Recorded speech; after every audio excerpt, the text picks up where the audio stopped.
Welcome back, everyone. Welcome back to another week, another edition here of the WardiTV Monday. WardiTV Monday number 53. No, 53 here. I'm of course just VIP with you. I'm joined by these amazing players, by the people in chats, and by my plushies as well. Welcome, welcome, one all. Bienvenidos. Bienvenidos here to our weekly Open Cup! Exclamation mark B in the chat if you guys want to have a look at the bracket yourselves. The bracket is live, the bracket is stacked, and we are jumping into our first series of the broadcast, jumping into our first best of 3, and spawning in the bottom hand corner of Tuckermac we have the blue Protoss player. The blue Protoss, we have the South Green Protoss representing Streamer Zone. It is a Nightmare. And spawning in the top right hand corner, we have the South Green Terran player. We have the Red Terran representing Team Hyper 1. It is Mono. And if you're in the chat, you know what time it is. It is Gamba time. Predictions are open. Play show bets on who you think will claim the series. Best of luck in the chat as you can get your Gamba going. Let's go. Let's go. Yes, welcome, welcome. Bienvenidos, bienvenidos. It was a very intense weekend of StarCraft with maestros of the game. It was a lot of fun. It was a hype tournament, 100%. Look forward to potentially future maestros of the game. Likewise, we did catch up on some Pegasus Cup replays last night, and we're now back into the grind. Last week, we had a bit of a leaner week with only one cast a day for the most part. Coming into this week, it's going to be a little bit more intense here as we have some more dedicated coverage that we have to provide. This week is going to be the OSC Elite Rising Star. We have Pegasus Cup actual live broadcast. We do have the Starfest qualifiers as well. We should be covering most of them, if not all of them. And we also have the SC2 Safe House qualifiers as well, which I actually still have to reach out about. True, I still have to reach out to figure out if we can or even should be covering that event or not. That's also going to be right around the corner. That's also going to be over on a Sunday. So a lot of qualifiers are on the horizon. Likewise, we also have, as the probe does get killed. Okay, not a bad pickoff here. Not a bad pickoff here by Homono. Homono, double gas opener, double gas into a faster factory, delay TC out of our Terran player. Meanwhile, a Nightmare across the map, opening up in a standard fashion. Nothing crazy, nothing wild. Not yet. Let's go. Let's go.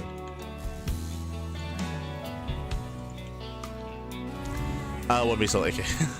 Before I get ahead of myself, talking about our schedule for the week, right, I was talking about the potential return of Turtle Tussle. True, the Turtle Tussle might be back as we are through the on-season and getting into the off-season. For now, Homeowner going for a double gas opener into a 1-1-1 into what looks to be a one-base all-in.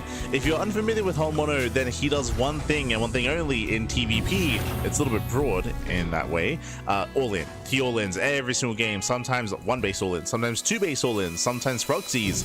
But aggression all-ins is almost purely what Homeowner does in this matchup.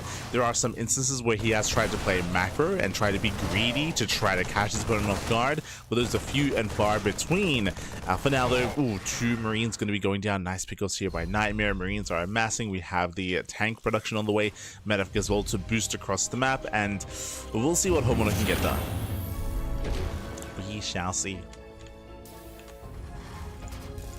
We are building up our bio, building up our tanks, getting ready for the eventual move out.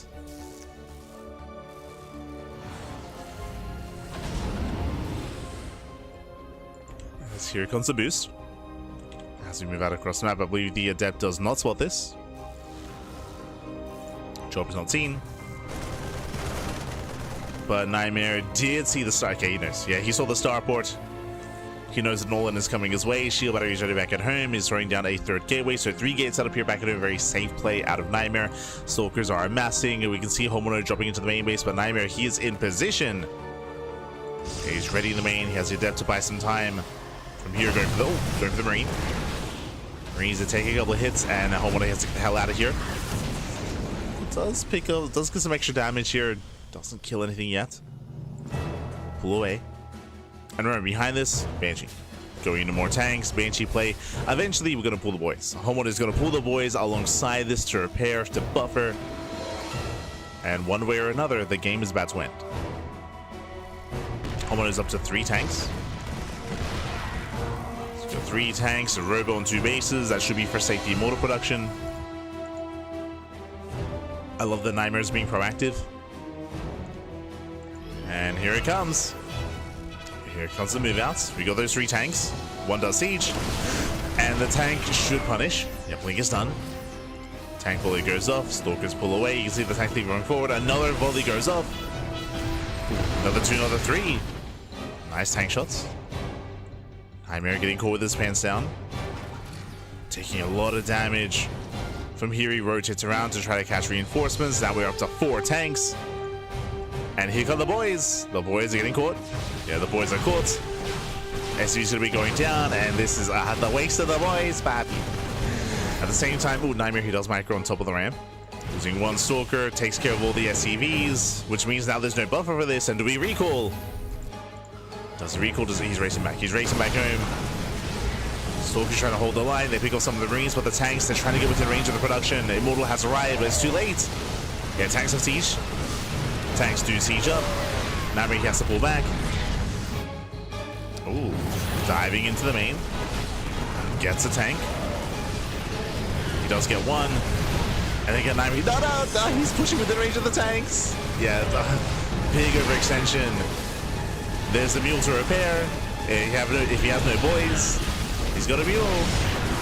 And the natural's being broken. The natural's broken, the robo's exposed, so the robo should go down as well, which means no more immortals. And Nightmare, he's in trouble. He lost the stalkers across the map. Yeah, again, pushing into the range of those tanks there was just a big misstep there from Nightmare. And this base should go down. Yeah, the base should go down. Oh, here comes the surround. He pulls the boys. Does pull the boys. Base falls. Oh, kill, but there's so many tanks. He gets 1. He gets 2. He's going to get 3. Can he get all 4? Oh, not quite. Yeah, it was close. It was close, but the tanks do survive. Homeowner is still moving in. Down to 2 tanks. Ooh, the tank shot goes off. Behind this homeowner, he's on 14 SCVs. Nightmare once again trying to catch reinforcements. Unfortunately, nothing to catch. Homeowner is yet to move into the main, though. Okay, he doesn't have too much support for the tanks. I mean, what, 6 Marines? Tank shot goes off back at home. Nightmare gets denied. And Homeowner pulls back. Oh, he does pull away. We'll see if he can make it back home. Now, as the dust settles, where exactly are we? Well, Homeowner, he's more or less on 1 base saturation. He is lacking some SCVs. He can mule. He's holding onto that energy. Meanwhile, back at home, we do have our 1 base economy here for Nightmare as well. So Nightmare, he does need to expand. Setting up for the natural. Stalkers moving out. This is a hefty amount of Stalkers now. Can he intercept this army? Can he catch out these units? Oh. See Homeowner hugging the edge of the map, racing back home. Nightmare he attempts to catch him. And do we just macro from here? Does Nightmare expand? Does Homeowner get another CC? Now back up to 4 tanks. Nightmare, he does need his robo back up and running. Going for a ninja. Okay. I see you. Going for ninja base.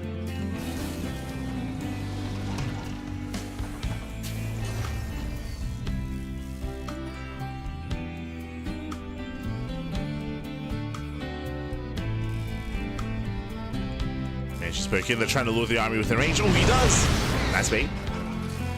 Baits Nightmare in.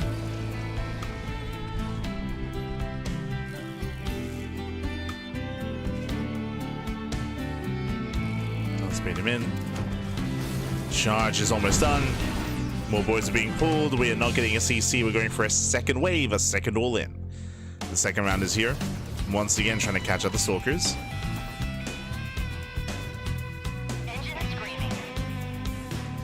Now, as time goes on, we're ordering more Zealots. Now, we speak about this all the time. Tanks are good, as you can see. They can shut down an army real hard and real quick until Zealots at the field. Scan reveals the charge lots. So, nice scan. Also reveals no expansion. There is one, of course. Pulls away.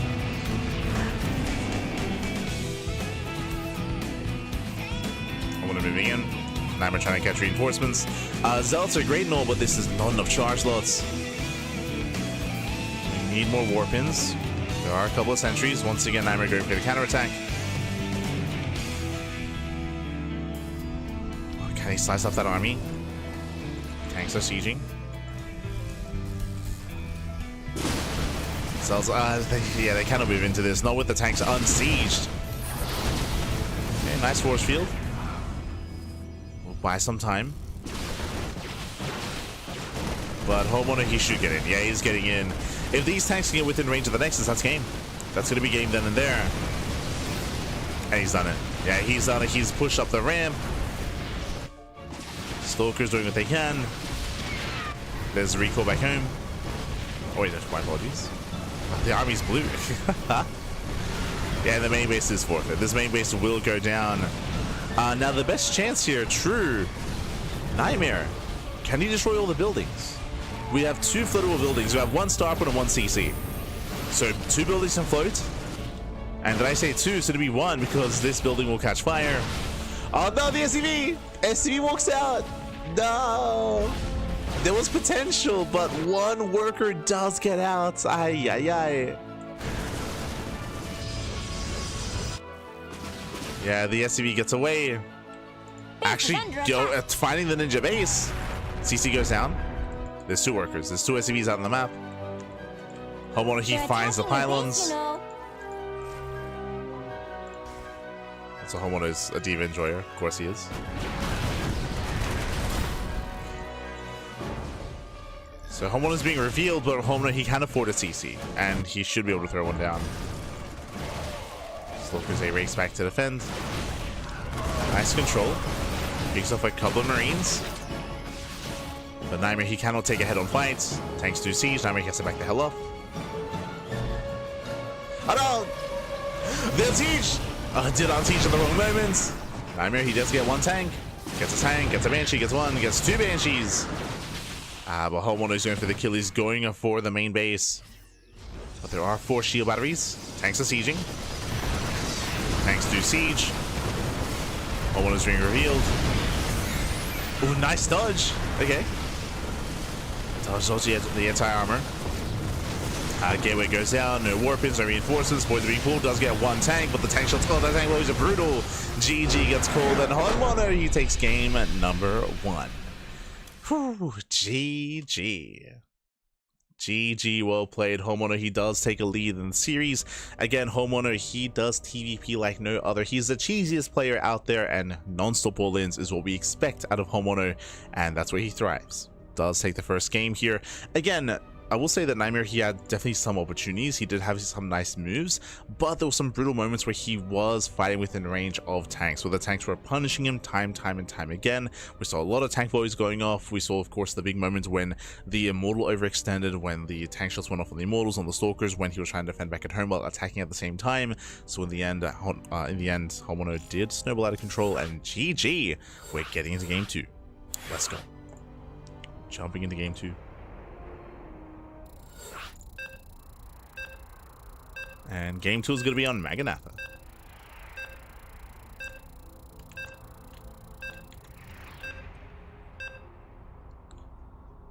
Here we go. And again, we'll see if Homeowner can pull it off again. Now, if we do see another all-in, I should emphasize, we should be expecting a different kind of all-in. As spawning in the top left-hand corner of Maganatha, we have the red Terran player. We have the red Terran himself, the South Korean Terran. It is Homeowner. And spawning in the bottom right-hand corner, we have his opponents. We have the blue Protoss player, the blue Protoss himself, representing Streamer Zone. It is Nightmare.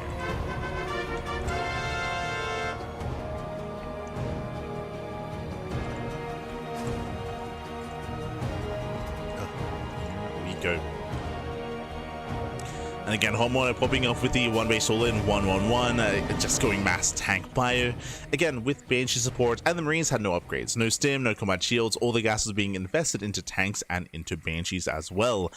Meanwhile, coming into one of the larger maps of the map pool, coming into Magnetha, I would say that a 1-base all-in is going to be a little bit weaker here. We could see an aggressive opener into a natural, into a 2-base all-in instead, but we'll see. Likewise, we could see extra racks behind this, going for like a 4 racks into Mass Reaper. You can go into earlier stim. Likewise, we can get into double factory. We'll see. Where's Homeowner going to take us? Technically, we could see the same build 2 games in a row. Could.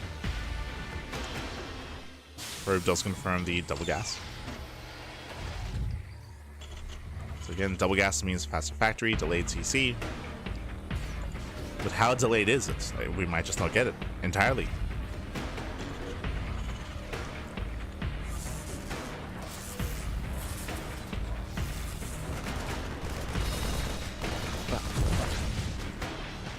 So Probe once again does get hunted down.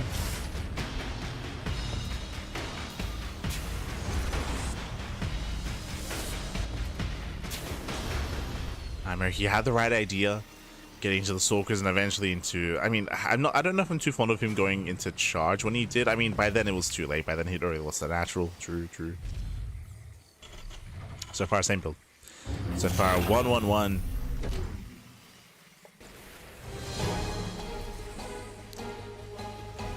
Working towards the eventual mine drop.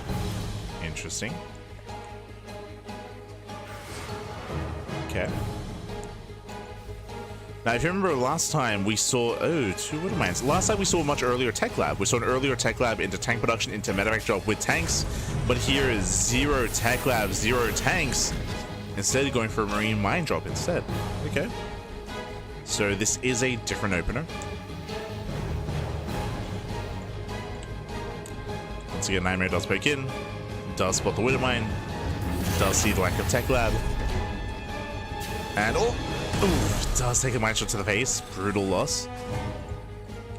Brutal loss for Nightmare.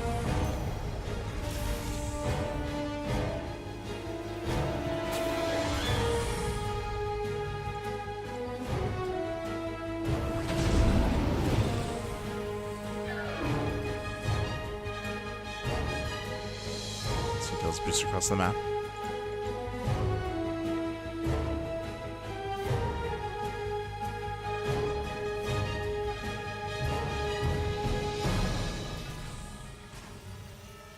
Oh, okay, so this time much faster Hyperflight rotors. If you remember last time, we did delay Hyperflight rotors quite a bit. So, and to the point where I believe it never finished researching, if I'm not mistaken. It was cancelled if I recall correctly. He starts stepping in. Reminds to Burrow, going for the pylon. That is Nartos' pylon. It's gonna go down. Shield battery though, okay. Shield battery does keep it alive. The shield battery putting in a lot of work. Stalkers, they rotate around. The mines are here to zone away the Stalkers. He's going to bait out the first mine. Does bait it out. And Stalkers, they can clean this up. Okay, they can, they will. I want to get the hell out of here. And we'll get away. We'll get away. Okay, that was almost disastrous, but Blink will finish. Nightmare is going to 3 gateways. And this time, the army is going to be much smaller. Remember, because of the investment into these Widow Mines, it does mean that the tank production was delayed. So later tank production, likewise, we are prioritizing Hyperflight rotors instead. With this, the Banshee is going to have a little micro potential. That's true. A little micro potential.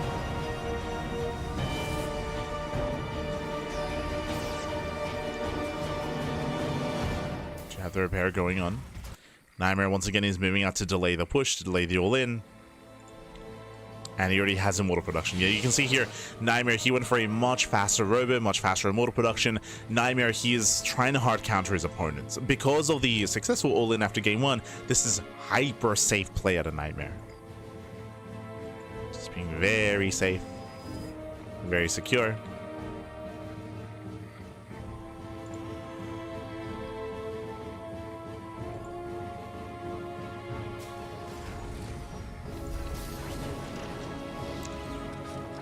Tank's moving out. And Nightmare, he does engage.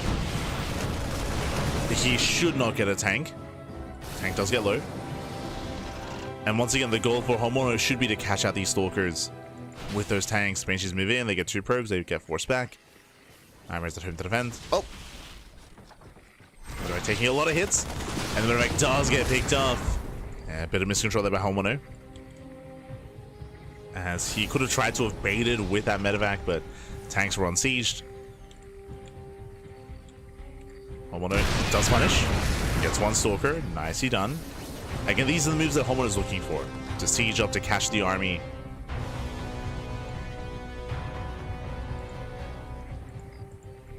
Oh, Nightmare does find some reinforcements. This one gets 2 Marines.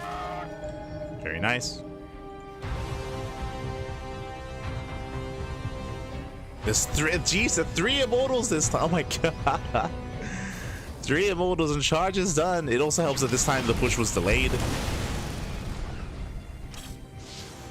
as tank production was delayed. And Nightmare should be fine. Dude, he should be completely fine here. He's getting ready for a surround. Observer gets caught. There's 4 Immortals. And he's going for it. He goes for the dive. Yeah, blinks in and gets 1, 2, 3 tanks. Stalkers, ooh, a lot of them do go down. Jesus. That's a lot of Stalkers falling, and they have to survive for the Banshees, and they do. They do survive. Banshees, they're gonna get some probe kills in the main base, but the main army did crumble, and Homeowner, he's lost everything. Homeowner, he has lost everything here. Nightmare, he's on 2 bases, he's fully saturated. Homeowner stuck on 1 base. GG gets called, and Nightmare ties up the series 1-1. We are going to the ace match. GG. GG, well played. Again, Homeowner went for a similar build. This time he had delayed tank production, a delayed push as well. Everything was a little bit later from Homeowner in favor of the early mine drop. The mine drop wasn't really quite worth it. And also, Nightmare, he had a much stronger response, a much more defensive response as well, getting into much earlier immortal production, into earlier charge as well. GG. GG, well played. So Nightmare, who was just all over the all-in, and this time a much more dominant showing from Nightmare. And now I'm hoping that we see a different kind of aggression, different kind of all-in from Homono. I expect an all-in regardless, 100%, but I'm hoping for something a little bit different this time. This is when he like proxy 4 axes. Ah, no. I'm ready, I'm ready.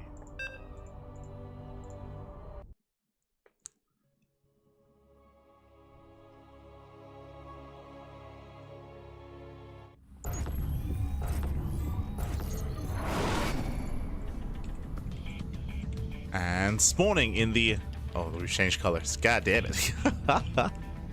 Spawning in the left-hand corner of Leylands, we have the South Green Protoss player. We have the Blue Protoss. Blue Protoss himself representing Streamer Zone. It is a Nightmare. Hold up. I'll fix this color.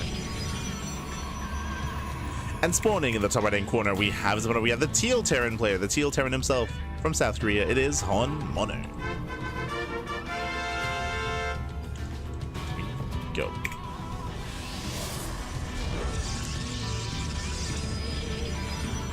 So do open up.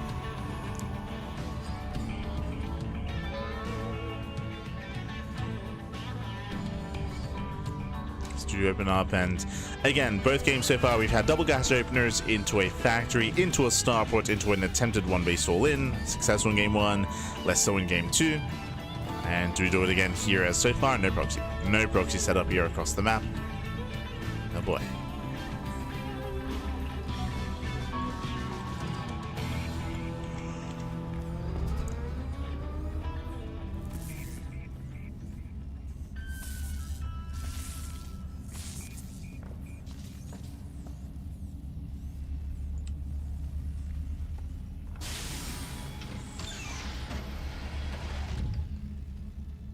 The probe this time gets away. Okay. This time the probe does slip away, doesn't get locked in.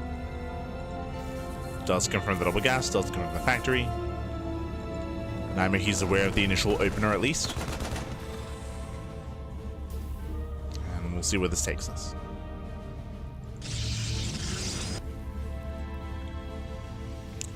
Once again, our eyes are going to be on Homono.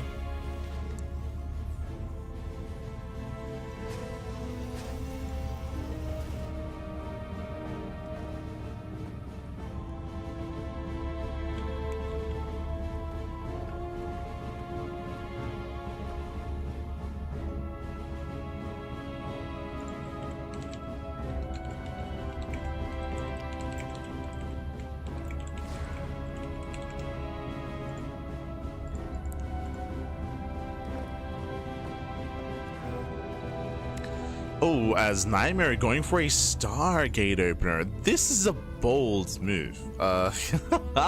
Very bold move here from Nightmare.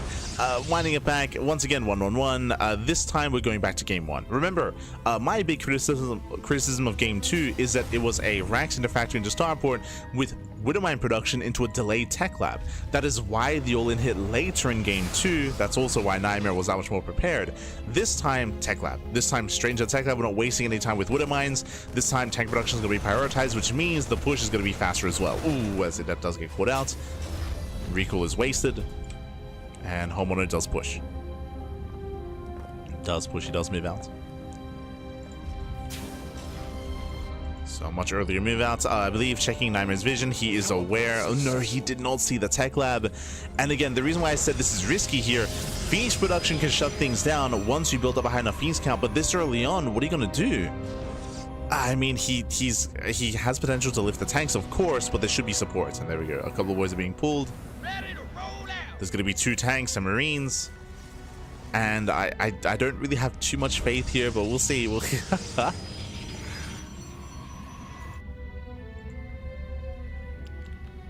There's going to be 2 adepts to support. Again, Stargate openers are just so risky. Tank stable siege, getting within range of the shield battery. Army's pushing forward, getting within range of the pylon. And now we just leapfrog.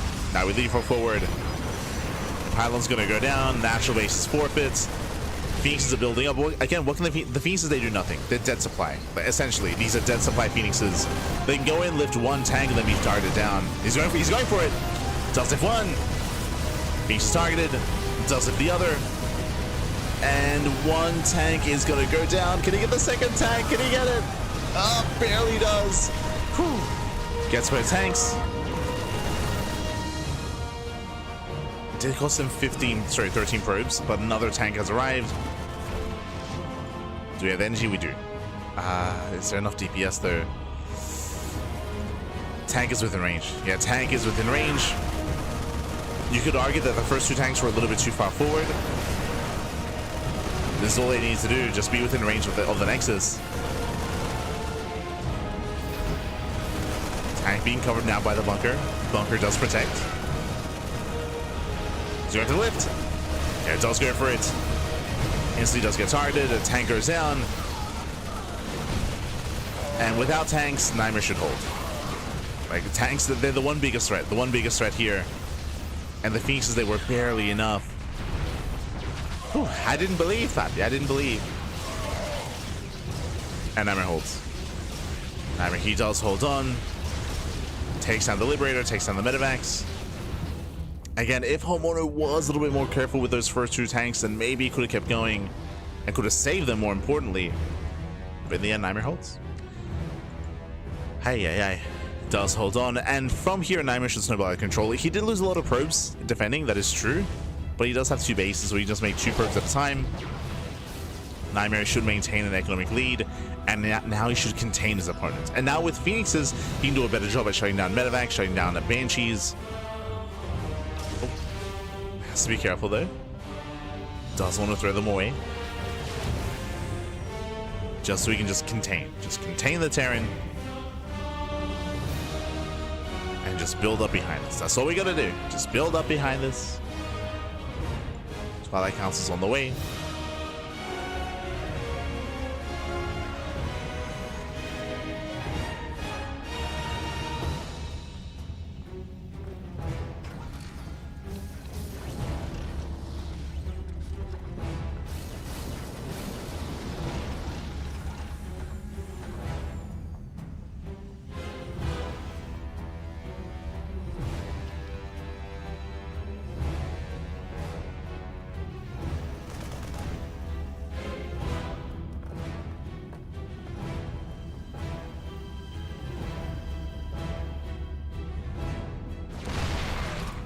As from here, things are just looking a little bleak for Homeowner.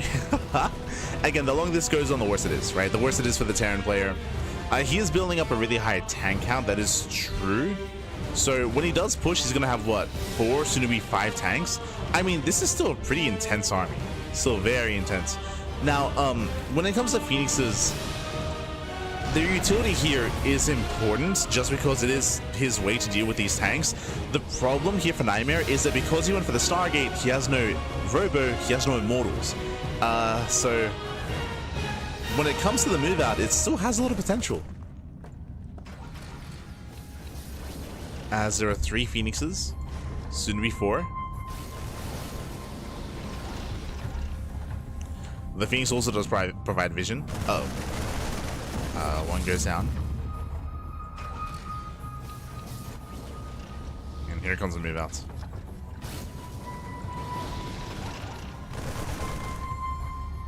Once again, trying to bait him in. Does bait, kills 1 Stalker. Every Stalker counts. Here comes the push. How many tanks? 5, soon to be 6 tanks. Here come the boys as well. I mean, I didn't have faith in the Phoenixes the first time, and maybe I should have. I still don't have faith in them here, but do you have charge? Okay, charge. Charge instead of blink. Ooh, I do like this. Okay, I do like this. Charge instead of blink Stalkers, but we'll see if it's going to be enough. There's going to be a lot of support here with those SCVs. Again, the SCVs that built to tank the Zealots. They built a tank. That's what they're here for. Dust with the Observer. Observer gets spotted. There's 4 Phoenixes. There are more tanks.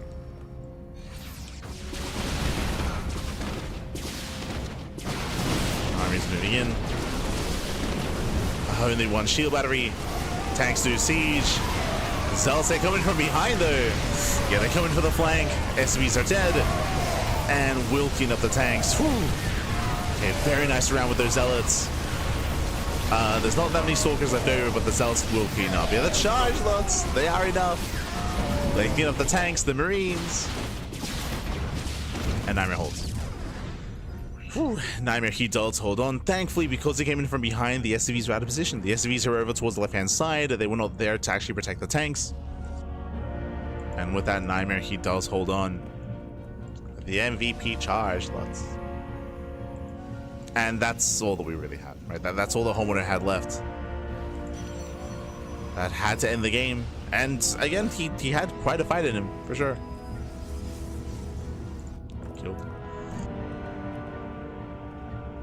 Killed all the Phoenixes, killed most of the Stalkers, just not the charge lots. And with that, Nightmare just has to calm down. Once again, there's no need to push up the ramp. There's no need to try to kill Homono. It's all about just getting a 3rd expansion, getting extra gateways, getting some safety shield batteries, just playing it safe. Just playing it safe. There's no need to be too greedy. There's no need to cut too many corners. Just get a 3rd base and play it safe. I do like this as well. Zelsa ready for a counterattack. The Observer is in position to spot the move out. So once the army moves out, Zel should move in. They should move in.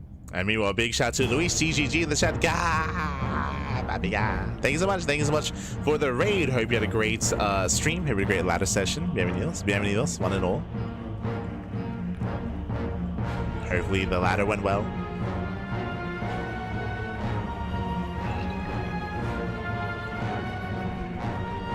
So here comes Homeowner's move out.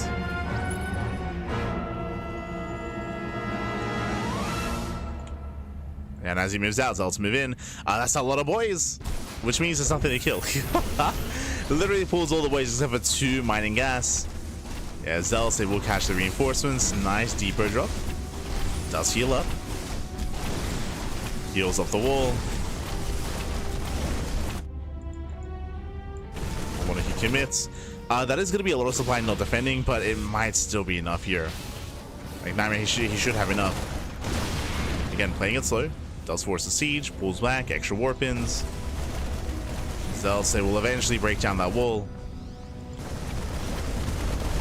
And they do. Rax goes down. Down goes the Rax, 0 production. There's a recall. Charge also diving in. Oof. And takes down 1 tank, takes down 2, takes down all 3. And the Phoenixes, they take care of the rest. GG gets called. Well played, and Nightmare will take the series 2-1, advancing on to the round of 16. GG. GG. GG. Whew. A very intense back and forth. Congratulations here to Nightmares. He does shut down Homono. Homono only showcasing 2 different all-ins here in this series. This was the same all-in that we saw in game number 1.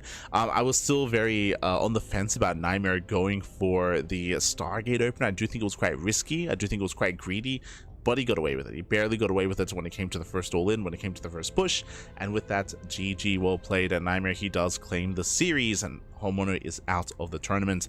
And let's catch up on the bracket. Let's catch up on the bracket. Let's figure out where we are and where we are headed. Let's go. As from here, we can switch things over. Jesus, that's a lot of updates. As the round of 32 is almost concluded, we have most of it wrapping up here. ByuN advances on Harsem. Nicorak takes down Rebellion. Nice. Nicely done there by Nicorak. Hacker Stop did not show. Solo got the win. Lelix versus Triple still ongoing as we're getting into the round of 16. And in the round of 16, that's when the big names are facing off. We have Classic versus ByuN. We have Rogue versus Nightmare. That is going to be our next series, of course, getting into Rogue and Nightmare. We have SHIN versus Hearthstone. ByuN takes down Nicorak 2-0. That was a very fast series. ByuN already in the quarterfinals. Percival's up against Skillus. Solar takes down Geralt 2-0. Creator takes down Mana 2-1. And we are wrapping up that round of 16. Again, we just covered a Nightmare series, and typically when it comes to what we cover next on this channel, whenever we cast one of these open cups, we follow players and we just follow them into the next round. So we covered Homono versus Nightmare, and we're going to be following that series into Rogue. So Nightmare versus Rogue is coming up next on the channel. Vetoes are underway, and we will soon jump in. And then we'll most likely follow that into the winner of Classic and ByuN. They're in the lower brackets. So we're going to be following Rogue versus Nightmare into Classic versus ByuN into the lower semifinals. Most likely. That is the plan. That is the plan for the stream. Otherwise, for now, we are going to be going on a short break. Vita's underway. We're going to be going on a short break. And when we come back, we will have our next series. What's happening in Lelix's game for it to be taking so long? I'm sure it's long macro PvP, I guess. Question mark. It's also possible that they started late. They might have started a little bit late.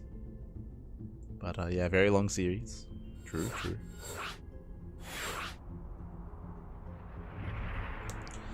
Most likely going to the ace match. Meanwhile, looks like we don't need a break because Vita's already done and we have our first game. And game 1 is going to be on Persephone. Okay. Getting to Persephone.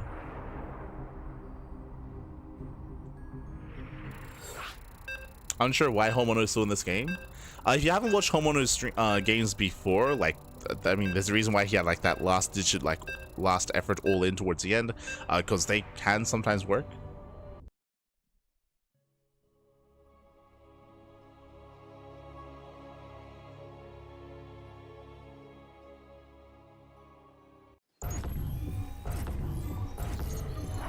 It's kind of a weird comment, but here we go. Here we go. We're getting into our next game. We're getting into our fresh series as spawning in the bottom hand corner of Persephone. We have the South Korean Protoss player. We have the blue Protoss representing Streamer Zone. It is Nightmare.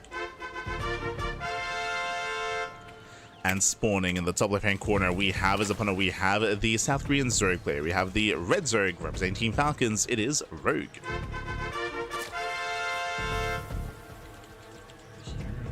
Go. And if you're in the chat, you know what time it is. It is Gamba time. Predictions are open. Place your bets as to who you think will claim the series, who will claim it.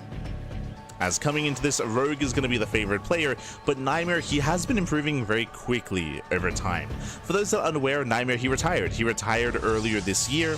He did retire to compete in Deadlock. He was playing in Deadlock. He joined, I want to say, Pulse Esports, or he joined a different team. Did compete for a time and did relatively recently return. I say relatively recently, I want to say it's been like 2 months, right? It's been like around 2 months since Nightmare did return. He rejoined Streamer Zone and now he's back. I say 2 months, so it's been like maybe a month and a half, maybe. Like it's one of those two. So again, relatively recent. And Nightmare has been improving, he's been leveling up, getting back into his form. And we'll see how he compares to Rogue.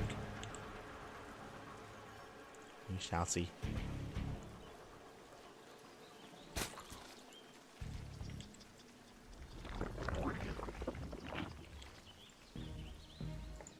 From here, standard opener out of our Zerg player. Likewise, Nightmare going for a standard opener as well.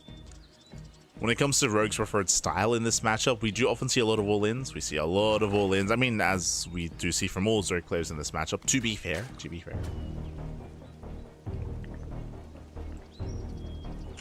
So we expect all-ins, we expect aggression.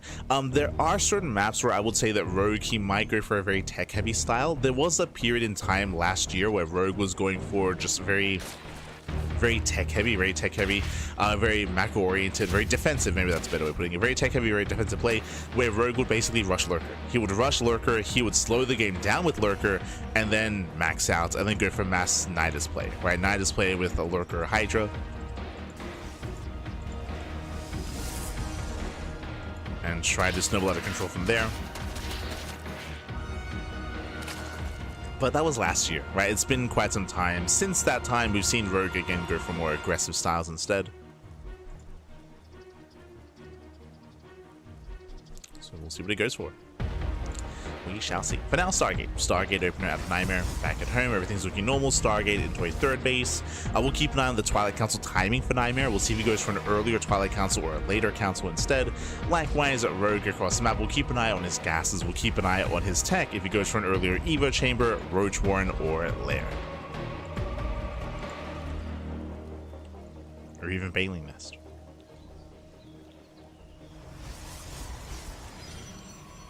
Shall see. Nightmare, he has been known to mix it up a little bit in the mid game. Has been known to mix it up.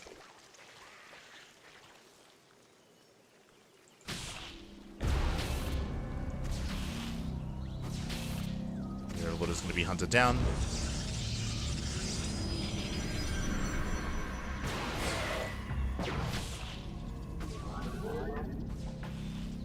Third base is being taken. Nightmare, he's holding off on the tech.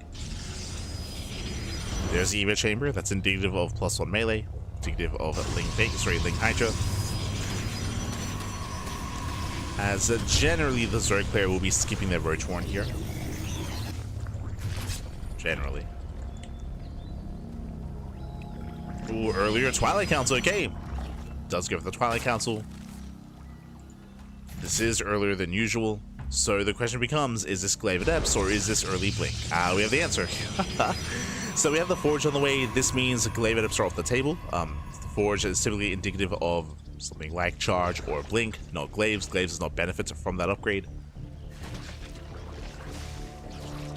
Not enough. Safety Roach Warren, so it is going to be +1 melee, but safety Roach Warren out of Rogue. Rogue, he has yet to confirm what's going on, and it is going to be Blink. So an earlier Blink timing here out of Nightmare.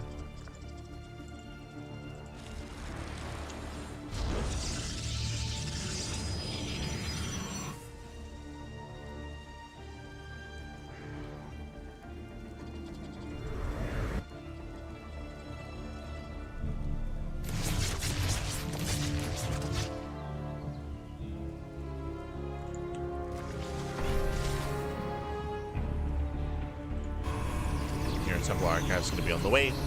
Ooh, we are rushing tech. So we are going for something more tech heavy from Nightmare. Where sure he's getting Blink, he's getting +1, fast Temple Archives into Storm. So Nightmare is going to be skipping Warp-ins. Focusing on those upgrades. Getting High Templar ready. And just walling up. Okay, so he's just fully walling. Just trying to fully wall off here.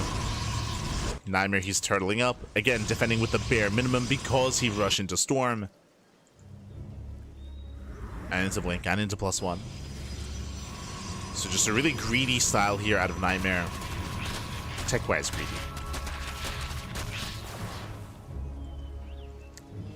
It is risky just because, again, like his army's very... I mean, his army's non-existent. He has three Adepts. He has 3 Adepts. Just now warping in 2 Stalkers. But so far he's getting away with it. Storm is almost done. And Rogue instantly, as soon as he sees what's going on, go base. This is what you need to do here. The Zodiac player, now that you've recognized, okay, my opponent is turtling up as hard as possible. As you can see here, stasis traps, another expansion. Like Nightmare, he's just being purely defensive. You have to take advantage of that defensive player and go for the goal base, right? To take advantage of the map control that you have and be as greedy as possible to punish the more defensive play of your opponent, to punish them for just relinquishing map control. So Rogue should be the first to max out.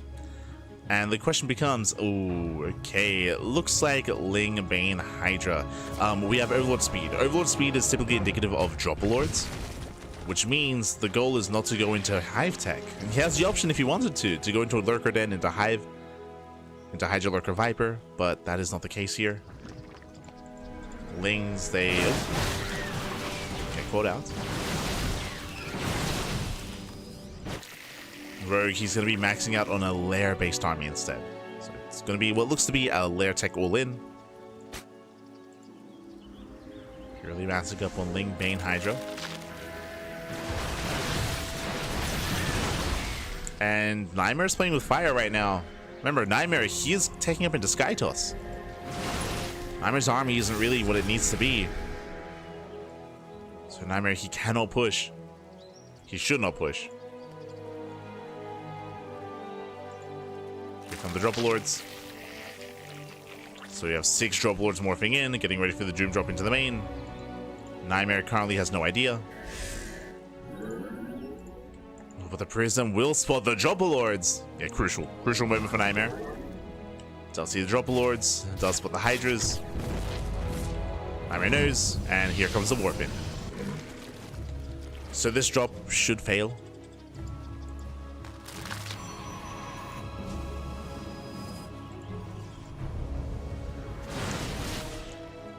Storms are ready. And Rogue, he's gonna send it. Storm Zone. High Templar, they do pull away. So far, good control. Drop is denied. Ooh, 1 Templar goes out and out. 1, 2, 3 Templar gonna be falling. Bailey's a crash in. But Nightmare's holding. He did lose all the High Templar though. He needs some storms. Without storms, the next wave is gonna break him. Remember, Rogue is remaxing. Remember, Rogue has the gold base. He's not taking up into Hive. He's just remaxing and rebuilding on Ling, Bane, Hydra. And we need to warp in High Templar soon. Otherwise, the next wave, it's going to be too much. How many Templar are 2? There's a 2 Templar with the army. This is... It doesn't look like enough.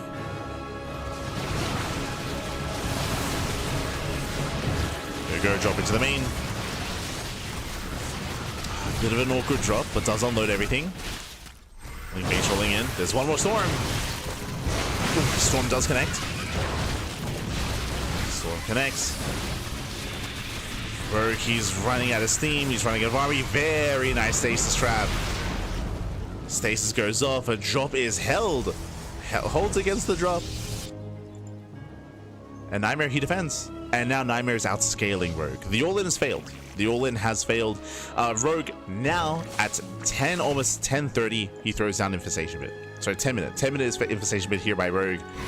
This is Rogue admitting that he cannot kill his opponent. He's like, ooh, like this is, clearly it's not working. Clearly the all-in has failed. So now it's time to tech up.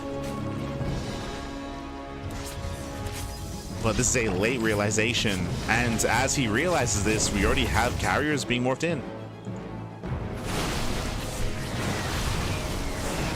So Nightmare is ahead. Nightmare, he is ahead.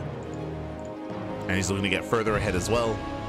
The scary thing here is that Nightmare, he's been defending and he's been down like 80 supply. But now he's catching up with a better army, right? It's like this is where the soup lies, right? The soup has been lying. Where Rogue's army has been very cheap army, and again, very inefficient at times as well, especially against the Storm, especially against the splash damage. Letting drop into the main. Gets a couple of probes. Main army rolling up. Rogue still desperate for damage. Working the main base. There's the first storm. One storm connects. Another drop into the main. Oh, let's go for the drop lords. Gets one, gets two. Should get all the drop lords as well. Paling run into the mineral line and doesn't get in. And the lurker den is just about to finish at what, almost 12:30. So the 12:30 lurker den, which means now we can begin hive upgrades. Again, very late upgrades, very late tech. Nightmare can soon just A move across the map. I'll be honest. He can soon A move. There's going to be lair tech lurkers to defend against it. And not even that many. Now, okay. Good start. I was going to say the best that Rogue can hope for here is to buy time with run buys. And so far, gets into the natural. Lings it into the natural. Lings they get into the main base. Lings towards the third. He needs to buy time. Like, it's all about buying as much time as possible. Ooh, Zealous take it across the map. Zealous take it across the map. There are queens to defend. There were queens to defend. Lings they borrowed in the main. It's going to be 10 drones going down.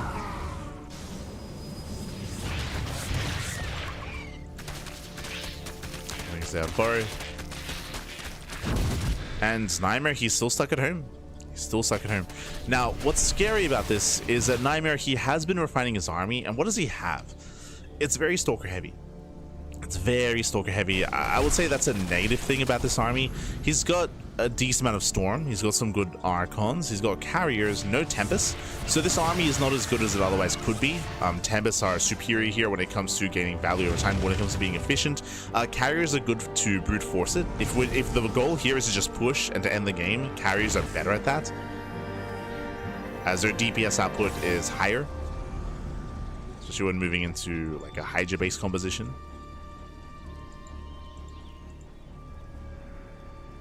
My concern, sorry, that I was getting at is it's a very high Stalker count, very low Immortal count. There's no Immortals here.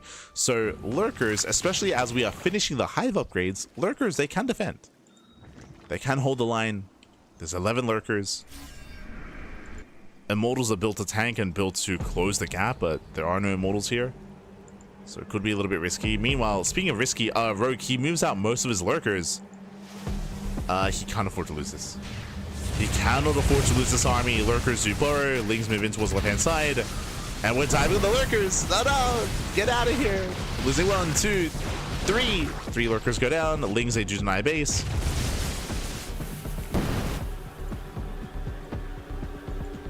But this was an expensive counterattack here from Rogue.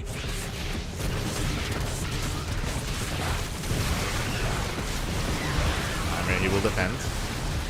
Now, thankfully, once again, thanks to the Ling run by, the Ling counterattack, Nightmare stays home. Nightmare stays at home, and again, he still has a really high carrier count. As Corruptors build up, this is going to be less effective, but there are no Corruptors yet. Oh, and the Lurkers, they face check. The Lurkers should not be on the front lines. They need to be behind the army, but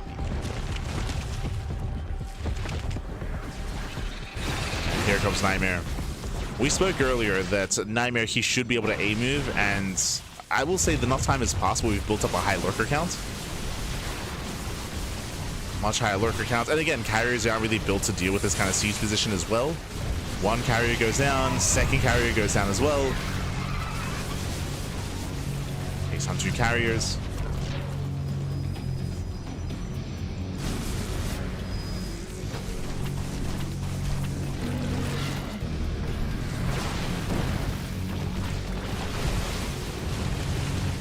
And I'm hoping we stop replacing with Carrier. Like, the time has come and gone for Carriers.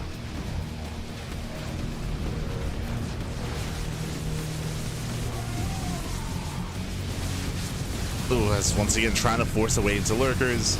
And it's in this position where Tempests are superior in every way, where Tempests can siege upon the spores and the Lurkers from a range, from a distance. Carriers can't do that. If Carriers move in, they expose themselves, and that's where we see abductions, that's where we see the spores coming into play as well.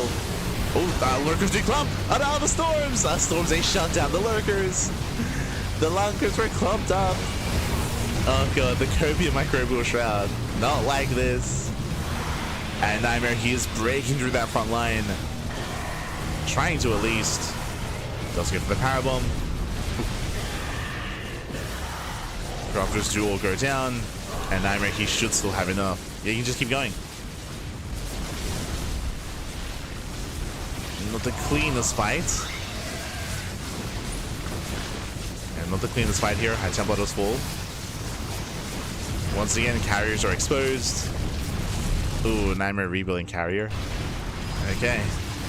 I mean, Nightmare, he might just be far enough ahead where it doesn't matter. Hey, gets a base. Gets the expansion. Taking his own. And Nightmare, he survives with a two? Jesus, he survives with 2 carriers with a handful of Archons. Still not making Tempest, which is hurting him more than anything, to be honest. Just because it means that he has to burn through his bank. That much faster, I should say.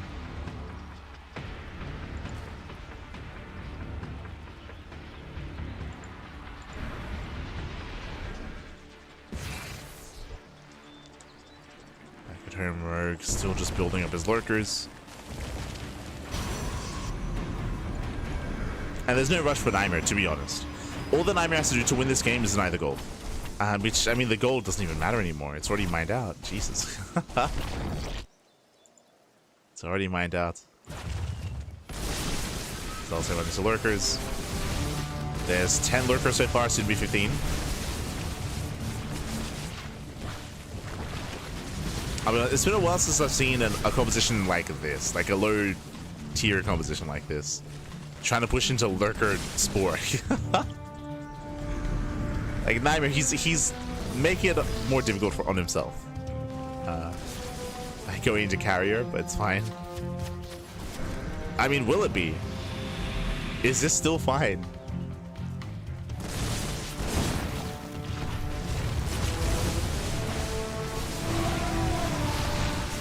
Once again, trying to brute force his way through. Abducts 1 carrier. Again, like this army is just more vulnerable to abductions because there's no Tempest.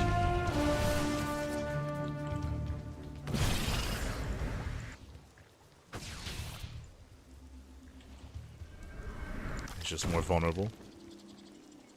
Building more Vipers would be the way to go.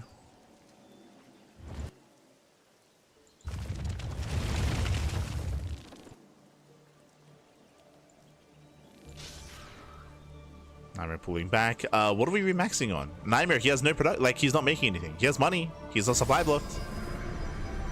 Nightmare, he's looking a little bit stunned here. Like, what's the plan? I want to see Immortals. I want to see Tempest.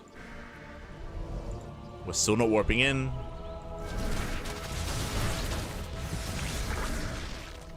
He's warping in Zealots.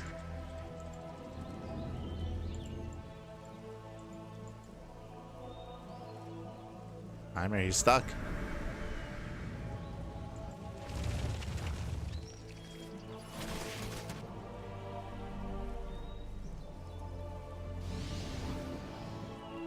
And there it is. It took like 10 minutes, but we have finally bitten the bullet. And finally Nightmare, he's no longer being as stubborn. He's like, you know what? Fine. He's like, I guess I'll make him. Like, Papi, we could have started this like 10 minutes ago. He's like, fine, I'll do it. I'll make a good army. Okay. Okay, Nightmare, we got there. He had to think long and hard for that decision as well.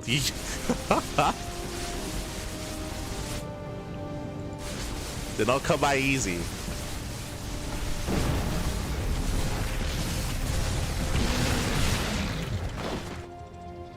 It's like, I guess I want to win. I guess now his army, it still has refining to do, for sure. As we mentioned, like, we need a higher immortal count, need a higher tempest count, need to get less carrier.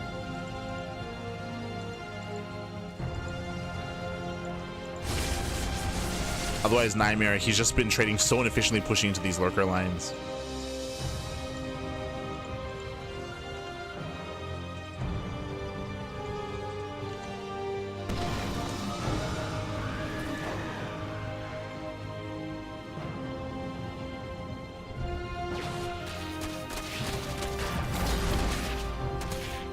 At least the Archons can support the Tempest from Corruptors. By no means was I saying it was bad to have these Archons, but right now the problem isn't the Corruptors. The problem is the Spore Lurker.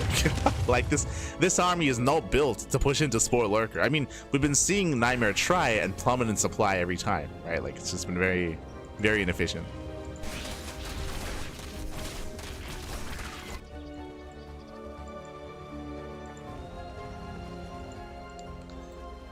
Now he's getting into tectonic destabilizers. He's building up a higher Tempest count.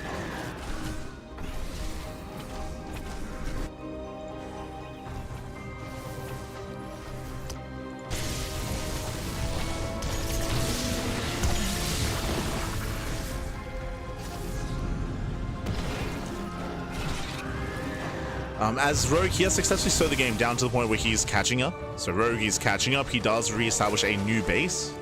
Or does establish a new expansion. True. We spoke earlier at the beginning of the series, if you recall, how Rogue, his go-to style last year was to go for this kind of endgame, right? Was to rush into tech and then get into a mass lurker kind of Spore, Hydra Lurker Viper, or Lurker Viper composition. And he's got there. Didn't get there the way he used to, just because he was all in for so long. But Nightmare and his unwillingness to get into Tempest for so long did allow Rogue to recover in this game. Because Rogue was behind, 100%. Like, he was in a really bad position.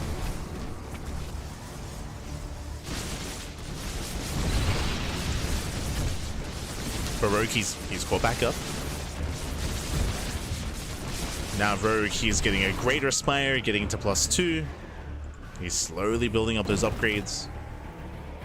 And again, thanks to the Spore Lurker, he's able to buy that time. Thanks to the fact that, again, there was no Immortals, no Tempest for so long.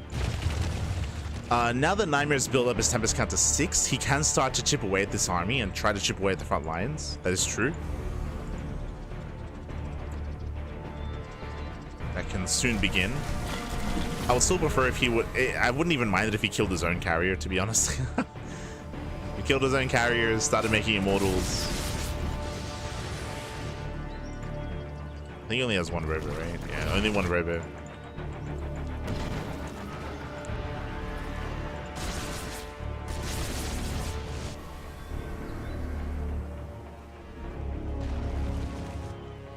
And these Nidostorms, they're just giving Rogue so much time, and now Rogue, he's taking another expansion.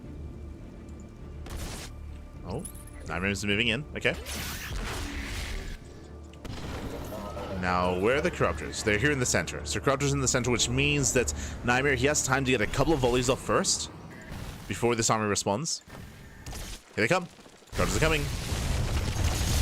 He gets one, he gets two. Oh, not just one. Gets one Spore. Carriers able to come back at home. Corruptors now in position. How many High Templar? 8. They're all spread out. They're all spread out across the map. Storms are going to be crucial when it comes to zoning away the Corruptors. Archon positioning as well.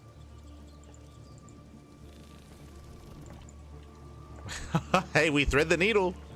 Zealots, they go right down mid. Right down mid. The natural, nice burrow on the queen. Tempest trying to move in. You have to be so delicate with these Tempest. You poke in, you pull away. Just poke in, pull away, rinse and repeat. You do not want to get caught out by the Corruptors or by the Vipers either. It's a much slower approach, which is most likely why Nightmare... Oh no!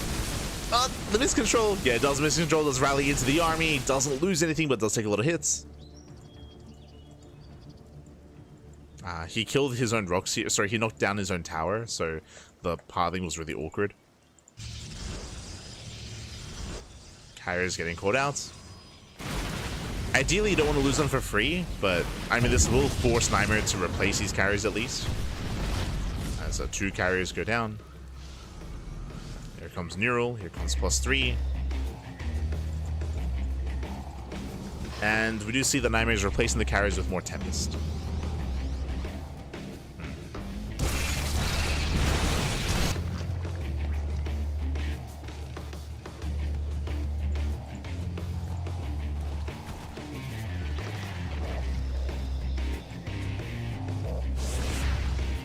So it's going pure Tempest, Archon, High Templar. That's a lot of Archons. Archons, I mean, they can tank okay if they spread.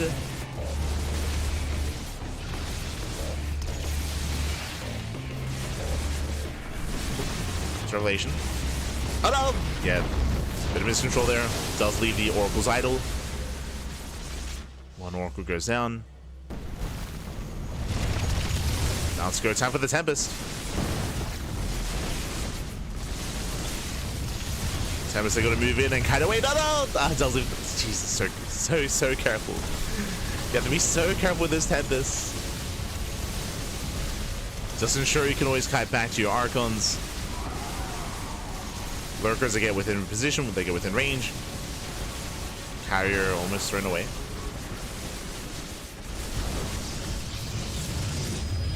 Okay, really awkward movement there from Nightmare. It does look like he's less comfortable with this kind of army, not gonna lie. Oof. Once again, that's to pull away.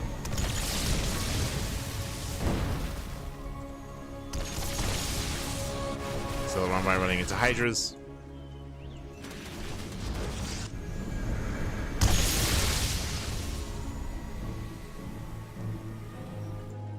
You know, very long distance mining.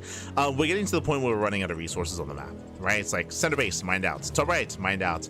Rogue, he has one base, center left, and another base here, so he's on a 2-base economy.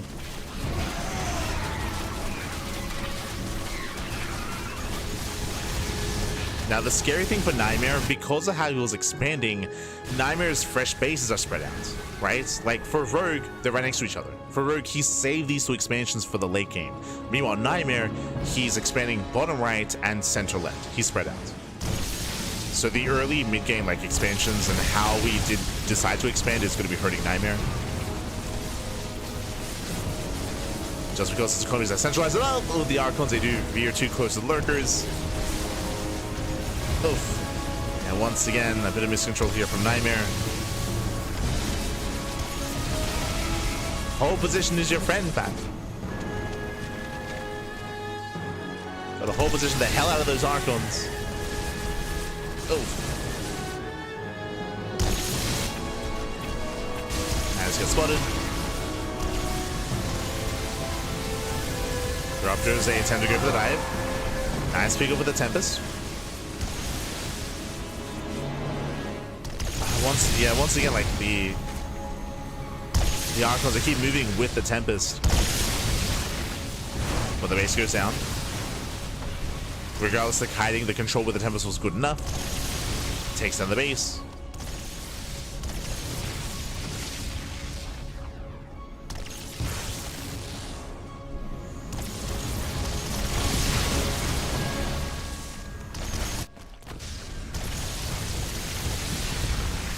Nightmare's moving in. He's moving in, going for the last mining base here for Rogue. Again, these were it. These are the 2 bases. Rogue, he had to defend them, and he wasn't able to. Going into Mass Ultra. I mean, again, the lack of Immortals, true. We spoke about it earlier. Lack of Immortals made the ground army difficult to actually push into Lurkers here as well. Ultras, they can try to trade well. Ooh, they do catch a couple of Archons. A couple. Now, I feel like Nightmare's done it. Nightmare, he has done it there. Finally, he throws down 3 robos. Immortal production has finally been... We got there. It took 30 minutes, but we're getting into the perfect army. We're almost there. But if you notice, Rogue, he's broke. Rogue is broke. Rogue, he's long distance mining. He needs these 2 bases. Without these 2 bases, that's game, right? That's the win condition for Nightmare. All he has to do really is deny these bases. Deny these bases and maintain his own. That's all he's got to do. Doesn't have to chase, doesn't have to push into the natural or into the main base, or doesn't have to properly engage with the main army. All the Nightmare has to do is just deny those expansions. That is how he wins.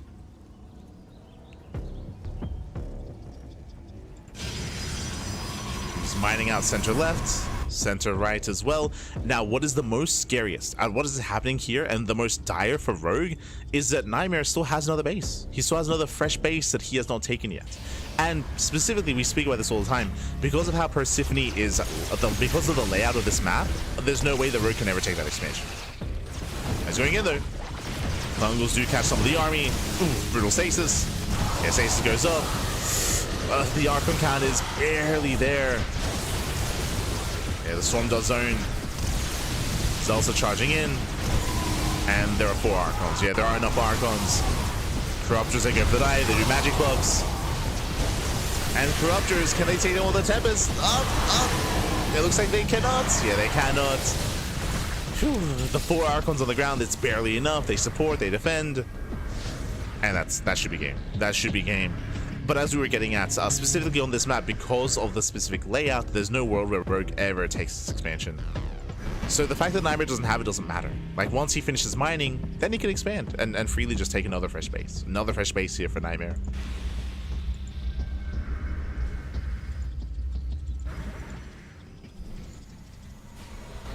And GG gets called as Nightmare. He will take the game. He will take a lead in the series. GG. Whew. GG, well played. Again, a very, very long, very intense game 1 here.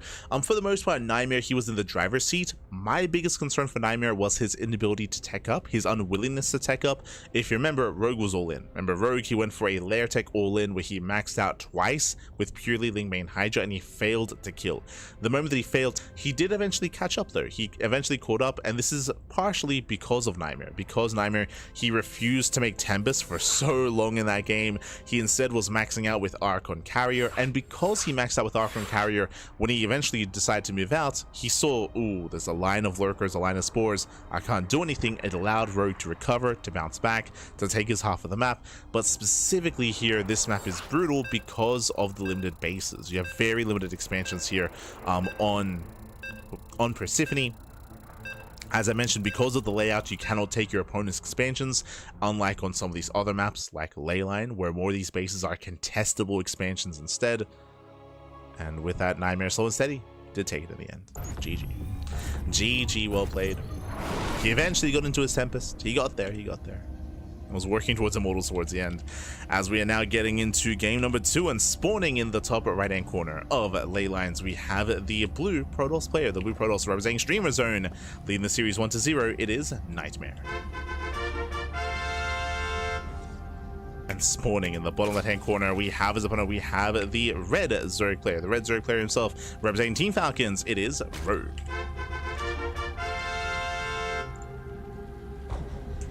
CranKy Ducklings, you called everything. I mean, I've said it before that we're a little bit quote unquote lucky in the sense that we cast more StarCraft than anyone else out there. So there are definitely certain trends and certain things that players are very much tendencies. That's it. The tendencies that players have, like with Rogue. The Rogue is a very stylistic player for sure. Nightmare as well. Yeah. But here we go, we're getting into the next game. Now, getting into Leylines, what I will say is that on this map, there are more bases that you can take yourself, and specifically because these bases, or because all these expansions, they all actually push towards each other, you can actually take your opponent's bases, right? You can actually fight for your opponent's bases. Like these expansions here towards top left and bottom right, they can belong to either Protoss or Zerg player, and with good enough map control, the Zerg player can actually take more bases than the Protoss to maintain a greater economy, to be able to afford to trade more inefficiently. So Leylines does play out a little bit differently in a longer and later game, as opposed to Persephone, where it's easy to just cut in half. You just cut it half horizontally, and then you're kind of set. But once again, I would imagine that Rogue wants to be aggressive. I would imagine he wants to be aggressive. He wants to be in the face of his opponent. Last game, we saw him go for a lair tech all-in. We could see that again. We could see an earlier 3-base all-in as well. We'll see if Rogue can end the game. Like many players, Rogue, I don't think he wants to go into the late game. He was kind of forced into it last game. Don't think he wants to be there. We'll see where he takes this.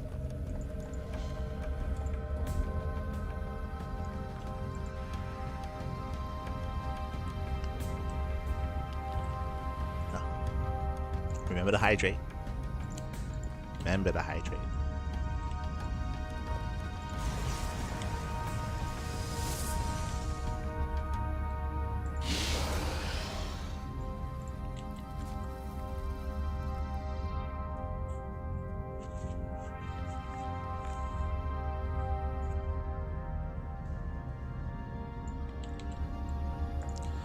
So now we do have our Stargate. So Stargate opening out of Nightmare. Opening up Stargate. Getting to Oracle. Getting to his third base. Now last game Nightmare did open up early Blink. But if you remember, he went early everything. It was early Blink, early +1, early Storm.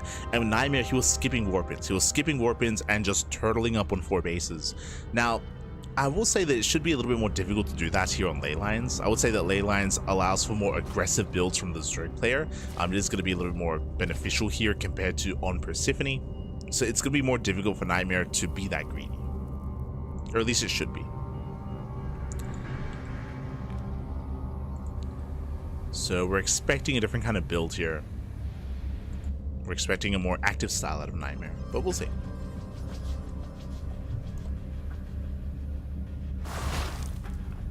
Ooh, as Nightmare, he does go for a second gateway before expansion. Okay.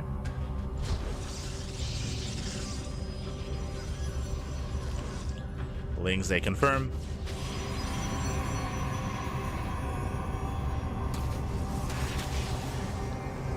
That is a much earlier Twilight Council. Okay, you have my attention. Twilight Council gets thrown down. Lings are moving out across the map to try to force a cancel. Oracle gets rejoined. Oh no! Jesus, barely gets away. Oracle does get away. Lings are coming for this round. But Adept should warp in and Nightmare should hold. Okay, should hold on here. Losing 2 Adepts so far. Second Oracle that get across the map of 4 drone kills in total. The first Oracle makes it back home. And Nightmare doesn't lose the base, but he does lose 4 Adepts. Meanwhile, going into the Forge. So far we have Blink into the Forge into +1. We'll see if we throw down another early Temple Archives. So far this is looking very similar to last game. So far.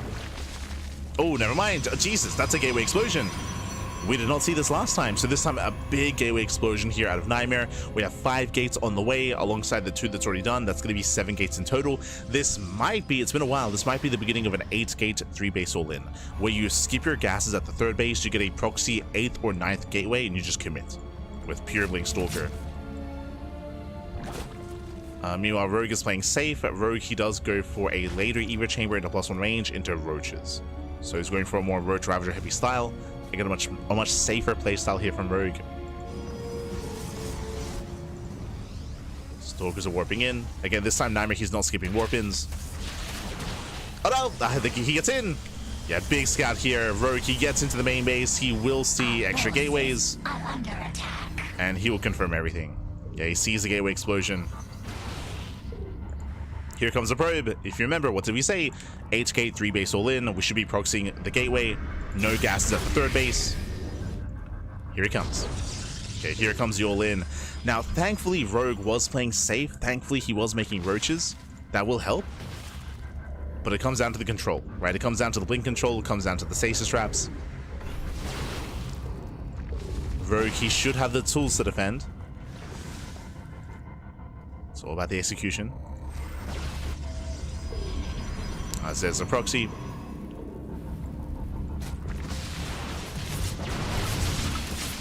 +1 is done. Picking up a couple of roaches.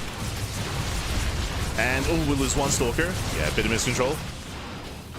1 Stalker goes down. The other Stalkers are getting low. Pushing into a concave. But that's a lot of roaches falling. And the control is good enough. Yeah, it's going to be good enough here. So many roaches going down. Where's the Zergling support, by the way? Where's the support? The roaches. There's no support for them. They're going. These are brutal losses. These are expensive losses here for Rogue. Aye, aye, aye. Losing so many roaches. And Nightmare, he might just have enough here. He can just blink in. If you wanted to, he can just blink on forward. Chase the queens. Nightmare will overwhelm, more weapons are coming. GG gets called. Nightmare who will break Rogue, and Nightmare will take the series 2-0, advancing on to the quarterfinals. GG. GG, well played. Congratulations, Nightmare. He will claim the series. Again, this is a very old school build. This 8-gate build that Nightmare went for, we saw this a lot like 2 years ago. Like around 2 years ago, Hero was very fond of it. MaxPax it every now and then, but Hero was very fond of this build back like 2 map pools ago. Then it kind of died off because players got used to it, got used to defending. Here, talking about defending against something like this, unfortunately, it was pure roach production out of Rogue. No Zerglings. Zerglings, they do an amazing job specifically at tanking, at supporting the roaches, against rounds on Stalkers. Again, Stalkers struggle against heavy Zergling compositions because of the low attack rate of the Stalker. They have a very low attack rate, and Zerglings do a great job at just tanking shots, at tanking massive volleys of Stalkers, while the roaches do damage to the back line. Here, it was pure roach out of Rogue.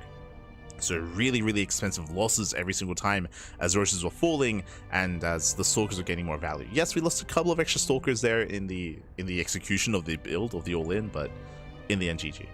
In the end, GG, well played, and Nightmare does overwhelm, and Nightmare does make it through. Let's go. And let's catch up on the bracket. Let us catch up. As we're getting into the quarterfinals, the entirety of the round of 32, the round 16 has concluded. Triple to 10 Lilix. Oh my god, Esther triple. Takes down Lilix 2-1. MaxPax takes down triple, and now we have the quarterfinals. We have MaxPax versus Creator currently ongoing in a PvP, and we have Solar takes down Skilless 2-0, waiting for the winner of MaxPax and Creator. Scrolling down, we have ByuN. ByuN, he's up against SHIN. SHIN takes down Harsum 2-1. Impressive that Harsum did take a map off of SHIN. Very nice. Scrolling down, Classic takes down WardiTV 2-0, and we have Classic versus Nightmare in the next round. Let's go. Let us go. That is going to be our next series, as we are following Nightmare into the quarterfinals. Meanwhile, shout out to Rogue, of course. My condolences to Rogue as well, as he is now out of the tournament. We did get to see some different flavors of Rogue, but here in Game 2, Nightmare, he was in the driver's seat. He was in the driver's seat, and he ran over Rogue. Ah, no.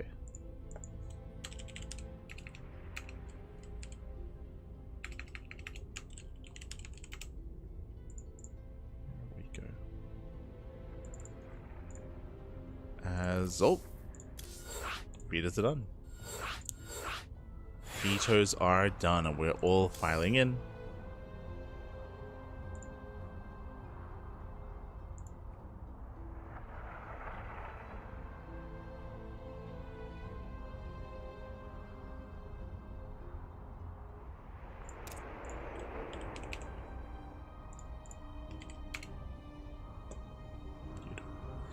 And game 1 is going to be on Maganatha. If you want to check out some of the other streams, ByuN vs SHIN or Max vs Creator, I believe Wardy should be covering one of those series. So should Harsum. I believe Harsum, I think he's also casting. They might be casting together. Can later on take. Yeah. Looks like they're in the SHIN vs ByuN match. But I believe often Harsum does hop on with Wardy to cast.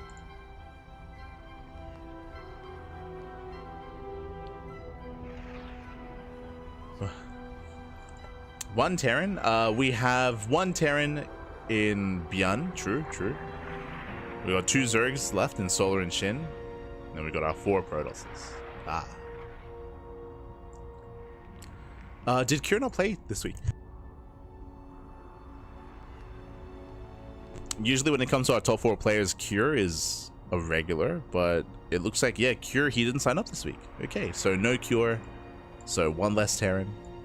And no Clem, true. I mean, Clem, he just wrapped up with my assist of the game, so Clem, I'm sure, is very worn out after the weekend of StarCraft, so understandable, completely understandable. Likewise, for those that are curious as to where Hero is, Hero, he's also traveling. Hero, he flew to France to play in Maestos, and he is still in the midst of getting back home to Korea. So that's why there's no Hero, that's why there's no Clem.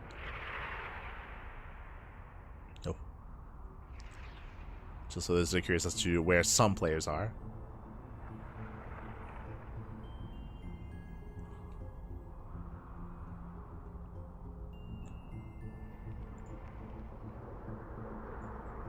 But otherwise, our players are just getting ready. We'll soon get in.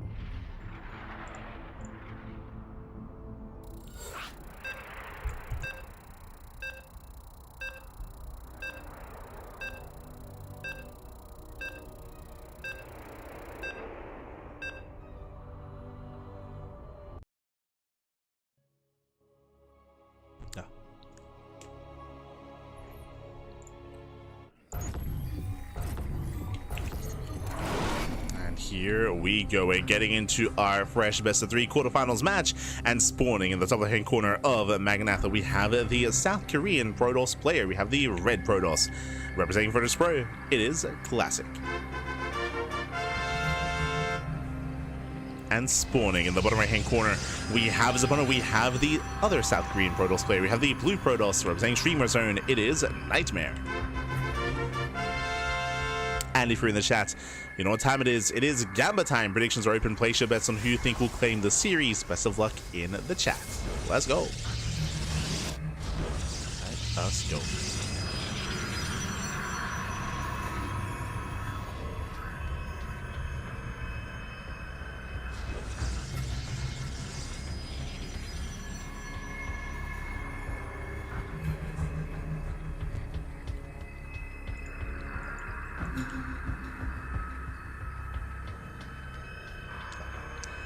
We are going to be opening up. As we get into this Classic, he's of course known for, I said one thing only, he's known for proxy robo. He's very, very renowned for proxy robo in PvP, so our eyes are on this probe. Our eyes are going to be on Classic to see if he does commit. I'm sure he will proxy robo at some point in the series. Will it be game 1? Doesn't look like it, as we are hiding the probe, but looks like a fake proxy pylon. Let's go. So Classic, he does hide the pylon off towards the side.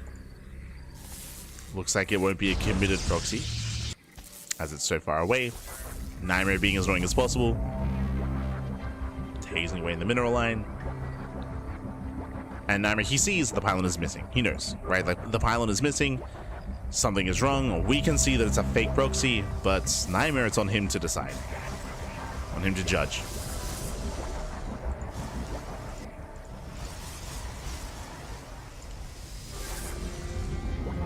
See how he reads this. Probe does move out. Oh, Nightmare's looking. He does find it. Very nice. Does find the pylon. Does find the pylon. Does find the proxy. Does confirm.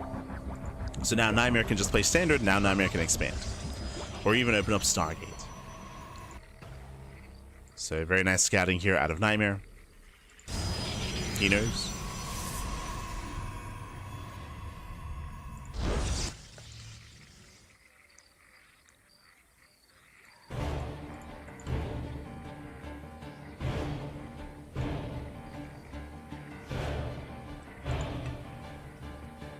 We can see Nightmare is headed towards the pylon to shut it down. To ideally supply both Classic. And the Classic just going for his earlier expansion into Twilight Counter with the Blink. Nightmare doing the same. So far, we're kind of mirroring each other here. I will give the edge to Nightmare just because he is about to kill the pylon. And the pylon will go down. We see Classic attempting to intercept. Does move in. And who catches who? Oh. Chasing out the Stalkers. Nightmare does recall, and he will get away. Yeah, no hull damage. Whew. Does pull out. At the same time, hallucination to the main base does confirm the tech. It does confirm the blink. So far, Nightmare is keeping up.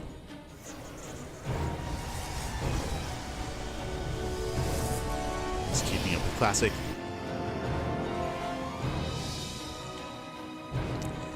Classic likewise about to confirm also the upgrade that's on the way.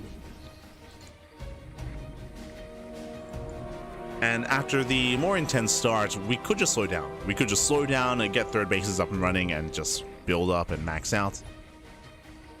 Otherwise, we could see extra gateways. If we see a third and fourth gateway, then that's indicative of a 2-base all-in. We'll see how safe or how aggressive our players want to be.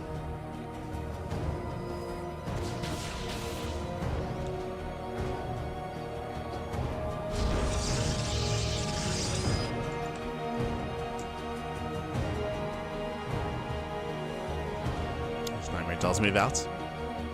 Both players are expanding. The arms are quite comparable. Nightmare is up by 2 Stalkers. Same time, ClanKy does get into the middle line. 4 probe kills. They get some damage done. Not bad. ClanKy gets 4 probes. At the same time, Nightmare is going for the expansion. Can he force a cancel? Oh, can he force it? Does trade. Gets 1 Stalker. Nice force fields. Gets a second, gets a third. And Nightmare, he will take this fight.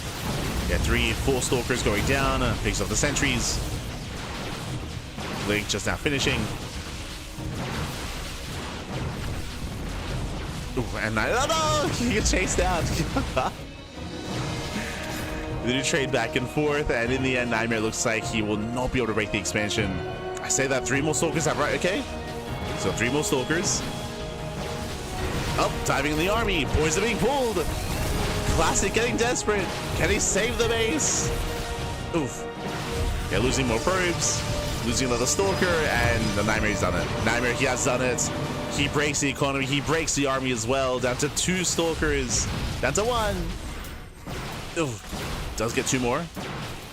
Get 2 more Stalkers reinforce. Oof. Trading 2 for 1.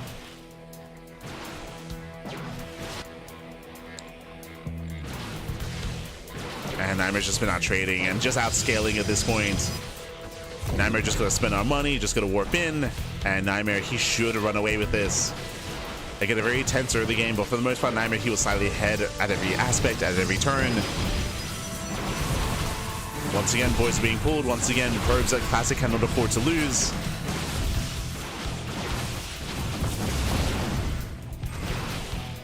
Ooh, and GG gets called. GG gets called. There's nothing left, and Nightmare takes game number 1. Whew. GG. GG, well played. Nightmare does take a lead in the series, and we'll see if Nightmare can just run away with it and take the 2-0. Again, winding it back here, honestly, really similar openers. We were in a similar place, but it all came down to the initial aggression. ClanKy, he warped into Adepts. Nightmare warped into Stalkers. And with the higher Stalker count, Nightmare, he pushed across the map. ClanKy with the Adepts, he did harass, and he got how many? 4 probes. He got 4 probe kills, which was nice, but it also meant that he had less to defend back at home.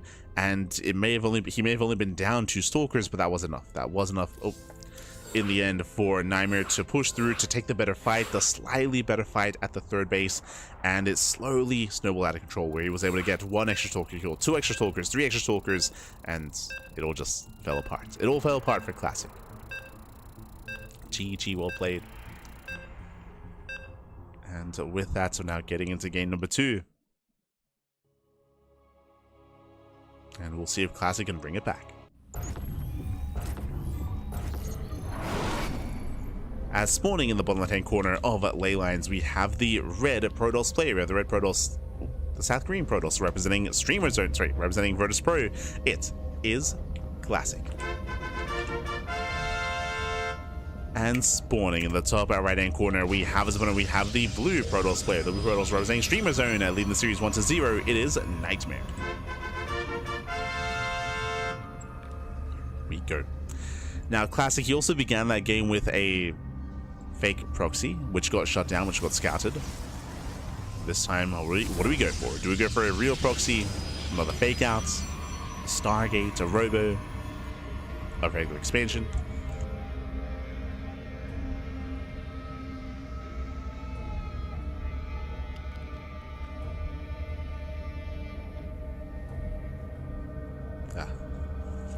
Show us what you got.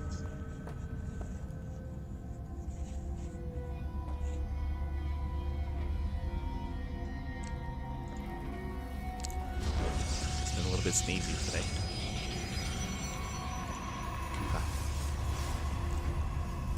Meanwhile, when it comes to the semifinals after this, we will be catching up with Wardy. Usually, Wardy does cast both semis, one after the other. So that will be the plan.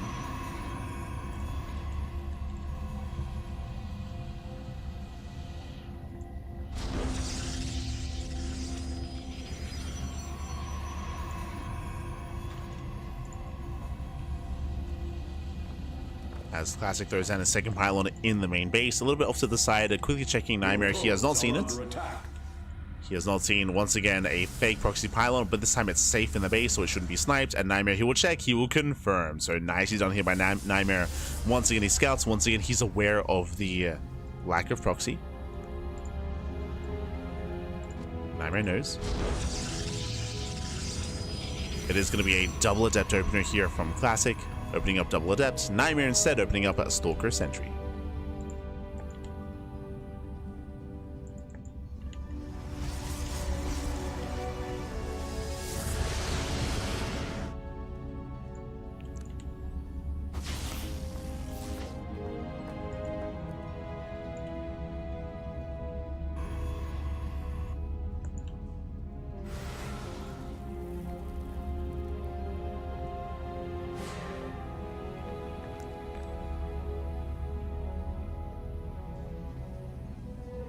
Does move out.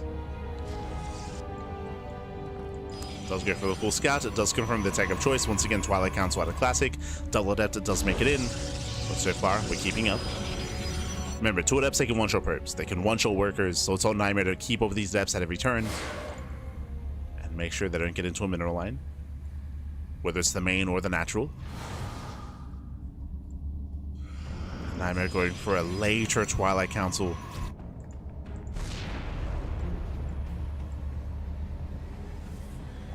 Going for later blink.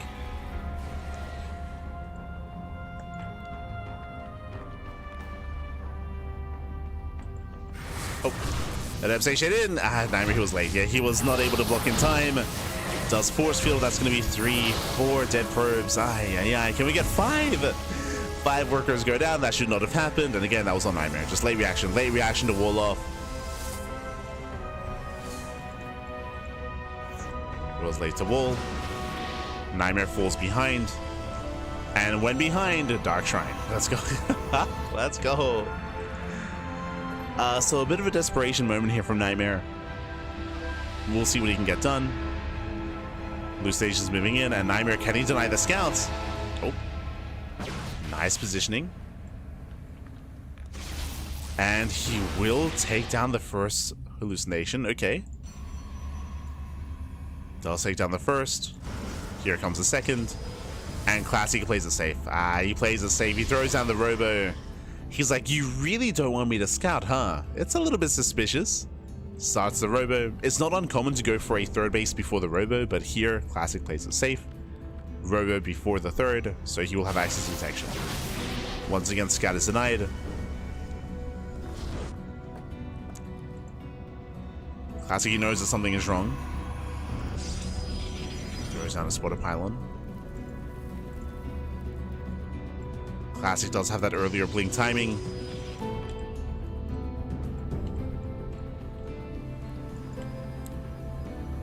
Classic cannot control. Ooh, and he gets on Stalker. Yeah, already one Stalker going down. Spots the DT. Observer's already on the way. We have a defensive Dark Templar.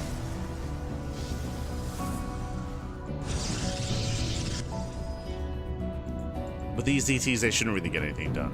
They shouldn't get any damage. They swipe away at the third base, but again, there's an observer in position. Does Rico to safety.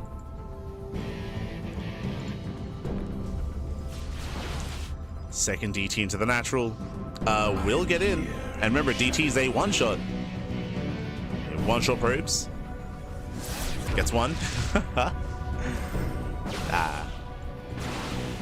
And not much else.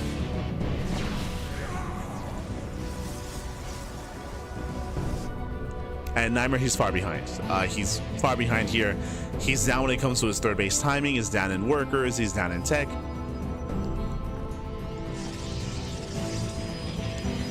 Now, the deficits that Nightmare has, they aren't huge. They aren't huge deficits, so definitely he can make up for that in other ways. But it's going to be difficult, as here comes Classic.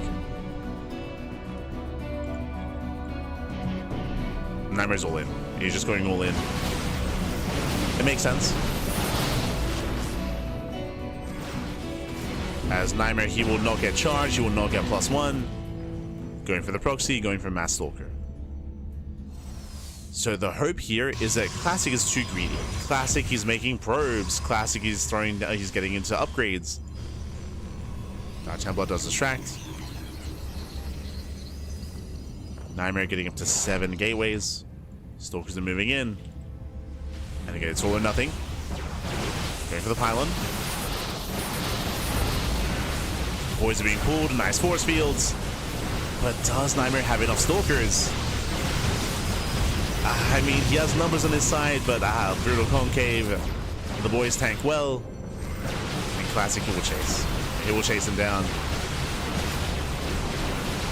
Comes down to the micro. Again, slightly higher Stalker count for Nightmare. He has more Stalkers, has better Concave.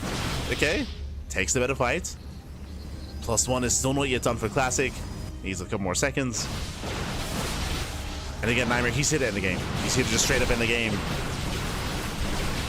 Zell said buying time. +1 about to finish. And +1 is done. Do we blink in? Do we go for it? Ah, there's an Immortal. Yeah, now there's an Immortal. Ay. Goes to the dive. He can two-shot. He does. Does two-shot the Immortal. The Stalkers are all deep in the red. Oof, the Stalkers are going down.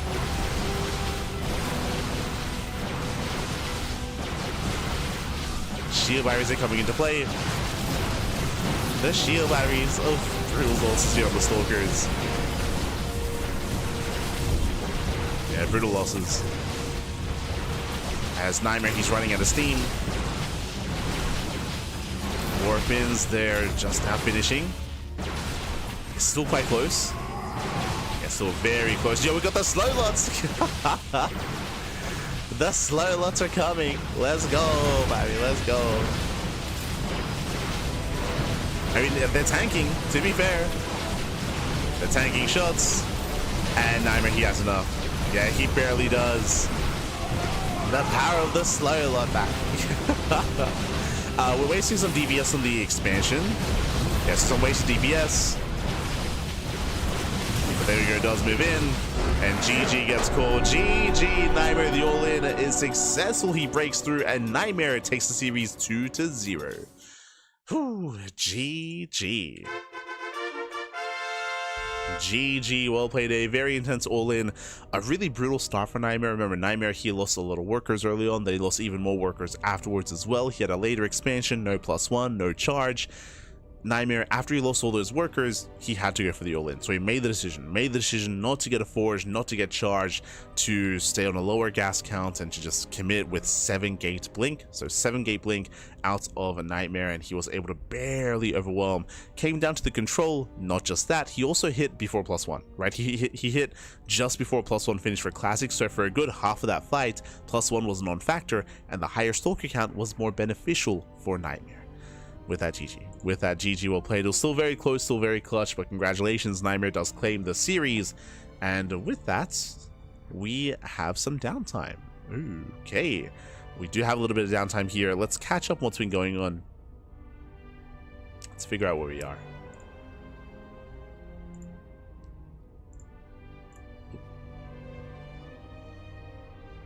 As I think we just got an update, potentially.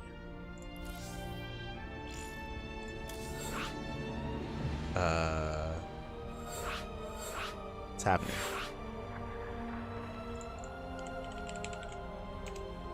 Oh. ByuN versus SHIN. Okay, so ByuN versus SHIN is... Okay. ByuN versus SHIN is ongoing. And ByuN is up 1-0. So we're jumping in mid-series. The winner of this, for some context, of course, is that the winner of this series faces off against Nightmare in the next round. Un momento. Shopify.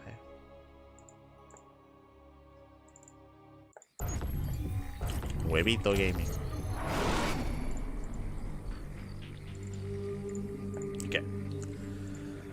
Okay, here we go. We're jumping in mid-series and spawning. It just lined up for us in the bottom right-hand corner of Magnatha. We have the South Korean Terran player. We have the Orange Terran representing Shopify, leading the series 1-0. It is ByuN.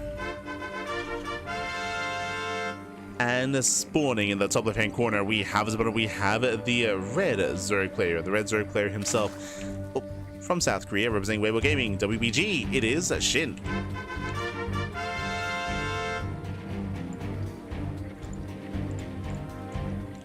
Go. So again, best of luck in the chat. As you can get your gamma going. Predictions are open. Place your bets on who you think will claim the series. Best of luck. Now, if you're watching Game 1 over on Wardy's channel, I would appreciate letting us know what happened and what transpired, as we are going for a gasless opener. Hatch pull, delayed gas out of SHIN. Bold move here on Maganatha. We'll see if we can get away with it. Meanwhile, ByuN opening up with a CC first out of ByuN, gasless out of SHIN. Both players cutting corners. Now, why are they cutting corners? Well, welcome to Maganatha. Maganatha is the largest map in the map pool, longer rush distance by ground, so you can get away with cutting corners here on this map. Now, because the gas is so late for SHIN, typically this means that we're going to be skipping link speed and going into roaches, but we'll see. We'll keep an eye on the gas income. We'll keep an eye on the gas usage, I should say, on how we do spend the gas. I'll keep an eye on him.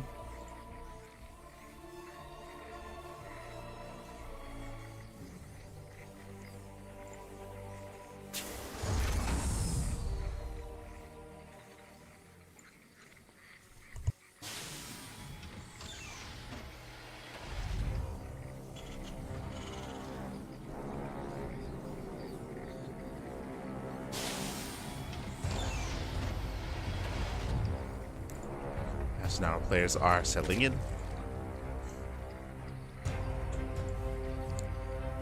And we'll see where our players do take us. I mean, ByuN, he's not afraid to go into mech, of course, so mech is going to be on the table. Otherwise, you could just get into a more standard build, into a third TC, into bio, into a 3-rack setup. Likewise, SHIN, he is very much known for opening up Roach into Ultra is his go-to. You can see here, SHIN, he does have that 100 gas. And it looks like he's going for link speed. Okay, very good. Link speed is on the way. Does get delayed link speed, but does not skip it entirely. Does not skip. Now, something that has been plaguing or has been rising up in the meta, of course, especially as you saw over the weekend, has been, instead of going roaches into Ultra, going Ling Ultra, going straight Ling Infestor Ultra. I was very shocked to see Cyril go for that style and go for that build. Traditionally, it's only been Raynor. Only Raynor has done it with mixed success. Cyril did embrace it over the weekend against Clem as well. And I'm curious to see if SHIN will also attempt it or if he does go into roaches. What's it gonna be?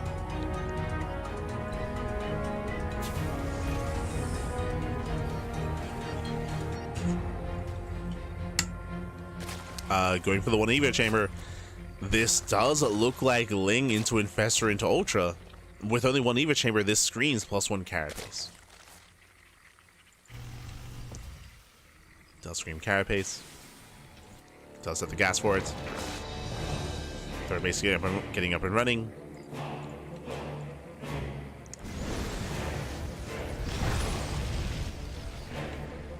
Carapace is on the way.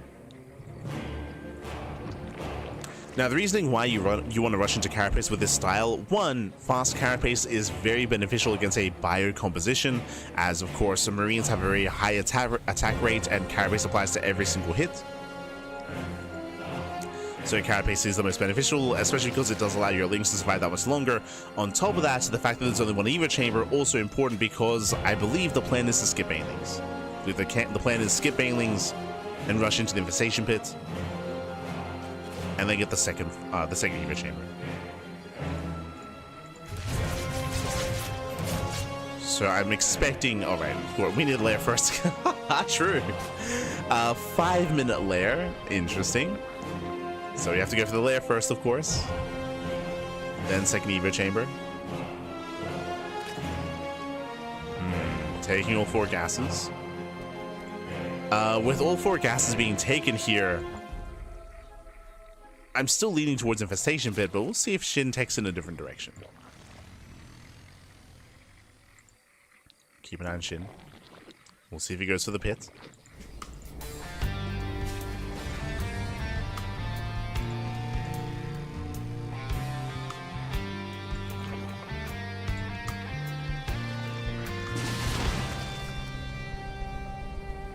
I'll be honest, I don't really know how much experience ByuN has playing against this. Just because outside of Raynor, the only other player that's done this is Cyril, at least from what we've seen and from what we've casted.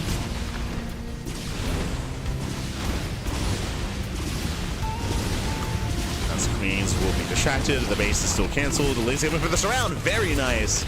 A nice catch here with the Lings, shuts down all the Hellions, and there it is. Infestation Pit, the goal, once again, as we try to emphasize, is Ling into Infestor into Ultra.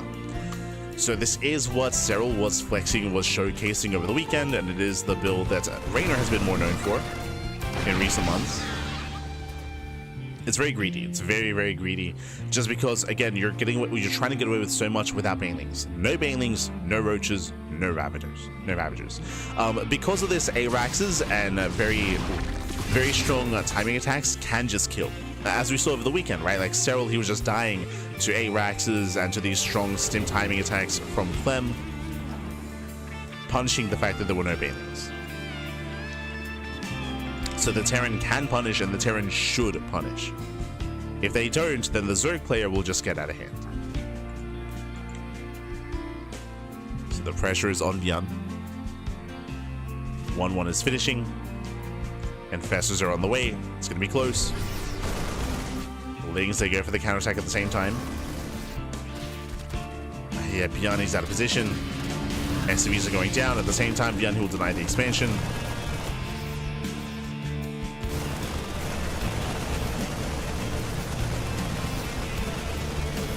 Supply box Shin does force a cancel, but Shin has Infestors, he defends. Yeah, Shin, he does hold. Ideally, this one's hit before the Infestors.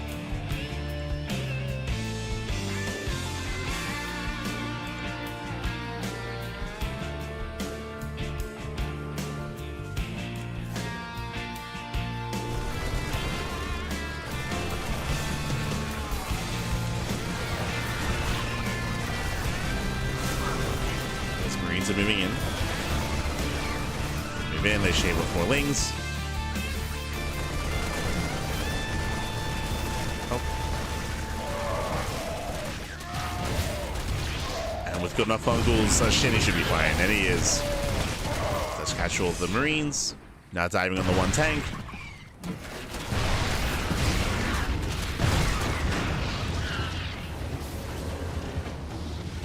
Tank goes down.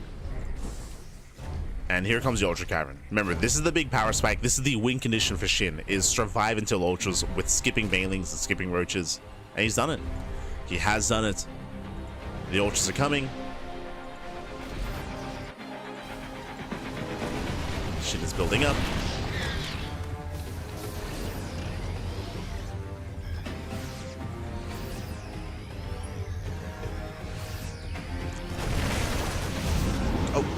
Out the medevacs. Medevacs do get caught for a moment. Ultras are coming. ByuN, he's running out of time. Remember, this early on, ByuN, he has no Liberators, he has no Ghosts. It's Marine, Widowmine, Medevac, Marauder, and not that many Marauders.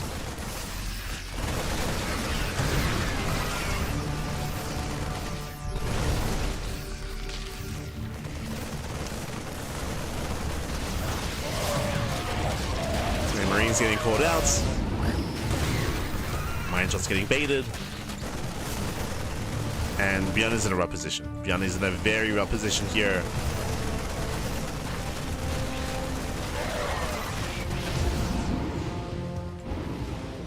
ByuN, he will get the base though. Does get the expansion. ByuN's only chance here is to buy time, to try to buy some time with these drops, to delay the push and delay the Ultras. But the problem is that Shin's maxed, and Shin is already coming. He's moving in. Ooh, that was a kill. That was a kill, not a cancel. Shin collapsing in. Brutal mine connections. Mines, they pop off. And the Ultra's having a hard time pushing in. But the base. Yeah, the mineral line goes down. He gets one. Now going for the planetary. That's all he needs. Liberation has arrived. But more SCVs are falling. It's 33. 33 SCV kills. I feel like SHIN could have gone for the expansion itself and could have gone for the committed into the planetary. But that should be the next target. And now SHIN's going for the Spire. Now he's going for Corruptors. Wing reinforcements have arrived. And SHIN is just snowballing out of control. There's just not much that ByuN can do here. Not anymore. Again, he missed his timing. He missed it back. Takes down the planetary.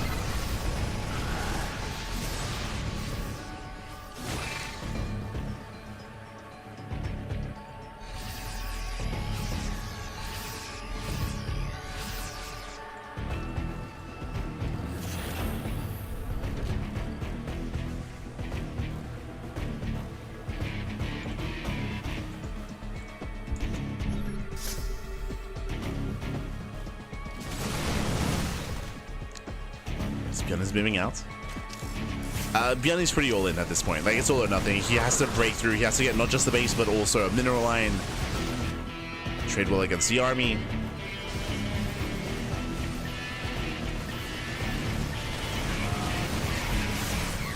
Ooh, what's the fungal does land? Yeah, brutal fungal.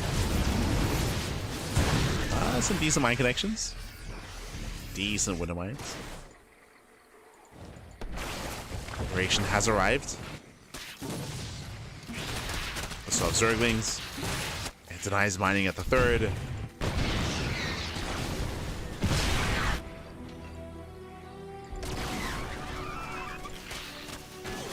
Now, can ByuN stabilize? Well, he has the orbitals, true. He has orbitals, he has mules, he has some liberators back at home.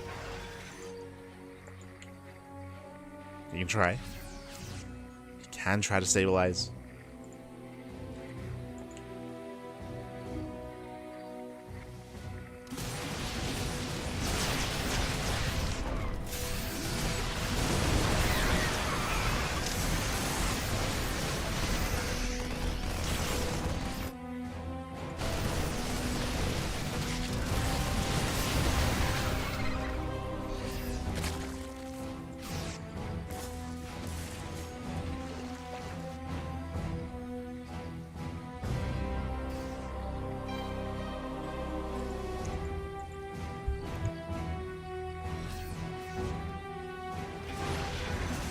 Yo, the slow banes. Because this game heavily relied on the lack of bailings, there's no bailing speed, and there's not researching. So the slow banes are coming in. Let's go. Oh, the bailings! Oh my god, they do connect. Some of them at least. Who needs bailing speed back? I mean, the base still goes down though. Expansion does fall.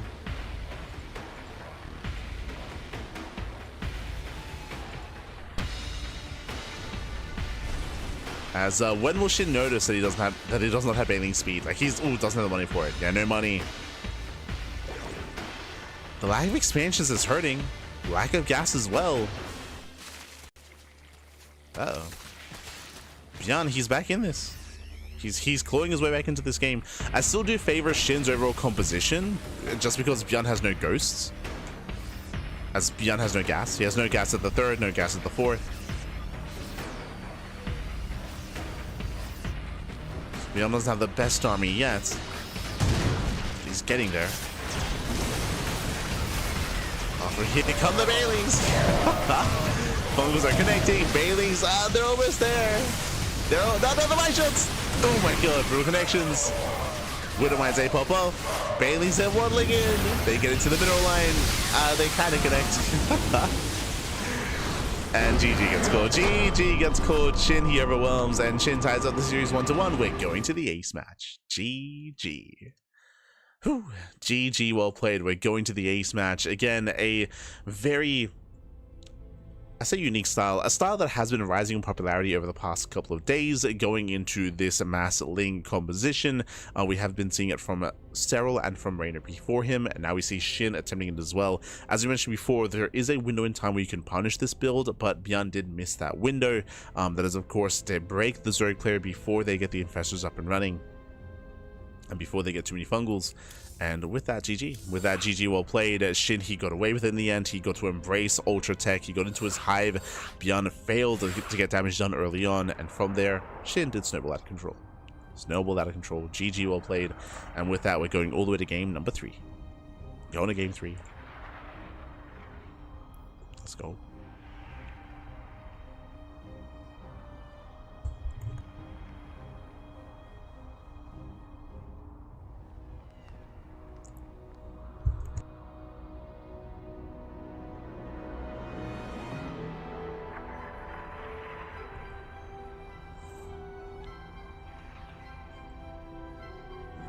Getting into the ace match. As a reminder, we still have both semifinals waiting for us as well. Ooh.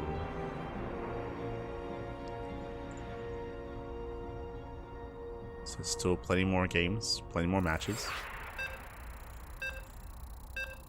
plenty more StarCraft. Let's go.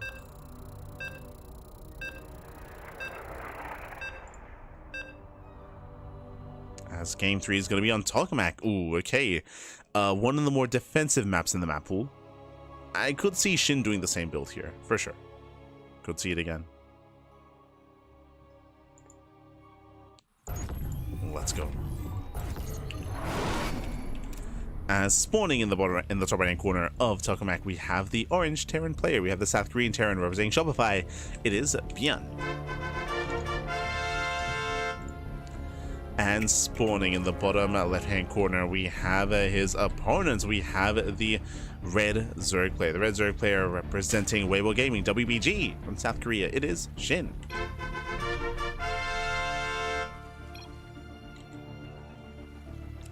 we go.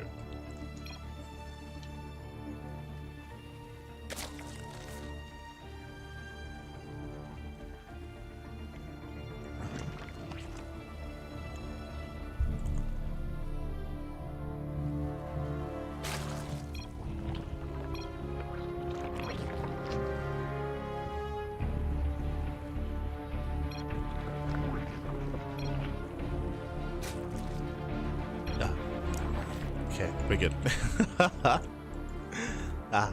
Settling in. Once again, we do have gas first. My apologies. Sorry, I was just dying a little bit. We do have a gas first opener here by SHIN, going for a delayed expansion, from going for a greedy build in game 1 to hyper aggressive in game number 2. Bold move out of our Zerg player. Meanwhile, once again, CC first. Ooh, CC first out of ByuN. Now, I'm getting deja vu. If ByuN skips the SCV Scout, if he skips the Reaper, and if SHIN goes for a Roach Rush, the game can end. The game can just end. Oh boy. We'll see where the gas is being sent. Link speed. Okay, he's getting to link speed, but he's still mining gas. This could be a Bane Bust. This could be a Bane Bust. And ByuN, no SCV Scout. No SCV Scout. Not again, Fab. If you remember, if you were here for ByuN versus Young Yakov last week, we saw the same thing. Yep, no SCV Scout, no Reaper Scout, zero scouting, zero vision as to what's going on. And SHIN, he should commit. We have the gas. Show us the nest. We're expecting either a Bailey nest or a Roach Warren. I feel it's going to be a nest, right? Question mark? Show us what you like. We have the gas. He pulls out. He saw the CC first. Lings are amassing.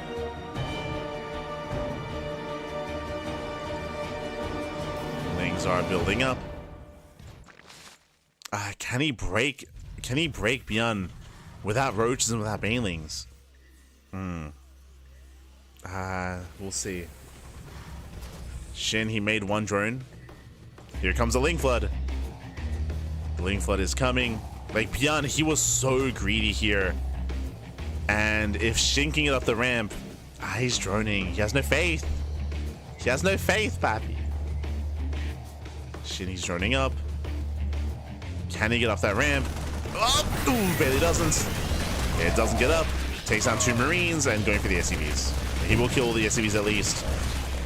All the workers do go down. This is okay damage. Again, if we had a ByuN alongside this, we could totally break through and then just end the game. Again, there's only Marine. There's only Marine here. So we could have committed a little bit harder, but alas, SHIN is droning. He's droning, he's saturating. This is still an okay start, is what I will say for SHIN. It's still okay. But they could have been more here, for sure. Could have been more. As ByuN holds. ByuN holds, ByuN expands. And the game will continue. The game will continue.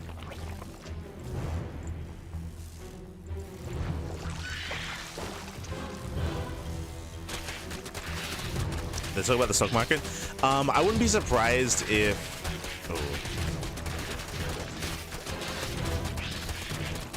if they were talking about the last game, the build. Speaking of, once again, we're going into fast +1 carapace, into delayed +1 melee. This does look like, once again, we're getting into Ling, into Lair, into Infestation Pit, into Ultra. Does look to be the same build, like the same kind of end goal. The opener, of course, is very different.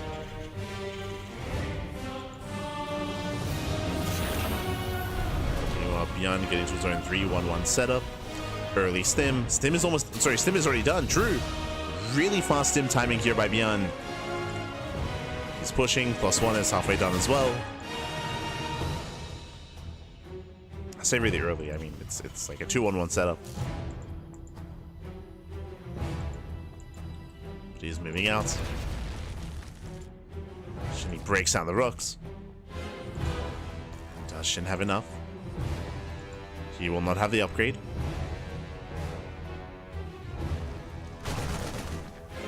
SHIN does get a Baneling nest.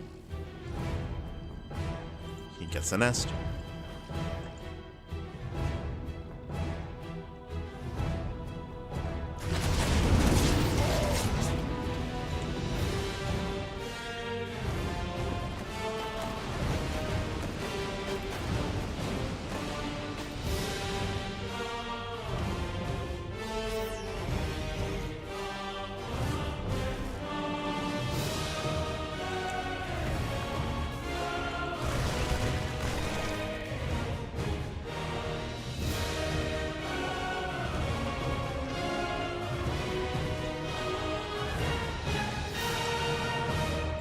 ByuN, he is pushing behind this 2-base all-in. Yeah, 2-base all-in, no third CC.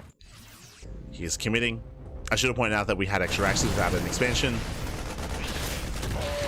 SHIN, he does catch some reinforcements. Gets 2 Marines. And ByuN, either he kills a SHIN or he dies trying. It's all or nothing. Baneling speed just began.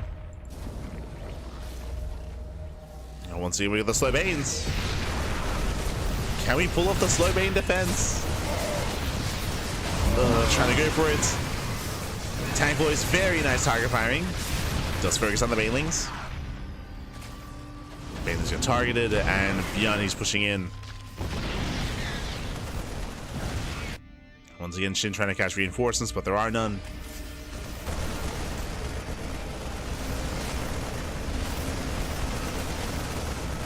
ByuN, oh, gets a queen. Gets 1, gets 2. Takes on 2 queens, now going for the expansion. Gets another queen. No transfuse. And yeah, this all-in is snowballing out of control.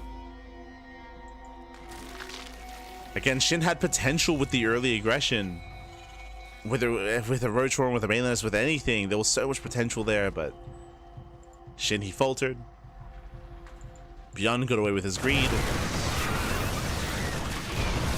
Baneling speed is done. Once again, nice target firing. Ooh, Banelings do connect. SHIN, he is holding on.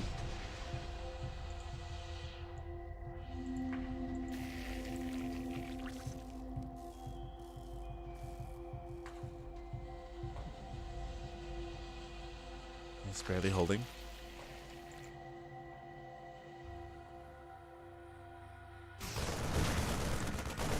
Shin, he's stuck on 2 bases. He has no expansion. He has no money, man. Nice target firing. As ByuN stims in, going for the expansions.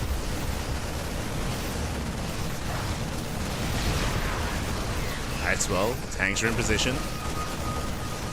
And another base falls. Yeah, Shin, can't keep up. Not anymore. Not anymore. We have 2 upgrades on the way for ByuN. 7 Marines at a time. Now ByuN starts the 3rd CC, but he didn't need it, to be fair. He didn't need it. The all-in has been successful. Now ByuN is ahead enough that now we can just start to expand.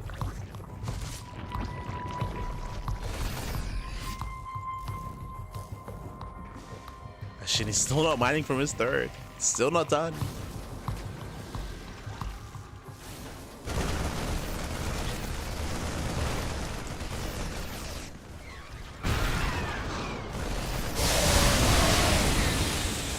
They collapse in.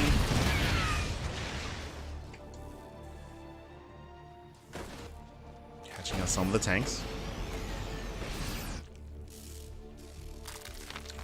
For the most part, ByuN should still outscale though, especially with the completion of the upgrades. 2-2 is almost complete. And ByuN is getting his own 3rd.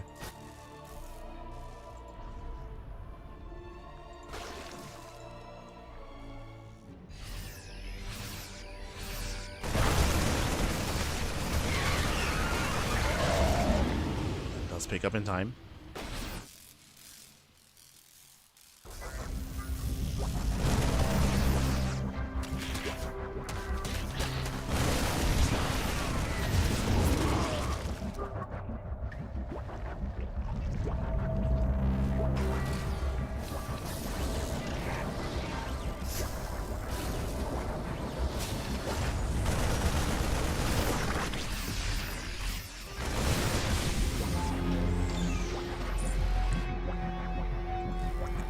And we're slowing things down.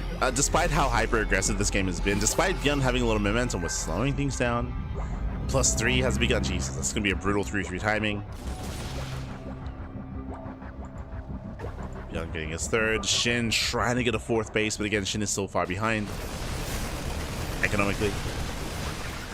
And upgrades.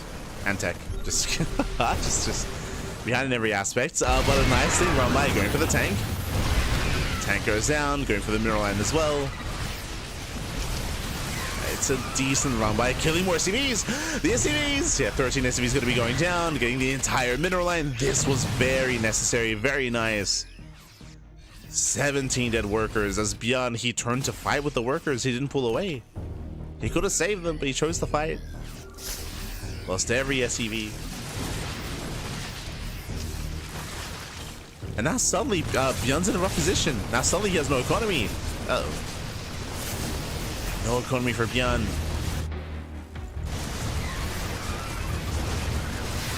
Brutal mine connections. Mine shots are decent. Drop into the 3rd. Shin trying to respond.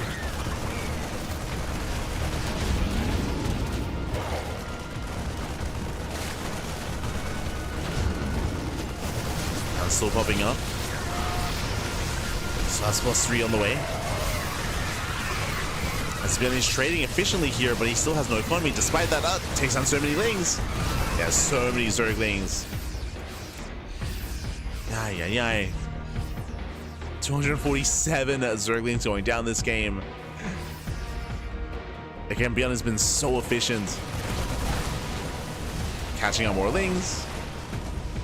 Yo, can we kill 300? Can we can we get there? As it's been very back and forth, but Shin, still not quite hasn't recovered. Still hasn't gotten there. Thing run by. Get shut down.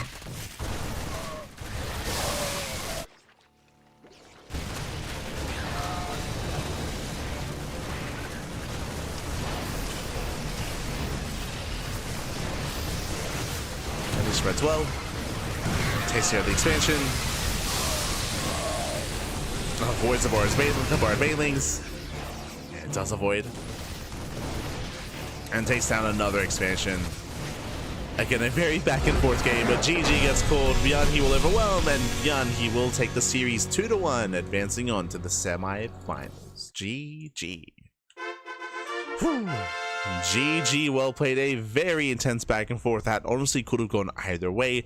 SHIN had momentum early on when he went for the earlier gas, but he chose not to go for the early all-in, and I do feel like, and we have seen SHIN just die to either Bane Bus or Roach Rushes. SHIN opted not to go for either one despite going gas first. Like, that's what was shocking to me. So SHIN, he had a lackluster start, had potential but didn't quite go for it, didn't go for the killer move, didn't go for the kill shots. In the end, it did force a longer game. We had a back and forth, and in the end, GG. ByuN did bring it back. And with that, ByuN, he will claim the series, and now we have our semifinals. The semifinals are now ready. Let's go. As you can see here, we have the upper and the lower semis ready for us. We're going to be getting into MaxPax versus Solar. MaxPax does take down Creator 2-1. Takes him down 2-1. Until advances on a face against Solar. That is going to be a rematch. Solar did take down MaxPax 3-0 during Pigatory Cup last week. And we'll see if MaxPax can get his revenge. Likewise, we have ByuN versus Nightmare in the lower semis as well.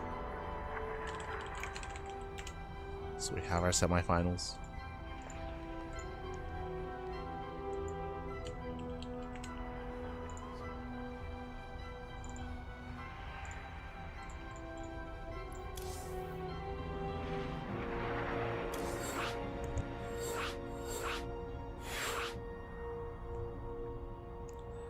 Okay, we have our semis, we have our series. Again, we're going to be, the Vita's done. We're going to be loading into MaxPax versus Solar first, and then followed by the lower semis. We'll get there, we'll get there. For now, we're going to be going on a very short break, very short. When we come back, we'll have our series. See you soon. See you soon. Really short.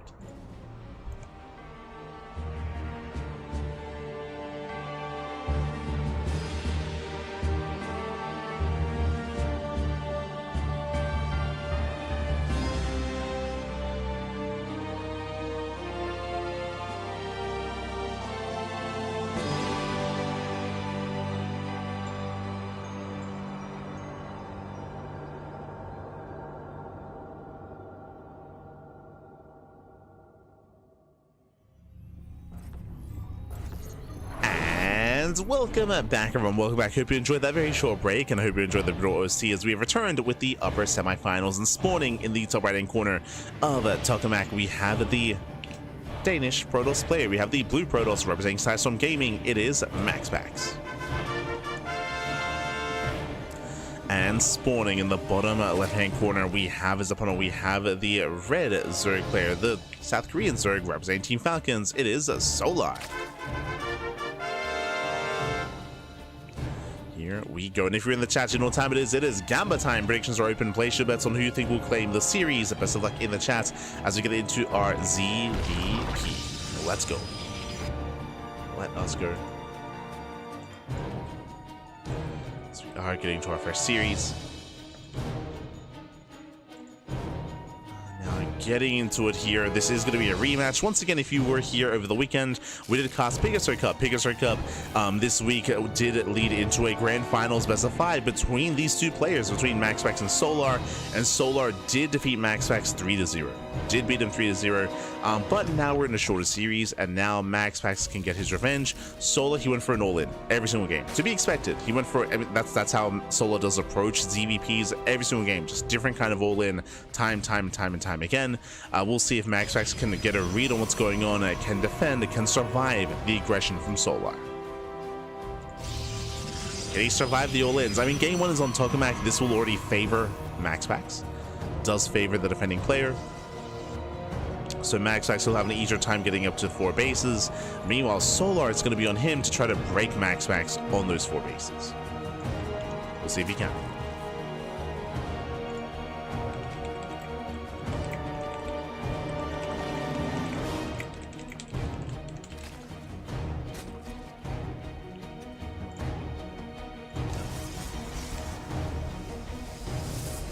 So we'll just step in. But now we have standard openers, nothing crazy, nothing wild, no early gases, no early link speed. No crazy setup here, just Stargate opener out of MaxPax.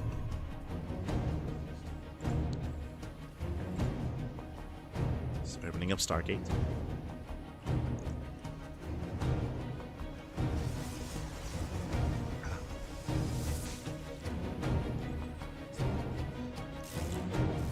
Here, Solo does pull out.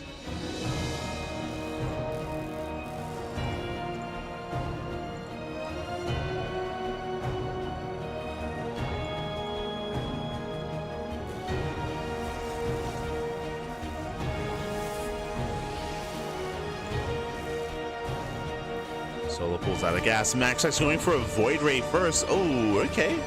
That I was not expecting here. For the most part, we expect standard play out of MaxPax, right? Stargate, Oracle into a third base, into +1 and Blink. But here we can see him mixing it up, going for the faster Void Ray. Now, with a Void Ray opener, it does allow the Protoss player to hide tech, right? It does allow the Protoss player to hide a Fleet Beacon and a second Stargate, or a faster Twilight Council into Glaive Adepts. Or could hide nothing, true. Could hide nothing instead. We'll see what MaxPax goes for. So your Overlord is hunted down.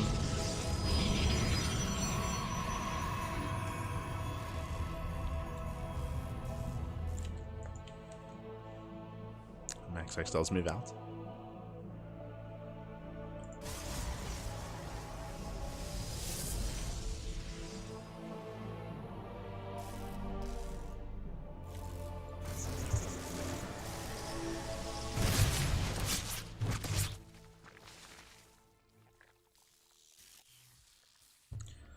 And that is going to be, I would say, yeah, standard timing. Standard time with the Twilight Council. Twilight Council with the Forge, +1 and Blink on the horizon here. MaxPax does open Void Ray to deny vision, but he's really only playing mind games. He's not really hiding anything back at home.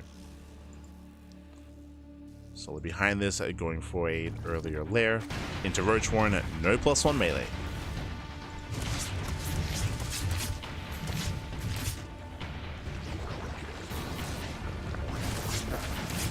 Now, with the Roach base opener, with gases now being taken, we could take extra gases. If we go for extra gases here, this could be for Spire tech. Spire play is very much so viable here. Oh, and I assumed it was going to be +1 Blink, but no, it's going to be +1 and Charge, not Blink Stalkers. This is for an earlier timing. So MaxPax is going to be hitting earlier, hitting faster.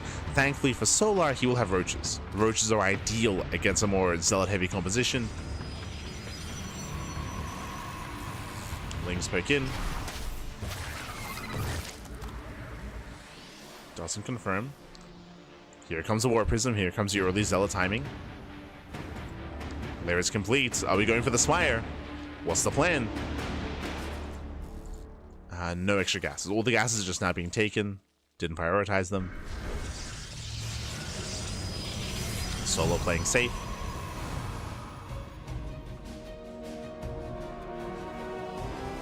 Is it safe? Oh, fast infestation pit. Hello. Hold on.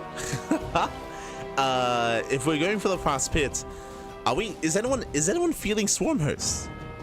Swarm Host is ideal against charge lots, and if he saw the Zealot, if he sees charge, then Swarm Hosts are viable, 100%. Swarm Hosts are very viable. They're actually favored against charge heavy compositions like this. As we get into a longer game, we'll keep an eye on him. Archon drop into the main base. Zealots on the right hand side.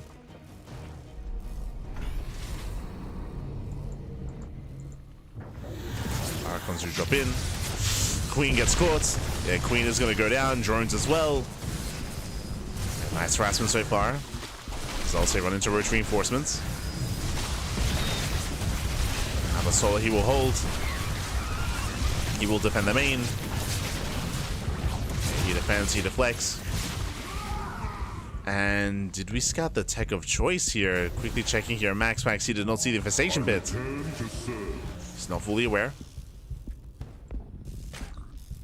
As the prism is being zoned away.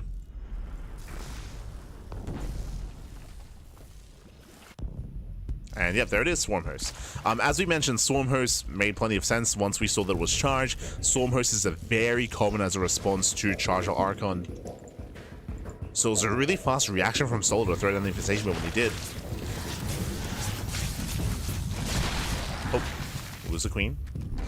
Now, for those that are curious why we assumed it was going to be Swarm Host and why it is Swarm Host, is that without Blink Stalkers, and there are no Blink Stalkers because of the build of choice, this army is very immobile. Going Charger, Archon, Immortal, Storm, it's very immobile, so punishing Swarm Host can be quite difficult. Not impossible, but very difficult. As opposed to Blink Stalkers, which can shut down the Nidus Storms, which can chase the Swarm Hosts themselves and shut the Zerg player down.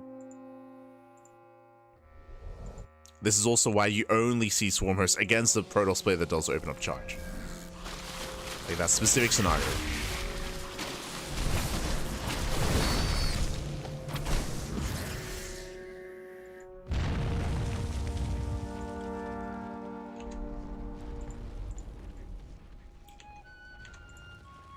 So here comes the Nidus, here comes the Locust Wave. It's going to be on MaxPax to minimize losses. Thankfully, MaxPax is in position. Where are the Swarm Hosts? They're too late. Oh yeah, miscontrol here by Solar. Swarm Hosts are late to help out. And they shouldn't get much done. Yeah, the Locust Wave is being wasted.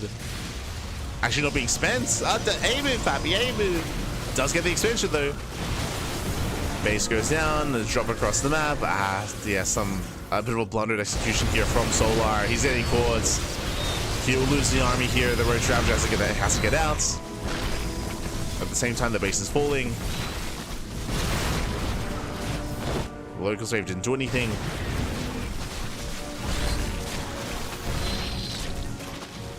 Solar, he will hold, he will defend. But this is a messy game so far. Very messy.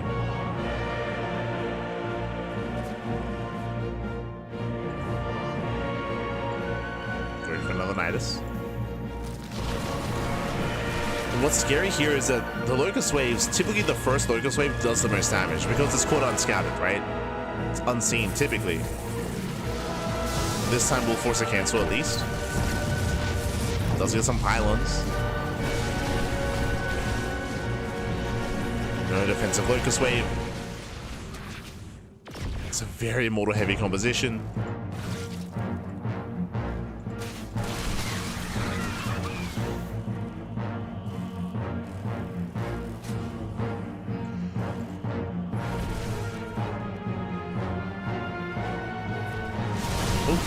Solar trying to collapse in, but he's pushing into so many Immortals. Yeah, it's not gonna work. Not gonna happen. He needs a defensive Locust Wave. Defensive, man. Defensive. Oh god, he's coming. Yeah, the Swarm Hosts are late. They're now coming in. And they should help. There we go, catching some of the Immortals, not bad. A lot of Immortals, actually. Okay.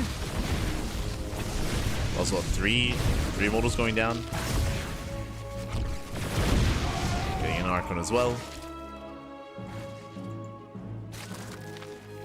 But it's still just been very messy here for Solar. Needs to back up Nidus Worm. Another Zealotrop.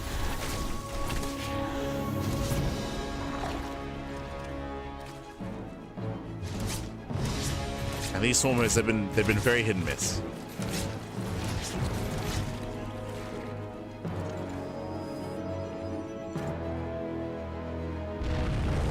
Comes the Nidus.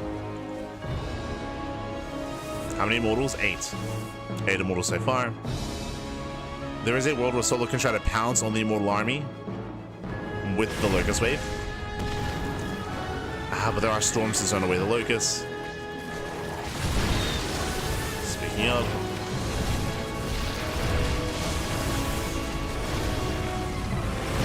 The Locust Wave shouldn't quite connect. Oh. It's an Archon, another Storm. Solar, he has to get the hell out of here. He cannot fight. MaxPax is outscaling. He's just outscaling Solar. He just wants to go for the kill. Nothing nice on the way. And Solar's losing too much. He's losing so many drones. So many workers are going down. And again, Stormhost, they can work really, really well against this. But as we saw, like, it's been very shaky execution out of Solar. Very shaky. Time and time again, especially early on, we saw the Locusts, they weren't quite where they needed to be. We once again have the intent to surround. So many Ravagers going to be falling. Roach as they start step in. Oh, can we catch out all the Immortals? Can he get him? He gets a good amount of them, but GG gets called in the end. He runs out of steam, and MaxPax will take game number 1. Whew. GG. GG, well played. MaxPax will take a lead. Again, just a very messy game here from Solar. The Stormhost had a lot of potential, but we saw a lot of fumbled usage of the Stormhost, I will say. It was very lackluster, and for the most part, MaxPax was just all over the counterattacks and the harassment, always going for Zealot run by Zealot counterattacks, War Prism harass as well, forcing Supply to be stuck at home, whereas Solar wanted to be aggressive, wanted to be assertive, but he couldn't quite pull it off. GG. GG, well played. With that, we're now getting into game number 2. Let's go. And we'll see if MaxPax can claim the series or if Solar can bounce back. Jumping into game 2.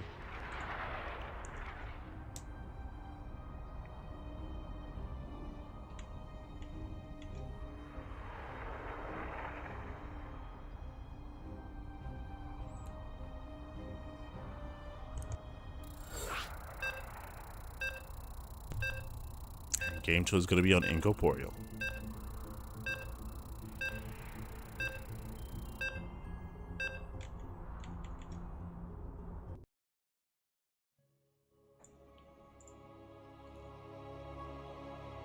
Here we go.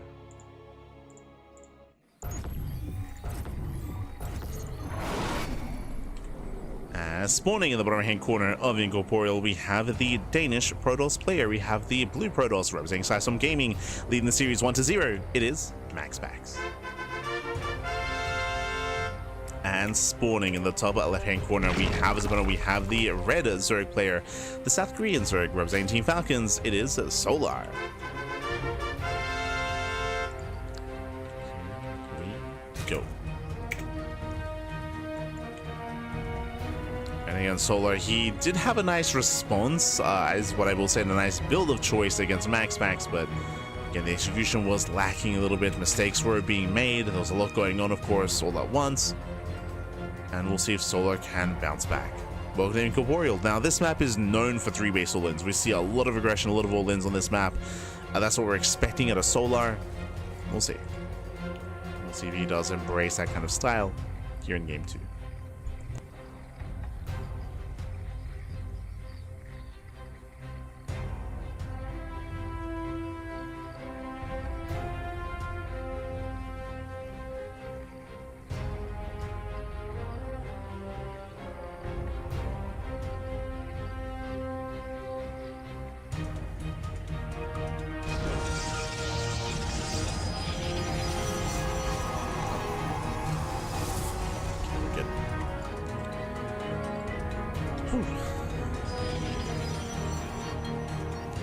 As from here, we're settling in. Standard opener out of MaxPax, standard opener out of Solar. Nothing crazy so far. We're expecting Solar to get up to 3-base saturation and then get a 4th base just for Larva, but we'll see. We'll see. Last game, we did have MaxPax opening up Void Ray and did go for a charged follow-up. We could see another Void Ray opener into something different. I do like the idea of MaxPax going for the same opener and then going for something, for a different like tech choice afterwards, and make it look like the same build. But we'll see.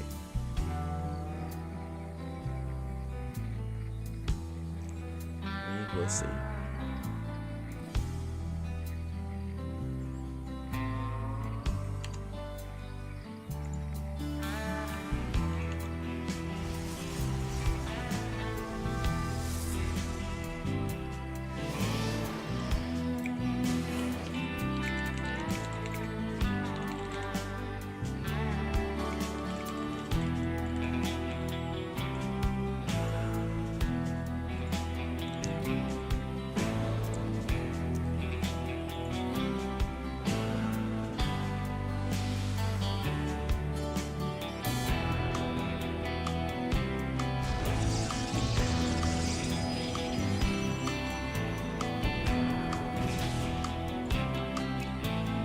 From here, we're just droning, just saturating. This time, no Void Ray. This time it is going to be an Oracle opener out of MaxPax. Let's go. Let's open up Oracle.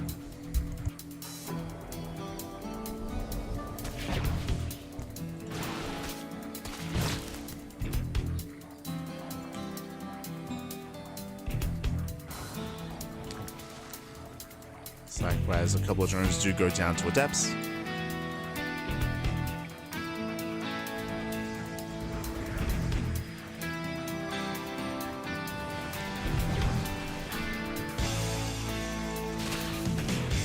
That's a couple of drones. The Overlord is going to be hunted down. Oh, that is going to be an early Robo. Okay. Hello. Este MaxPax. Now, going for an early Robo, there could be two things here. This looks like a High Templar Archon drop. This is a style that we have seen from the European side of things rise in popularity at the start of the year, and then it fell off. Like, I'll be honest, I haven't seen this build in a couple of months. But basically, it is Robo into a Twilight Council, into a Templar Archives, into a War Prism, into an Archon drop across the map with High Templar. It's a delayed Archon drop with High Templar, not with DTs, and behind it you do go into Storm. So again, it's been a couple of months. Here comes the War Prism, and here comes the Templar Archives. As we mentioned, we're going for High Templar, and then you morph them into Archons. So delayed Archon drop out of MaxPax. Players like Skillus, players like Mana, players like MaxPax, like a lot of the top European Protosses were doing this build at like around, what, March? Like around March of this year? Like January, February, March. Beginning of 2025. Then it did die off post-Star Zagora. I want to say around then. Like pre-EWZ.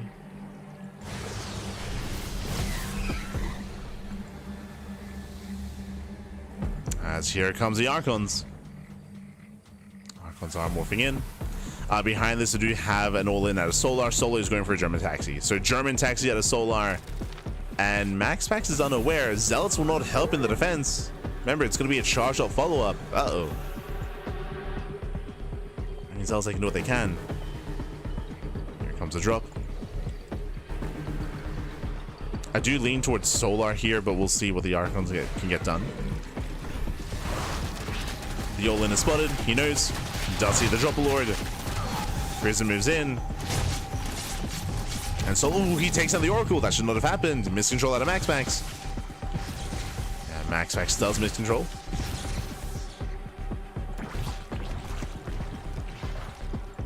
Getting 10 drone kills so far. There's a recall back home. Army does recall in time. Solar's moving in. And shield batteries and cannons are still on the way. MaxPax needs more time. He's a little bit more time. Nice control. Juggling well. Juggles well. Cannons are trying to buy some time as well. But Solar may just have too much. It breaks through the cannons. Shield battery out of Engie. There's only 2 Archons.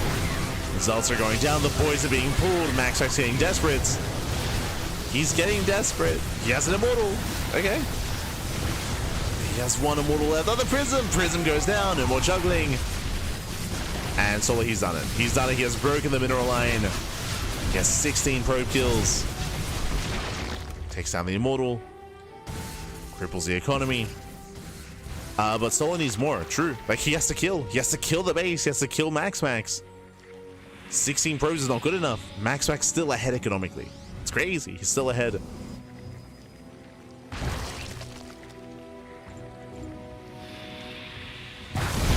The longer this game goes on, the better it is for MaxPax. Nice spread. Avoids the bios. GG gets called. Yeah, the all-in fails. The all-in fails, and MaxPax, he will take the series 2-0. MaxPax will advance on to the grand finals. GG. Whew, GG, well played, congratulations, MaxPax. He will claim the series, he will claim it, he will advance on against Solar. He had a very intense all-in there where he was able to cripple the economy, he was able to kill 16 probes, but not enough, not good enough. He had to do even more than that. In the end, he did fall off, did get outscaled. GG. GG, well played. Congratulations, MaxPax. He does advance on to the grand finals, and he does get his revenge after last week's best of 5. GG. GG, well played. With that, we're now getting into our next series. It's going to be another best of 3. It's going to be ByuN versus Nightmare.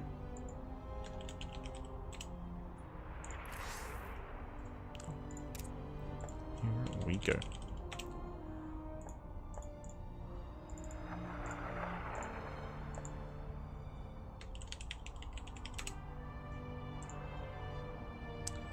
As videos are underway.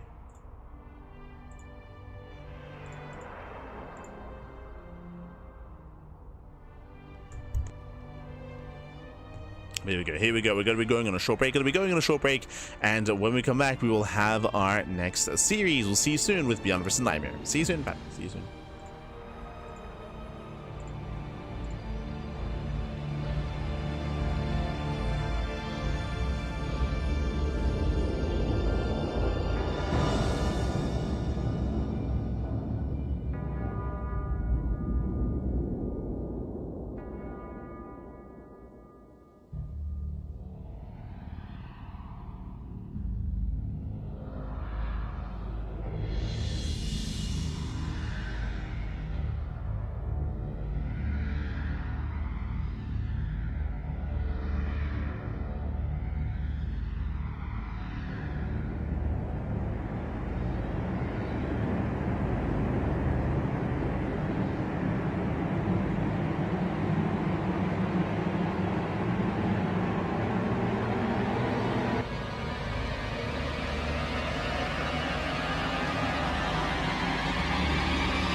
And welcome back, everyone. Welcome back. Whew, hope you enjoyed that lovely brutal OC. Hope you enjoyed that break as we return with the lower semis. Winding it back here, we already have our first finalist, MaxPax. MaxPax, he made it to the grand finals over Solar.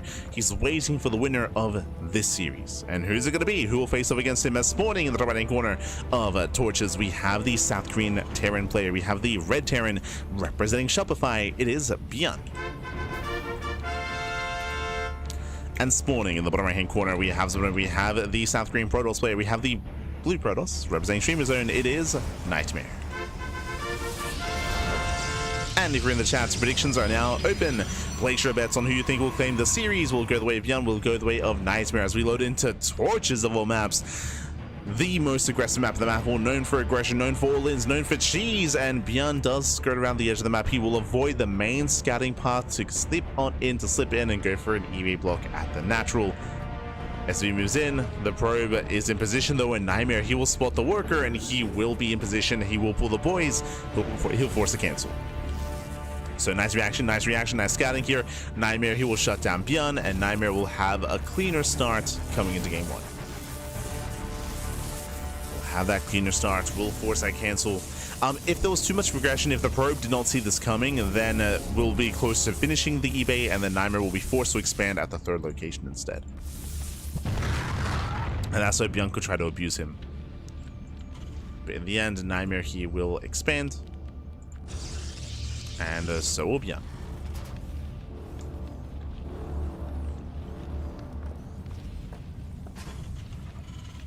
Oh, never mind. ByuN going for the factory before CC. Okay. Let's go for the faster factory. We'll see how aggressive ByuN is going to be. We'll keep an eye on him.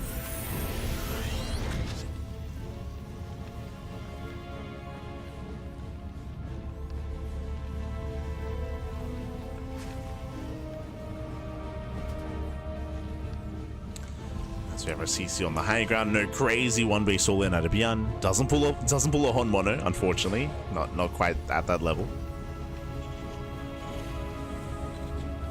Smooch.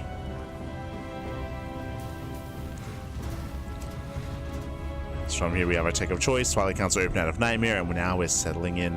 Coming into this map, it is not uncommon to go Stargates. Not applicable here, but we have seen a lot of Stargate play. The reasoning for this is because of the prevalence of Banshee play in this matchup. We do see the tech lab finishing up. The starport will soon be thrown down. Oh, hello. That is a second Rax. Now, very quickly here, if ByuN, if he throws down a third Rax before starport, this screams 2-base all in. So far, ByuN, he doesn't either scout. It's like, get out of here.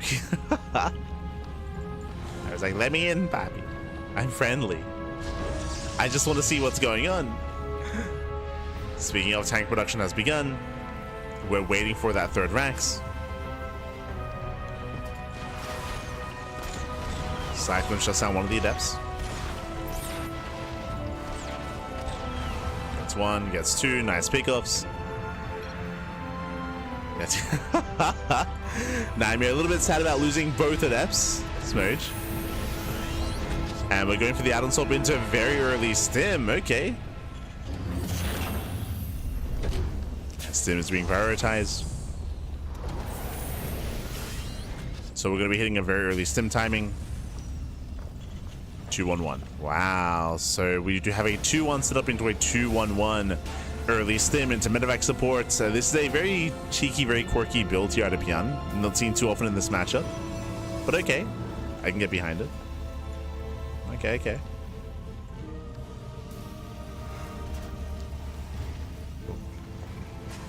And we'll see where he takes us. From here, Nightmare going to be moving forward. Does look to expand towards ByuN.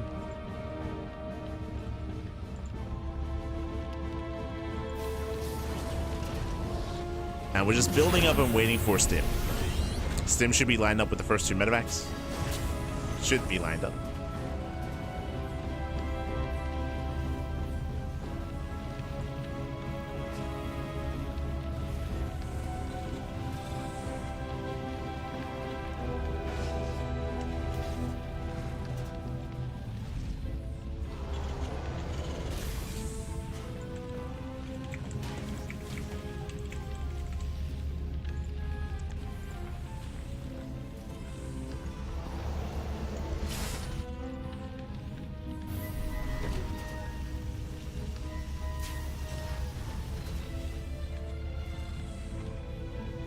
From here, we are going to be getting in.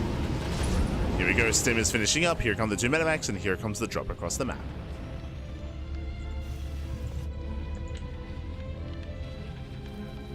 Comes the double drop.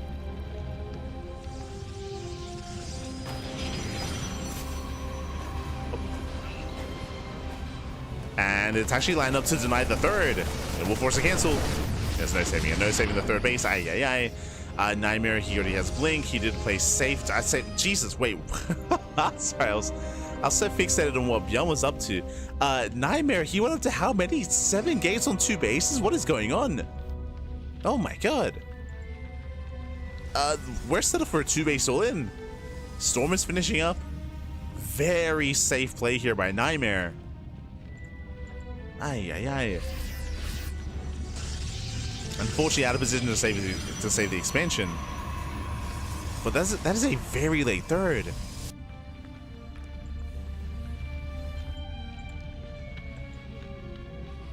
It looks like he was hoping that ByuN would all in, but ByuN is not. Like, ByuN is expanding, third CC's on the way, extra maxes.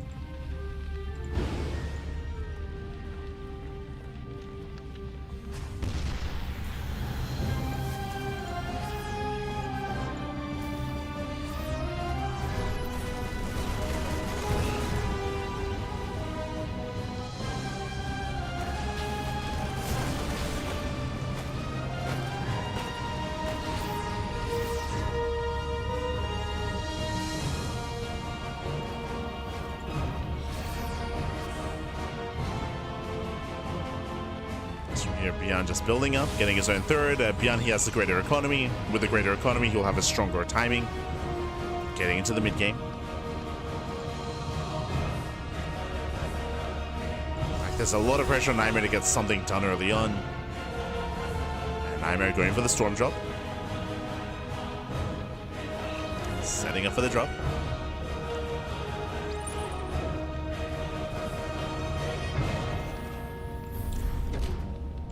ByuN going for the low ground expansion, not easy to hold on to. That's what the Prism. Prism gets spotted, ByuN pulls away. He sees the main army.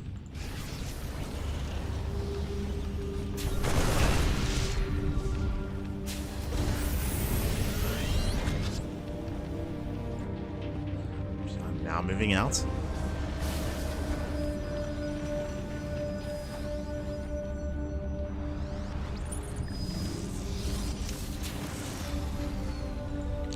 He's going for it.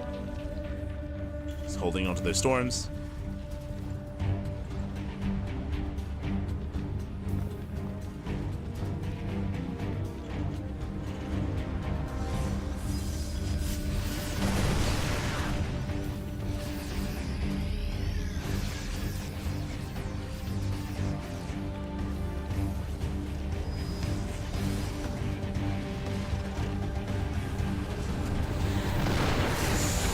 He's going for it. Doesn't go for that. Brutal storm. Oh god, no! He stands in the storms. It was nice, but only one. Yeah, only one storm. And ByuN holds. ByuN does hold on. Thankfully, only 2 High Templar for Nightmare. Only 2 Templar. If we had 1, maybe 2 more storms, different story. ByuN holds.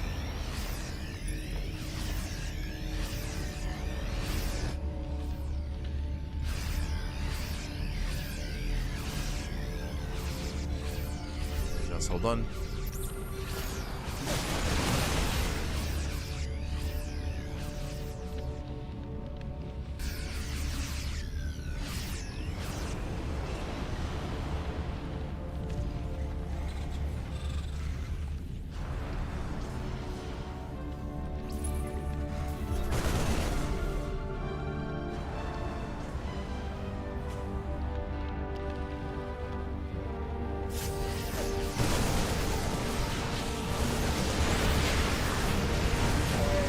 Catching us some ghosts. Not bad. So 1-2 ghosts going down. Nightmare now taking his 4th base. But again, because of Nightmare's late third, I still do favor ByuN's position. He's had the better economy. Nightmare, he's just now building up to Colossus. But still a very tense game state.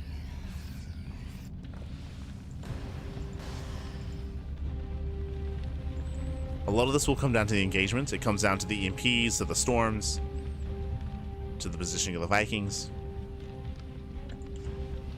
As ByuN, he is now getting into Viking production.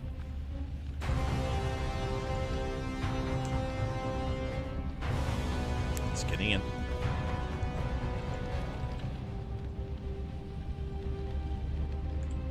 There's okay. Now earlier for the fights we only had 2 High Templar. Now we're up to 10. 10 Templar, but most of them are back at home. Most of the Templar are home. They're spread out in between the bases.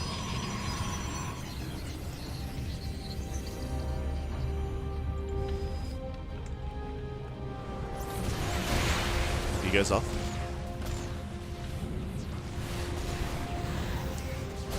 Taking a lot of damage. Now ByuN is working towards Liberators.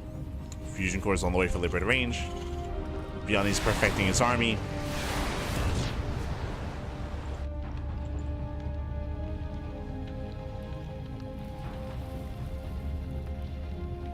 Again, the lack of High Templar is really concerning. Like, he has a High Templar count. Oof, but the last Prism goes down, lands 1 Storm. And that's it, just 1 Storm. Like, all the other Templar just chilling at home.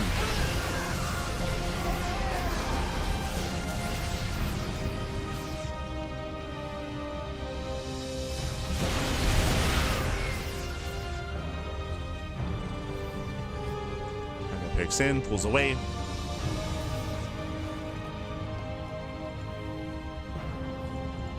There we go. Now 4 Templar join the main army. They join the main control group. Let's see if we can avoid those EMPs. Sniper's moving in. High Templar clumped. Nice EMPs. The EMPs, they cover the Templar. How about Cells? They get into the mineral line. They try to at least. Vikings are being shut down. Here come more Zealot reinforcements, and Nightmare just going for the kill, going for the throat. He breaks through the CC.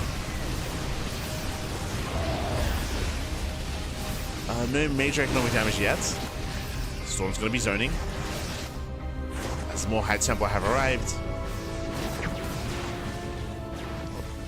Nice snipes. The Templar, they're on their own. Yeah, Templar on their own, losing 1, 2, 3 Templar go down. Very inefficient here from Nightmare, losing almost every Templar. That should not have happened. But it's fine. I like Nightmare. He can still just overwhelm. GG gets called. He comes with more Zealots, and Nightmare will take game number 1. Whew. GG. GG, well played. Again, better engagements for Nightmare. You can see the map coming into play there, especially towards the end. It is so difficult to expand on the low ground. It is just such an open area, such an open expansion. Even without storms, you saw that Nightmare was able to just overwhelm, just take a better and better fight there, forcing these engagements out to the open, forcing these surrounds. Charge, let's say, excel when there's no obstacles to stop them from surrounding. When there's nothing to really force any Sim City and force any choke points. GG. GG, well played. With that, Nightmare takes a lead, and now we're getting into game number 2. Let's go. Jumping to game 2.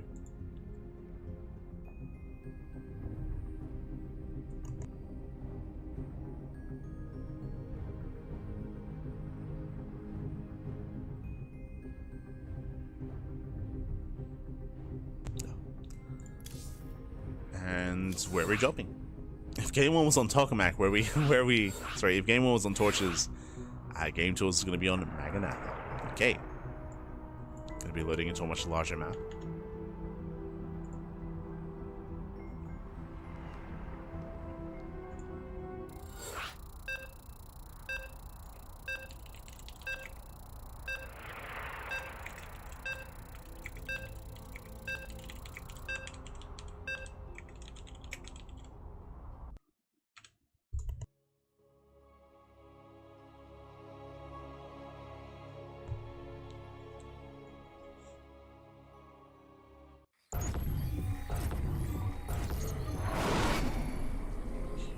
we go. We are getting into our into game 2, and we'll see if we can extend the series or if it all ends here and now. Is spawning in the bottom right hand corner of Maganatha. We have the South Korean Terran player. We have the red Terran representing Shopify. It is ByuN. And spawning in the top left hand corner, we have as opponent, we have the blue Protoss player, the blue Protoss himself. Representing Streamer Zone, it is Nightmare. And welcome to Maganatha. Maganatha is a much larger map. The map will also much more defendable as well. Unlike the previous map, when you take your third base, there's a choke point coming into the linear third base. There is a choke point coming into the triangular third as well.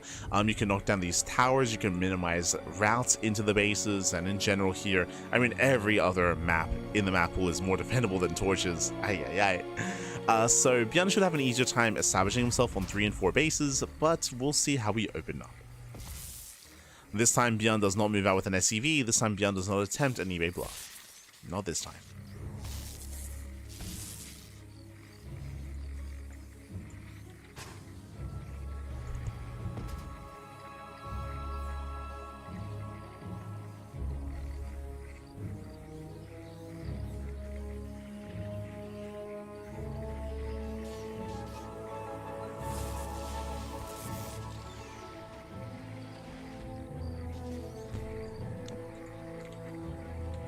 Go.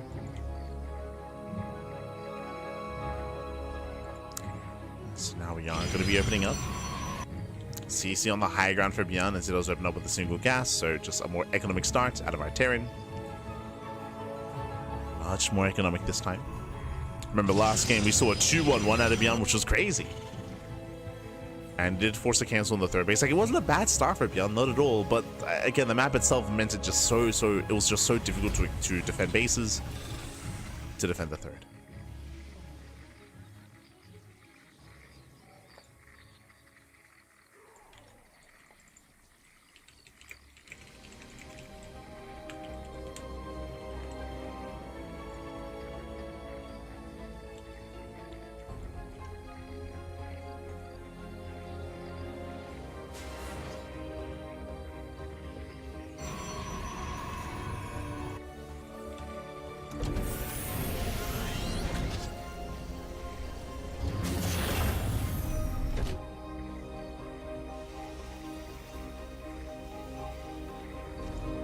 So we have our Twilight Council opener out of Nightmare.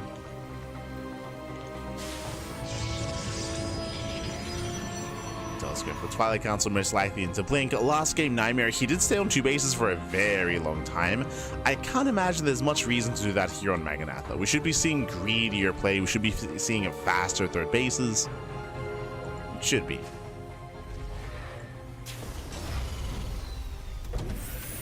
ByuN throws down a second Rex. Catching out the Adept. Gets one. Takes down the Adept. ByuN can now expand. Behind this, we do see Nightmare going for his own Robo on 2 bases as well. So we should be seeing 3-gate Blink and a Robo on 2 bases before the third. That is the go-to. That is the standard. Oh, Nightmare even getting safety shield batteries. 1 in the main, 1 in the natural. He's ready for Banshees. Ready for Harass. There's the third gateway. So just again, really safe play out of Nightmare. And he has a choice to make. He could even take gases on 2 bases and then take up into Storm. So we'll keep an eye on those gases. Otherwise, he should be expanding. Meanwhile, no surprises here. ByuN, he's going into High Flight Rotors. If you've been watching ByuN and Terran players over the past couple of months, I want to say 2 months' time, we have seen Terran players embrace High Flight Rotors, not Cloak, as an alternative way to get damage done across the map. True. To get into mineral lines, to pop up. Water Drop comes in, and Nightmare does pull away. Does pull away in time.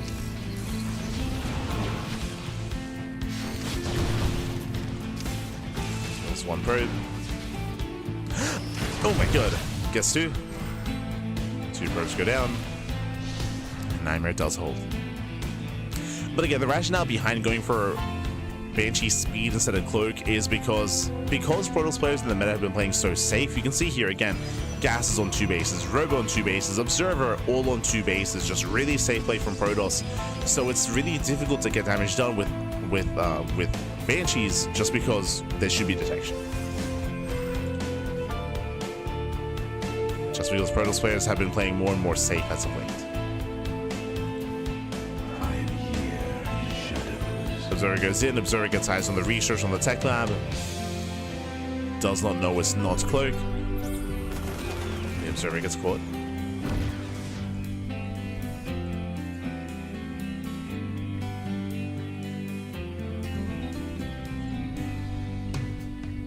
Observer gets shut down.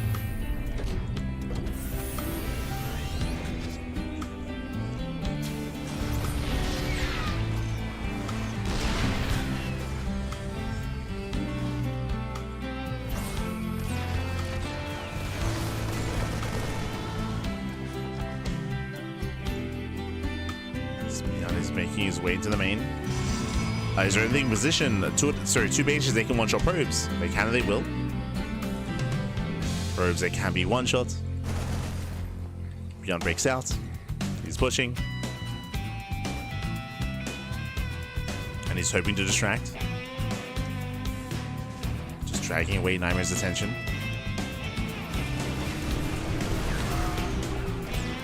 Let's push in. Banshees, they do get activated. Storms are ready. Nightmare's holding on. Nightmare, he defends back at home. ByuN, can he get within range of anything? The Storm! Oof. Storm does graze. Another Storm on the tanks. One Templar goes down. Tanks are low. The zoning Storm.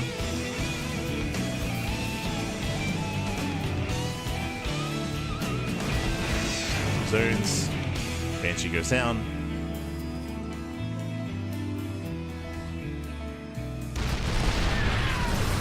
And Nightmare will clean up. Yeah, he'll just completely clean this up. Takes out every single tank. Ay, ay, ay. Tanks go down. Bio as well. We can see ByuN trying to harass. And does get a good amount of probes, but he lost the entirety of the main army. That was a big loss for ByuN.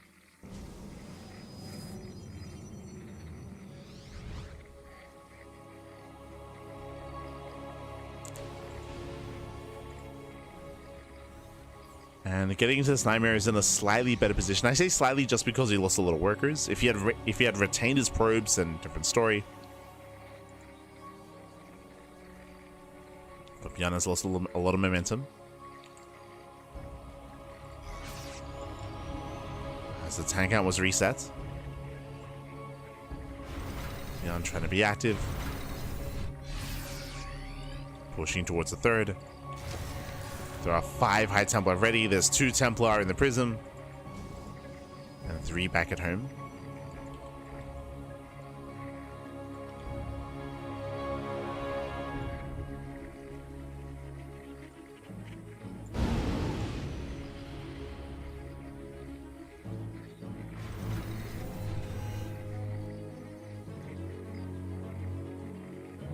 Okay, Nightmare moving in. Does come in for the storm drop. Quick reaction. ByuN pulls away. ByuN pulls away. He's distracted. He sims back home. Oof. Storms, they graze the workers. Nothing major. Just 2 SCVs. Could have been a lot worse. But at least Nightmare buys time, right? He buys time. Drags the army back.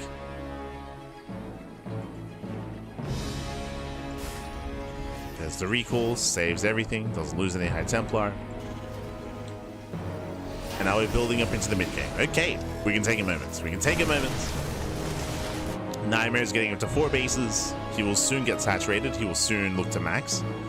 And Nightmare should gain map control. At the same time, ByuN, he's going to be turtling up on 3 and then 4 bases. ByuN is taking over the Ghosts, getting the Vikings. A lot of this will come down to the engagements, will come down to how our players do push in.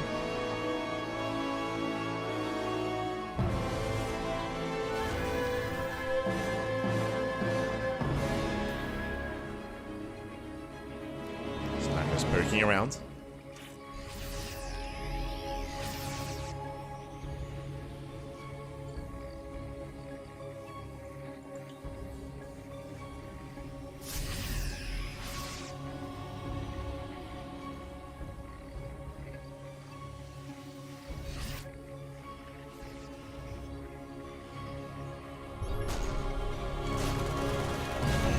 Units are posturing.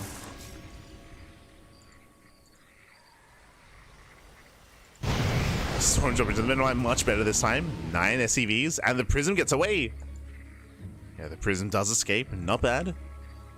Much better storms.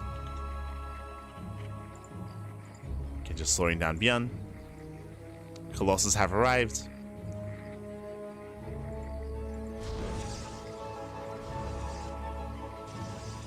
So even with Ghosts, even with the EMPs, now the Colossus are here to help shut down the Bio army.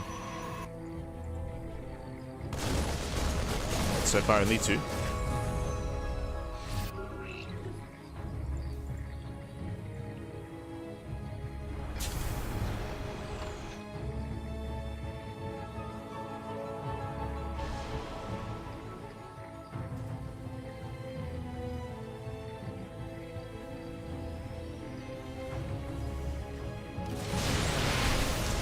And Nightmare collapsing in. Ghost a little bit out of position. So we 1, 2, 3 Ghosts going down. But the Colossus lagging behind. Yeah, miscontrol. Miscontrol there out of Nightmare. The Colossus that were stuck attacking a building, attacking the sensor tower. Nice EMP.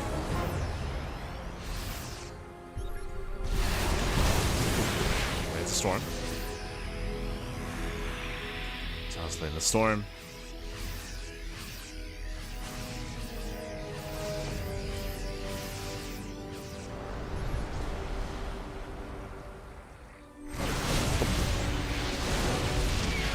Down the tower. At the same time, getting ready for a Zealot run by, for a Zealot flank. Planetary's up. Getting ready for some flanking storms. And does Nightmare lead with a High Templar? Does not. Oh, kind of. Oh no! Your mine shot going off. Massive connection. Storms are coming in. We have a flanking storm as well. Ooh, doesn't connect. And late reactions out of Nightmare. Zealots are going down, and ByuN, he will take this fight and takes down the Bio army. But here comes Zealot reinforcements. Has to pull the boys. And ByuN holds. ByuN, he does hold on. Again, we did have a blundered attack from Nightmare. He lost the Templar. He did not storm. The Law was riding on that surround. And ByuN holds. He does hold on.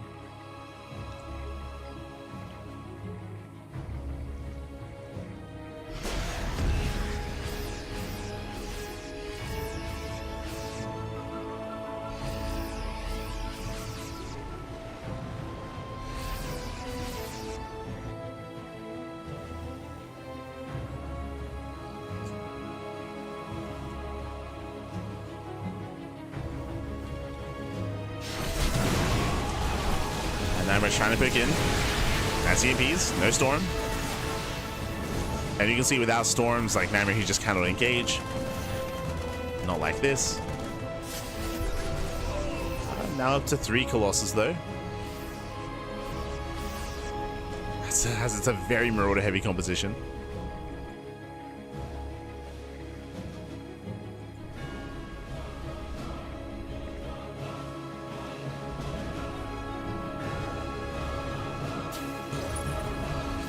Again, Nightmare with some flanking storms coming in. Ooh, storm doesn't quite connect, but Zell's taking on some of the Ghosts. Yeah, Ghosts getting caught out. Once again, we have some wasted DPS. The Colossus, they focus on the CC.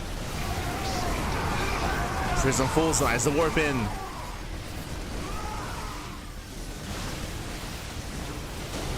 Nightmare coming with the storms, no connection. CC's getting low. Yeah, and once again, Nightmare, he will step forward. Oh, better storm here for Nightmare. Oh, no, that's what? 6 Templar? Oh, no. 3, 4, 5, 6 Templar go down. Ay, ay, ay. Nightmare with a miss rally into the army. Not like this.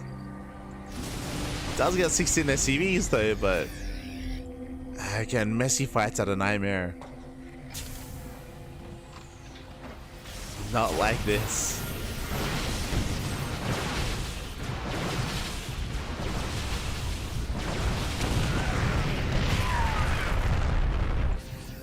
Still breaks the expansion. And with reinforcements, with that economic lead, Nightmare, he might still be able to pull this off.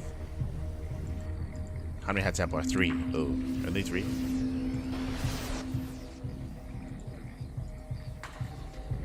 Only 3 Templar. I mean, there's not enough support here for the army. ByuN, he cannot remax fast enough. Now would be the time for Nightmare to just A-move. Just send it. Just send it in. You can do it. It's just such a ghost-heavy composition. But Nightmare, he doesn't go for it. He rotates instead.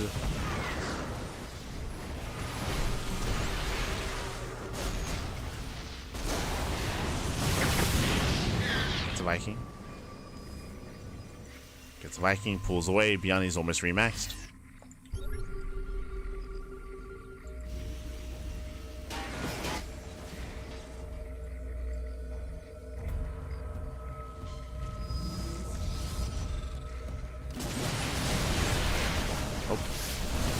Cells trade well.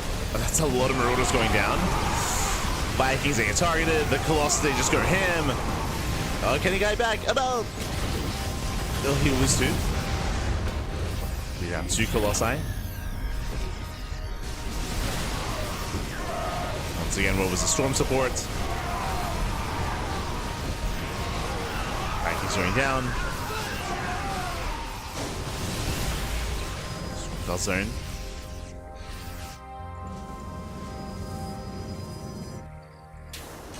ByuN just fighting for his CC. Does land.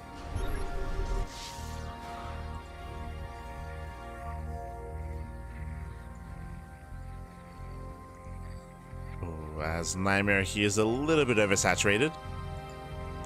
Doesn't have the best mining. Likewise, he's been skipping warp-ins. So his remax is a little bit delayed. This does give time for ByuN to establish the base. Now, the problem with his expansion, no planetary, right? There's no planetary, it's an orbital. So it is vulnerable.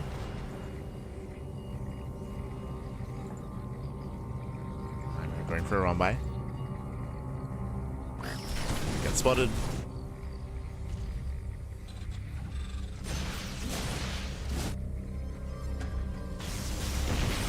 He's moving in.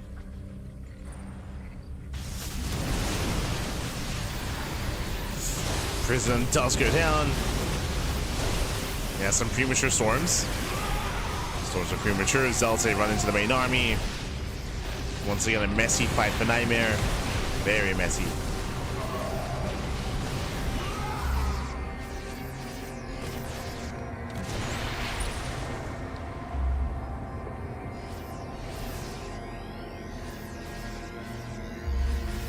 But remember, the reason why Nightmare can afford this is he has top right. He has top right, he has bottom left, he has these fresh bases. They've been untouched this entire time.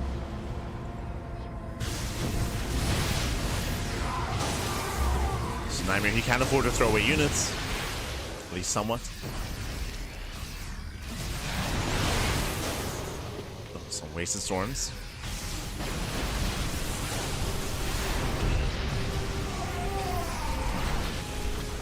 Here he playing SHIN, going for planetary. Better storm towards the end, but no more storms. We're the Templar. And Nightmare just overextended. He overextended, he will lose all the Colossus. The Stalkers, he has to get out of here. This is an expensive army. He's gotta get out. Zelta coming in. Nightmare, he's losing a little bit too much here. He has to blink away. Storm doesn't land. But he might be able to afford it anyway. Yeah, massive storm. Oh my god. Massive storm on the ghosts. Nightmare, can he get on top of the ghosts? He can. That's 3 ghosts going down. There's 3 left. Oh, down to 5. 6. Jesus. And 6 ghosts remaining. ByuN holds. And he's barely holding on, but that's going to be 37 dead SCVs, and that's too much. That's too much damage. ByuN, he was holding his own, and it was quite impressive for most of this game, but ByuN, he's broken. ByuN, he has no economy. He's down to 32 SCVs. You can see how hard he's muling here. Muling as hard as he can.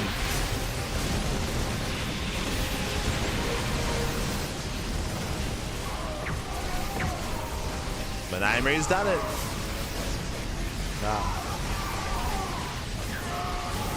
As again, it was not the cleanest game at all.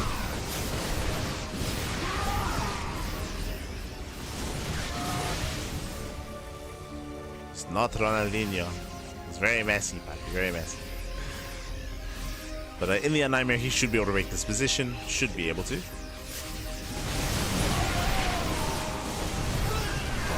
Colossus Wife's going up. Takes down 2 ghosts. Takes down 3, and GG gets called as Nightmare does overwhelm. And Nightmare, he will take the series 2-0. He'll advance on into the grand finals. GG. Whew. GG, well played. Congratulations, Nightmare. He will claim it. Again, Nightmare, he was able to cripple the economy, taking down base after base. 37 SCVs went down towards the end of the game. So ByuN, he had no sustainability. He had no economy. GG, well played. Nightmare did just batter down that front door, did overwhelm. Again, not the cleanest of games there from Nightmare, as we saw that he was throwing away a lot of High Templar throughout the course of that game. A lot of supply was being thrown away, some really rough engagements, but the greater economy meant that he could afford some mistakes. He could afford those mistakes. With that, GG, well played. With that, Nightmare does make it through. Now we have the grand finals. It's going to be a best of 5 finals here between Nightmare and MaxPax.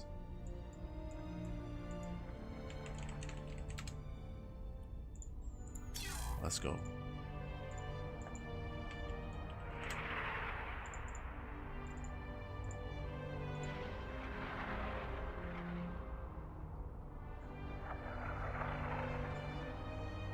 These pros are playing like Zerg, expanding like crazy, instant reinforced. I mean, that has been in the meta for like 2 years, I want to say, like around 2 years time.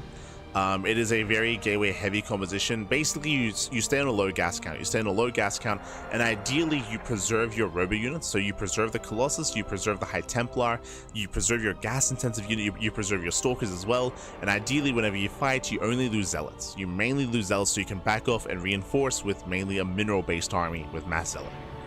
With your Mass Zealot reinforcements. And for the most part, Nightmare, he was efficient enough, thanks to the greater economy, of course.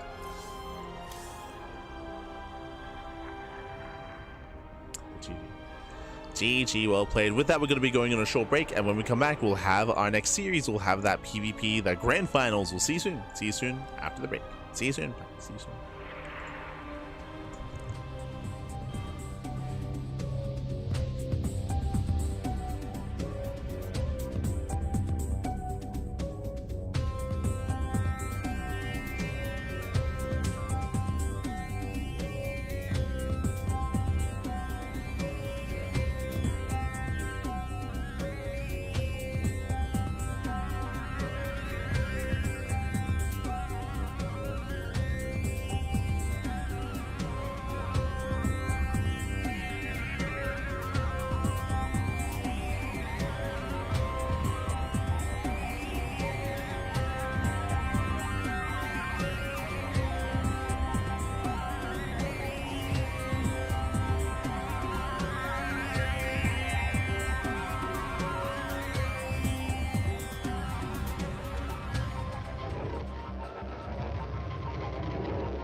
And welcome back, everyone. Welcome back to the grand finals. Let's grand finales here of the WardiTV Monday. WardiTV Monday number 53. We are back. We have returned into our best of 5, and spawning in the bottom hand corner of Leylands, we have the Danish Protoss player. We have the blue Protoss for Sidestorm Gaming. It is MaxPax. And spawning in the top right hand corner, we have his opponents. We have the red Protoss player, the South Green Protoss, the Streamer Zone. It is Nightmare. And if you're in the chat, you know what time it is. It is Gamba time. Predictions are open. Place your bets on who you think will claim the series. Best of luck in the chat as we get into our grand finals best of 5. Here we go.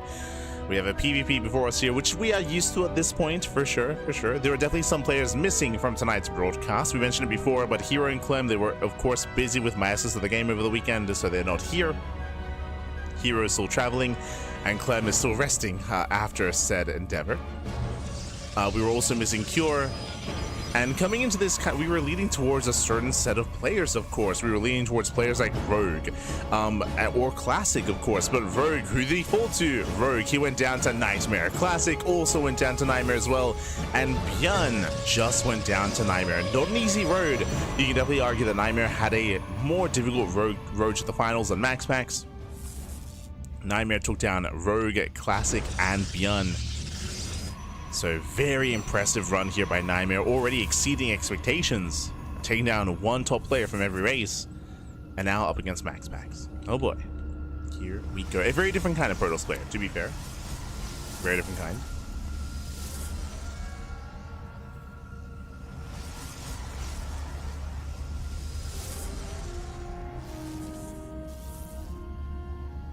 As for now, 2-gate opener.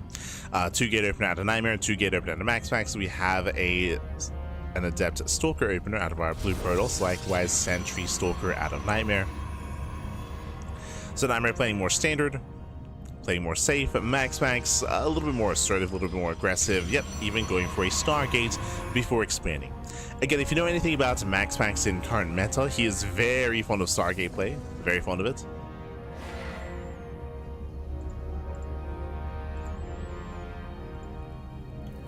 Stargate play.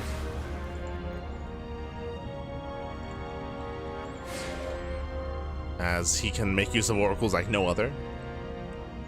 Oh, the stasis traps.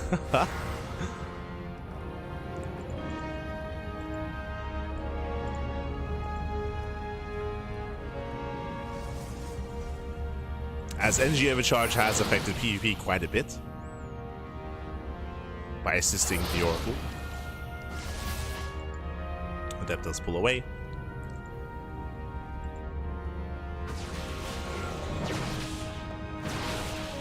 And MaxPax catching out the first Stalker. Oh, brutal loss here. As the first Stalker does get away. Just barely. Gets away, Bobby. Gets away. Meanwhile, shout out to Captain Fish in the chat. Bobby, yeah. Thank you so much. Thank you so much for subscribing with Twitch Prime for 10 months, Bobby. 10 months. Este Fish. Hope you're doing well. Hope you've been doing well. Hope you've had a great time. Everything else. I know we've been missing Captain Fish recently in Sea Ducking Opens. Where is the fish? Where is he? SMH. Get your ladder games in. Make sure you ladder. As both players are getting to Blink Stalkers, so far the Oracles haven't dealt any critical damage, but it's not about dealing damage early on, it's about how much they can gain value over time with their stasis traps. And with their pulsar beams. We'll get there. Second Oracle has arrived. 2 Oracles, they can one-shot probes. Don't have time and the motivation to ladder. Smooch. 18% win rate? Oh no. Not like this. So Oracles 8 different to the main, getting 1, 2, 3 probe kills. Did I say 3? Oh, this is critical damage. 7 probes going down. Adepts taking shade away. Did I say 7? Getting up to 8. Getting up to 8 probes. And Nightmare's just being pulled apart. Just being pulled apart here. The Adept does squeeze away. The Oracles are into the main base. Thankfully, Nightmare's in position. Thankfully, he's ready. But losing that many workers early on, Nightmare, he has to commit. He has to move out. He only has 2 gateways. Does he throw down 2 more? What's the plan? We gotta do something. Do we expand? It looks like that is the plan here. And Probe moves out. Oh. Not to expand. We're setting it for a proxy. Okay. MaxPax, he checks a couple of seconds too soon. There it is. Going down the pylon. And we should be getting ready for an all-in. Again, like Nightmare, he's lost too many workers. We gotta commit. There's the third. But show us the proxy. Yeah, there it is.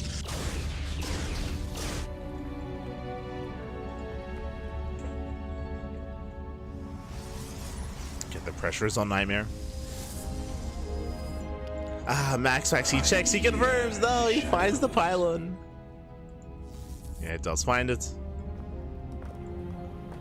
Nightmare gets distracted to save the pylon, which means MaxPax moves in, forcing a cancel. Oh, but he's trying to. Nightmare does come back in time. He will hold, he will defend. Does force a cancellation on the gateway. Double Oracle into the main. That's gonna be another 4 dead workers. So no proxy, no way to reinforce or to harass. 4 more probe kills, and MaxPax just getting further ahead. At this point, he's just getting further ahead. The one thing that MaxPax is lacking is the forge. So later forge timing, later +1. There's gonna be a stronger upgrade timing for Nightmare, but it may not matter, to be honest. Nightmare, sorry, as MaxPax just has numbers on his side. Oh boy. Here he's moving in. Setting up the stasis traps.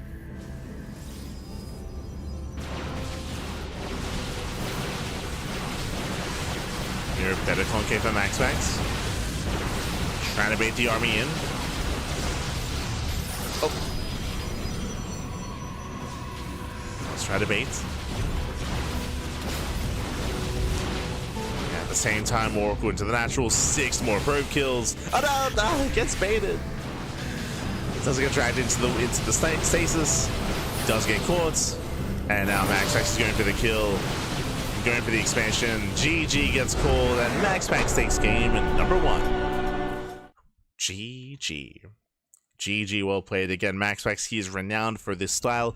Going for the Stargate into Oracle into Adept Harass. He was able to cripple the economy early on, and he was able to kill Nightmare purely with harassment, purely with aggression. If you remember, Nightmare, he was forced into an all-in, but the all-in got scattered, got shut down, and then he was just stuck at home, falling further behind.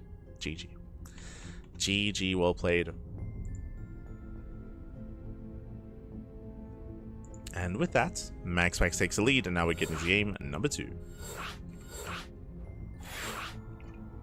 Now, what we just saw at MaxPax, we should be seeing more of the same. We should be seeing, once again, Stargate Opener into an expansion, into Oracle Harass, into Adept Harass. That is MaxPax's go-to.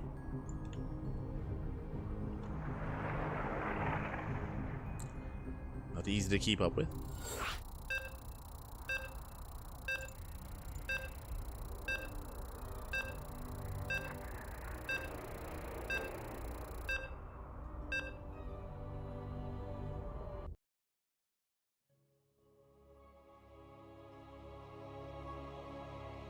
Go.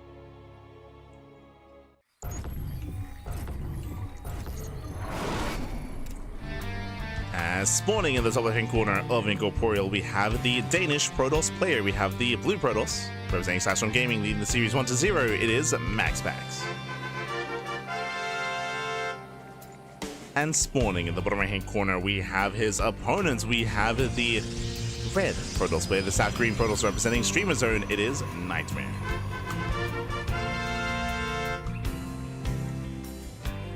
Go.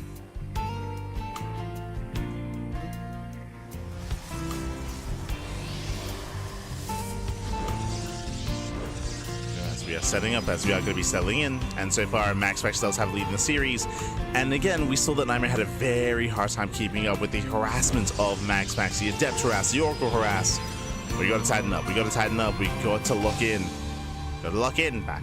Let's go.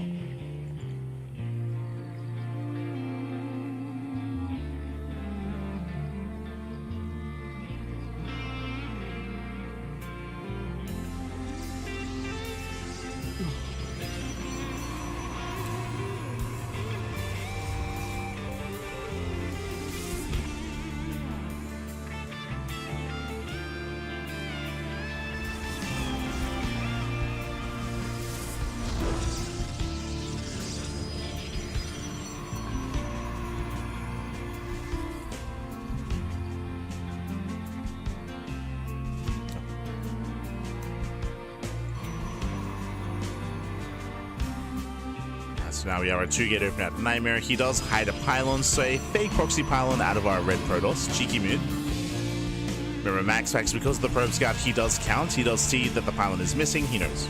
Like, he knows something is wrong, something is amiss. It could be an all-in.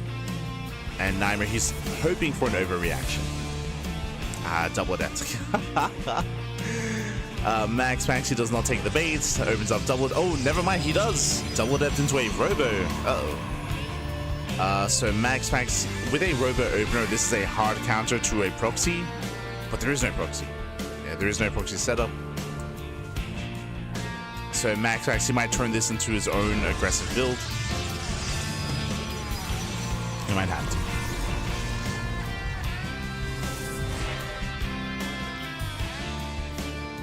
So here he's moving out. You can see he's got one probe on the right, he's got one probe on the left. He is looking for the proxy, he's trying to figure out what's going on. We know there's nothing, but MaxPax is still trying to confirm.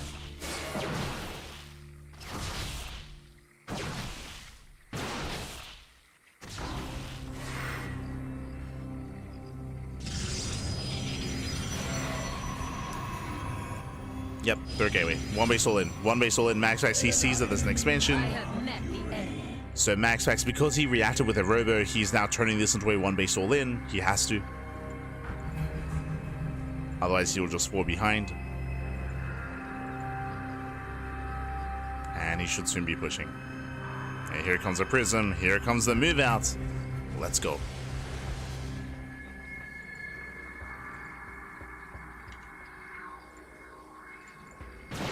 Ooh, a bit of a move command. Yeah, brutal move command. Max actually gets called out. Nightmare shoots first. Nightmare has the high ground as well. It's just really rough positioning for MaxPax twice now. He walks into the army, stuck on the low ground.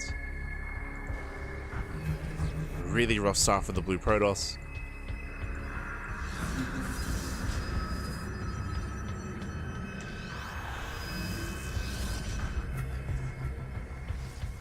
He attempts to get into the main. Sentries are waiting. Now remember, the longer this game goes on, the better it is for Nightmare. Unless MaxPax can find some damage.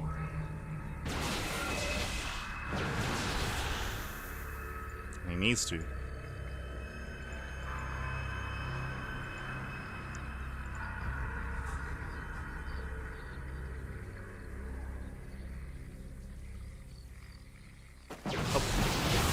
Move in. They focus on the prism. Not bad. And MaxPax is running out of steam. He's gonna lose everything. Yeah, MaxPax, he will lose everything here. He'll lose the prism, the adepts, the stalkers. He'll lose so much momentum. Still has the immortal at least. That's true, I guess. But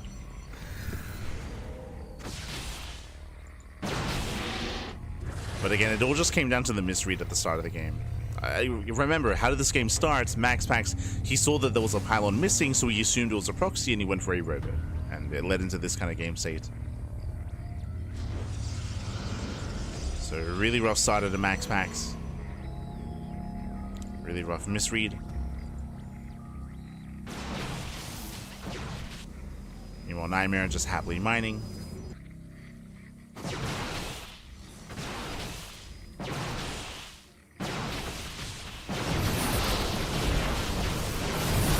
We do get some decent force fields from both sides. The Immortal is trapped and the Immortal should go down.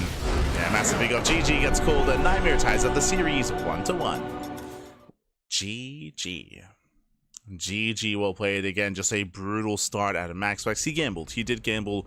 He had hoped, he had assumed that there was an all-in coming his way, that there was a proxy gateway or proxy robo. He blindly went for the robo himself, and in the end, wasn't the correct call. In the end, wasn't. I mean, he was working with incomplete information. As we mentioned before, it was a big gamble there for MaxPax, and a gamble that he did not excel at. Unfortunately, it didn't go his way.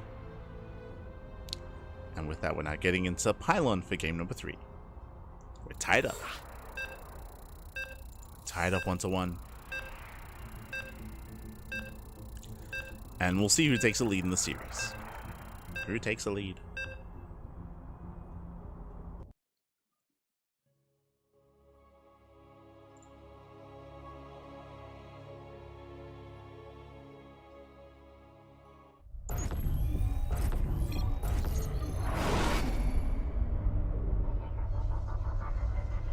And spawning in the top left-hand corner here of Pylon, we have the blue Protoss player. We have the blue Protoss. We have the Danish Protoss representing Psystorm Gaming. Oh.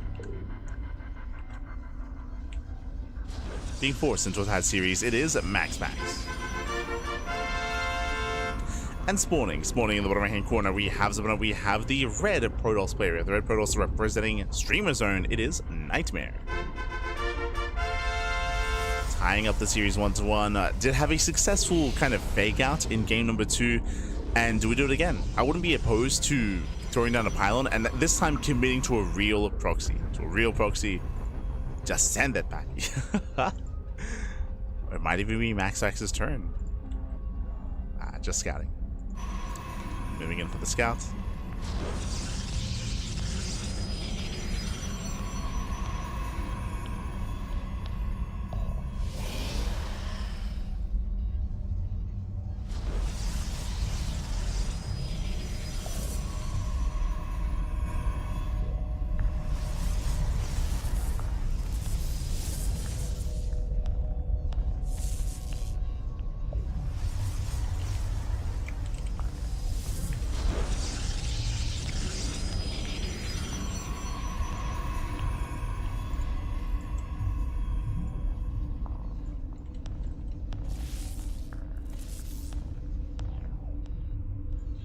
Go. From here, we're settling in, and Nightmare, yep, he's going for it. He's committing this time. So, game number 2, we saw a fake proxy out of Nightmare. This time it's real. This time it's very real, and this time he's going to commit. MaxPax, the mind games are real because he scouts. He sees that a Pylon is missing, and after what just happened in the last game, how does he respond? Like, MaxPax, what's the plan? Are we thinking that he's faking out again? And Nightmare, he's committing, of course, with a real proxy robo. MaxPax, he will scout. Yeah, nice scouting. He does check the center of the map immediately, and he will find and confirm the all-in. He knows. He sees, he knows. Oh, he already threw down the Stargate.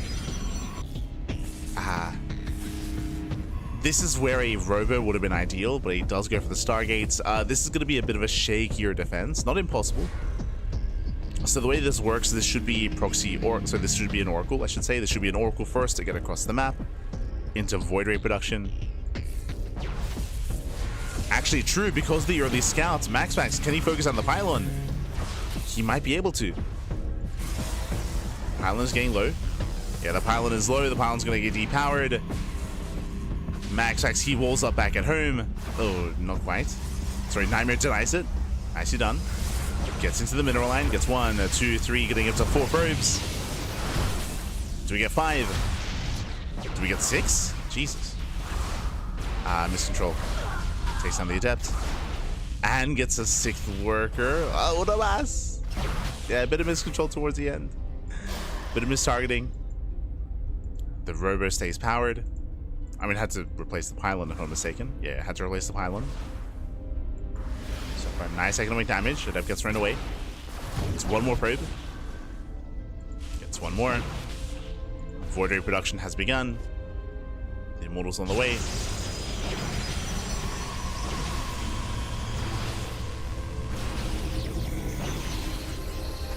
And this is still going to be close. No shield battery. But the Oracle takes a lot of damage.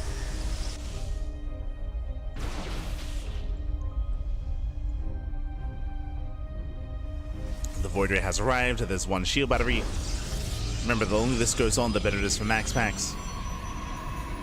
And that Prism is late. Because the Immortal was late. Because the Robo got depowered. So everything is slightly delayed. It all adds up.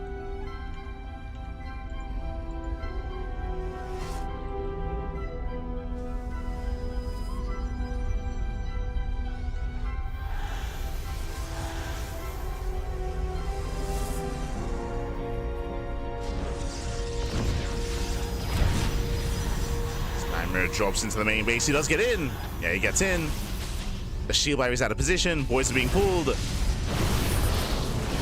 the boys are being pulled so far. Nice control. Does leak back. Juggling is solid. A lot of probes going to be going down. And he gets the entire mineral line. Every probe goes down. And Nightmare, he's done it. Nightmare, he has done it. He will take down the Void Ray just in time. The Void Ray goes down, the Warping finishes, GG gets called, and Nightmare, he will take a 2-1 lead in the series. Whew, GG. GG, well played. And Nightmare, this time he pops off. Again, game 2, he faked an all-in. Game 3, he goes for a real all-in.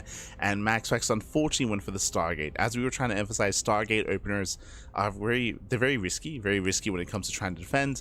Unfortunately, no shield battery. No shield battery specifically in the main base. There were 2 batteries at the natural, no battery in the main base. In the end, the main base was exposed, was vulnerable, and MaxPax, he failed to deny the drop into the main, as we had a full unload into the main base. And now Nightmare needs one more. Uno más, papi. Uno más. Now, do we go again? Do we? The problem here, I feel, is that if Nightmare goes for another proxy pylon, I think I want to see a proxy Stargate. I feel like it's too risky to commit. I feel like if he goes for a pylon, there's a very high chance that MaxPax goes for a robo opener instead. Very high chance. So either a fake out or a Stargate. One or the other. We'll see which one.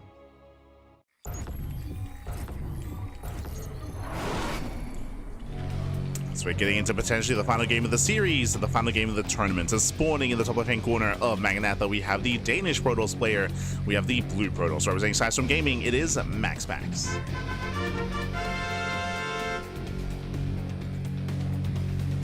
And spawning in the bottom right-hand corner, we have the orange Protoss player, the orange Protoss himself, representing Streamer Zone. It is Nightmare.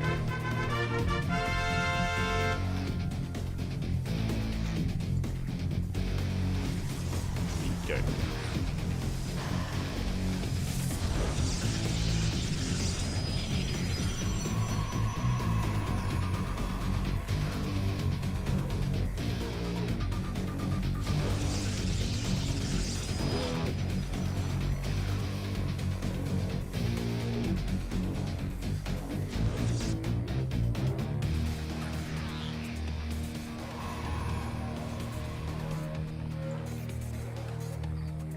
Our players are building up.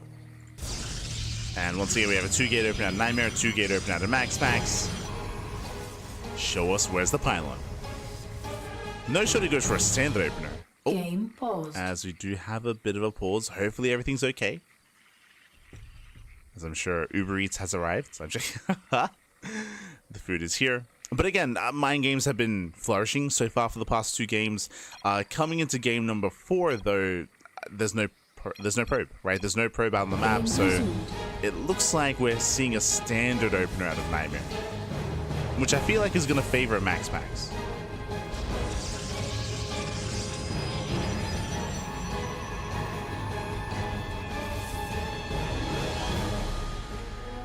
The probe is moving out. Okay, fake pylon. So Nightmare is going for a fake out. Pylon gets thrown down. And how does MaxPax respond? If you remember, I would have wanted to see either a fake out or a proxy Stargate. And we're seeing a fake out, so I do like this. I do like this for Nightmare. I do think this is a good move. It's a good call. Get into his head. And MaxPax, does he go for a robo? If he does, I'm liking Nightmare's position. What's it going to be?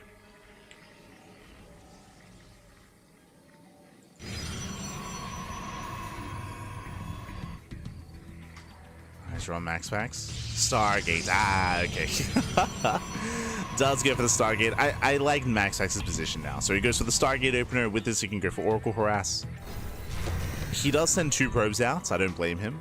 But 2 workers are out on the map. And MaxPax, he should be able to get into a decent early game.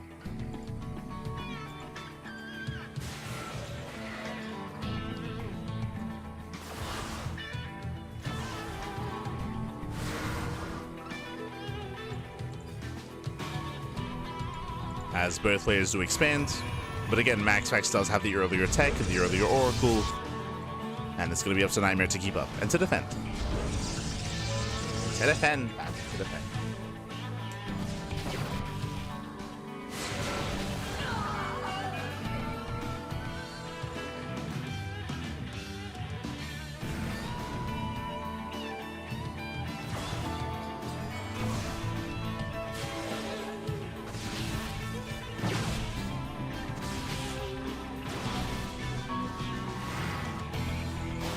Zip does shade in, does scout the Stargate, Oracle pops out, no major damage, and MaxPax does find the reinforcing pylon.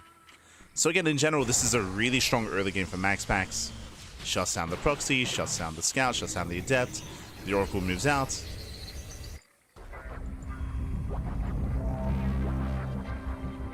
I'm concerned for Nightmare.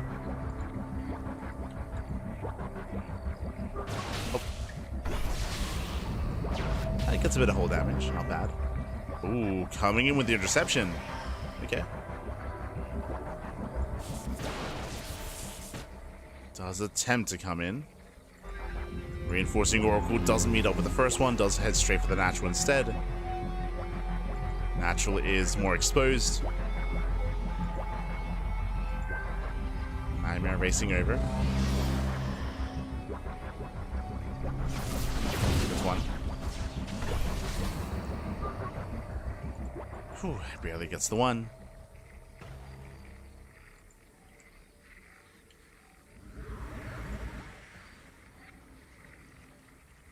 Building up. Oh.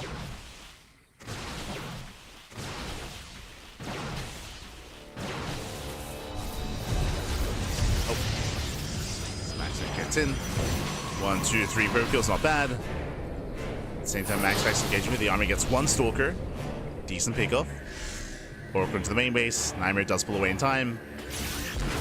2 pros get caught. Nightmare, he's trying to catch out these Stalkers. Thanks to the speed zones of Stalkers, they do get away. And Nightmare does not intercept in time. And MaxPax claims the third. And again, MaxPax has been ahead this entire game. This entire game, MaxPax has had more workers, better economy, and soon to be the faster third.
So we go MaxPax moving in.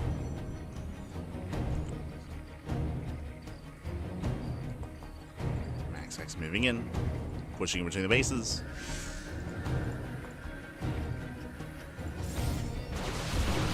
Catching a couple of reinforcements. Up. Links in. Sin zones away. Oh, we do have some defensive DTs, true. Up. Doesn't get baited. At the same time, DTs they get across the map. Do we have a detection? We have revelations. There's the first one. Revelation pops up. Oh, the move! No, the move command! Nightmare! Move command's in. And the damage was okay, getting 7 probe kills across the map, getting some damage here on the front lines as well, but Nightmare's still so far behind. He's still down in workers, still down in supply, still down in army. Again, it's just been a shaky game here for Nightmare. It's been rough.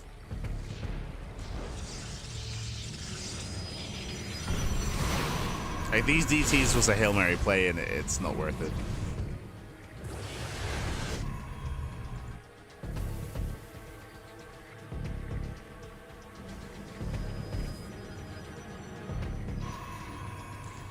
Now, if Nightmare can find more damage, then maybe.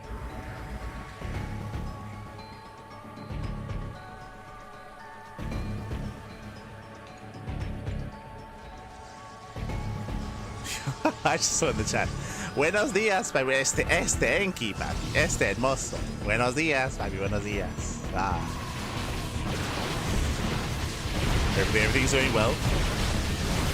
As MaxPax does move in. Again, he's got a massive army supply lead, has a greater concave. And sure, we have a shield over here, but it's just so much to overcome. That's going to be 11 probe kills. Oracle's going ham in the natural. Nightmare being overwhelmed. And we're looking to force the ace match. We're going the distance. We're going all the way. As Nightmare can no longer keep up. The DTs was a nice touch. Had potential, of course. Had potential.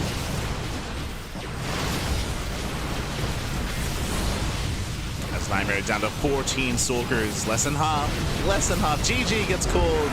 And we are going to the ace match. GG. MaxPax will tie the series 2-2. We're going all the way to game number 5. Let's go. Let us go. Whew, we're going to game 5, and again, Nightmare here just had a really rough start to the game. Winding it back, he did go for a fake proxy pylon. Unfortunately for Nightmare, MaxPax went for a Stargate opener back at home. He went for the Stargate. With that, he was able to get an economic lead. He was able to kill workers with the Oracle. He was able to shut down the Adept Harass as well. MaxPax took an economic lead early. He never lost it. He never lost that lead. He also found the proxy pylon, found the proxy attempted Stargate, shut it down as well. Sorry, proxy gateway I meant to say. And with that, we're going all the way to game 5, and we'll see what builds Nightmare goes for this time. For the most part, it's been MaxPax reacting to Nightmare, and we have seen Nightmare actually catch MaxPax with his pants down. True, has happened quite a lot in this series. Can he do it again?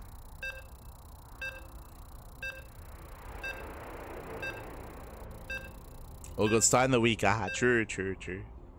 Long week, pappy, long week. The Starfest qualifiers are this week as well. True. The Starfest qualifiers for the NA tournaments. We got Starfest. We got the SC2 Safe House as well. True. SC2 Safe House. But here we go. We're getting into the final game. The final game of the series. The final game of the tournament. And spawning in the bottom left-hand corner of Persephone, we have the Danish Protoss player, the blue Protoss representing Sidestorm Gaming. It is MaxPax.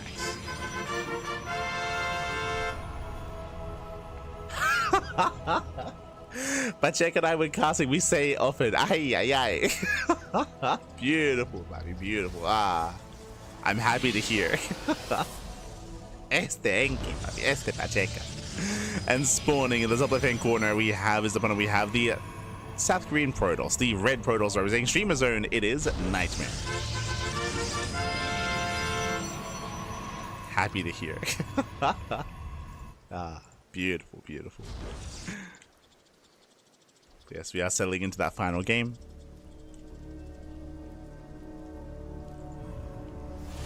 Final game of the series. Also, I don't know if you saw, Enki, but this week we have the September finals for our Tuna Cup. For el atún, papi, el atún. Our September finals is tomorrow, is mañana.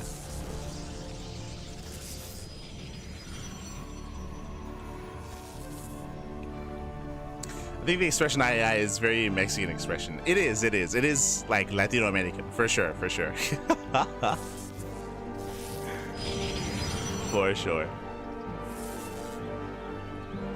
At least in my mind. As Nightmare does go for the fake proxy pylon. And MaxPax, does he take the bait, or does he go for a robo? Do we take the bait? Cybercore is done. Show us our take of choice. Ooh, as MaxPax, he does move out for the scout, and he will barely not spot the pylon, barely not. Does move past. Check some more standard proxy locations here in the center, and he does open up Stargate. At the same time, so does Nightmare, and Nightmare with his own scout, he sees the Stargate. He can open up, he can open a Phoenix. He can go for a Phoenix opener instead. He can try to shut down. He can try to hard counter. Show us the Phoenixes. At the same time, we could go for an Oracle instead and try to race across the map and do equivalent damage, if not greater damage. And what's it going to be?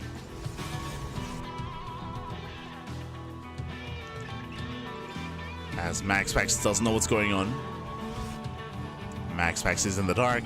Stargate is complete. And he opens Oracle. Bold move. Okay, does open with the Oracle.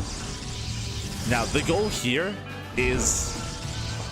Checking the vision. Okay, the goal here, MaxPax doesn't know there's a Stargate, so there's no defense, right? There's no shield battery. No shield battery in the main base mineral line. Stalkers, they should be over at the natural. And there is an opening. At the same time, Nightmare, he saw the Stargate, so Nightmare, he should have units in the main. He should be ready. Here comes the Oracle. Nightmare, he's racing over. Pylons in production. And the Stalkers are getting in position. And we'll see what he can get done. We can see here MaxPax, he's ready as well. He's in the main. Oracle goes in. Does commit. Boys are being pulled, and the Oracle is going to go down. Oh, barely escapes. Barely gets away. 3 probe kills. It's okay damage, nothing amazing. Meanwhile, MaxPax, he rotates over towards the right-hand side. He's not going for the main, he's going for the natural instead, but likewise, Nightmare is ready. Yeah, Stalker's in position. Second Oracle's moving out. Can Nightmare keep up? That's the Oracles that make the way into the main. Only 2 Stalkers. Only 2, no shield battery. And probes are going down. Brutal damage, losing 4, 5. 5 probe kills, 6 even. And we shade in. We shade into the natural. Nightmare, he's out of position. Probes are going down left and right, and this is critical damage. Just too much. 10 probes. 10 probe kills, and both Oracles are still alive. One Oracle finally goes down to the Phoenix. We have the one Phoenix. But again, that was just far too much. And MaxPax on 34. He's on 34 probes. He has a greater economy. Does catch the Oracle. Oracle goes down. And there's just one Phoenix left here for Nightmare.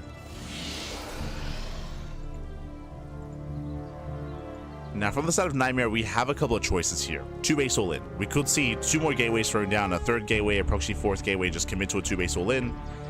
Otherwise, we could see a Dark Shrine, I guess. But we would have already seen that by now. Getting a 3rd base is not the best option just because he's behind, he'll just fall further behind. We gotta make a choice.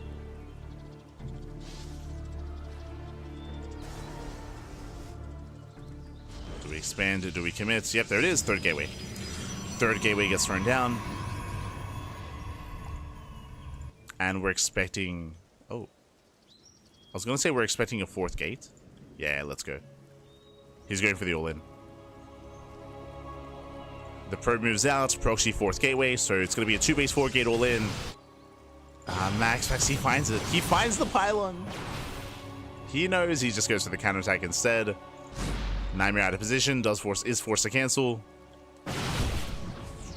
Nightmare, he tried to expand, probes are going down. And Nightmare is just being pulled up. He's just being pulled apart. He's being pulled apart, Papi. Yeah. A bit of an awkward blink. Yeah, a little bit awkward. As MaxPax, he will lose a lot of Stalkers. From here, he pulls away.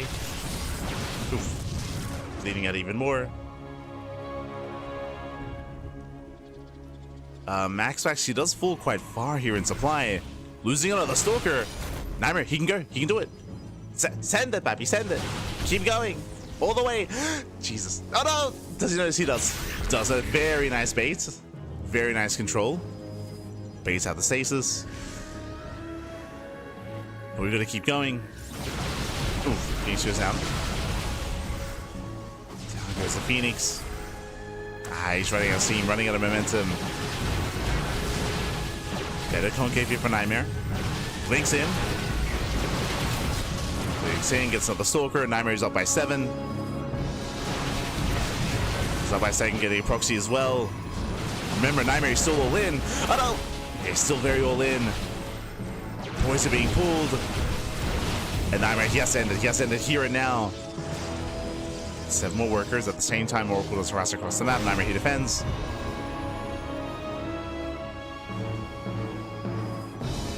Does he notice the stasis traps? Does he notice? Oh.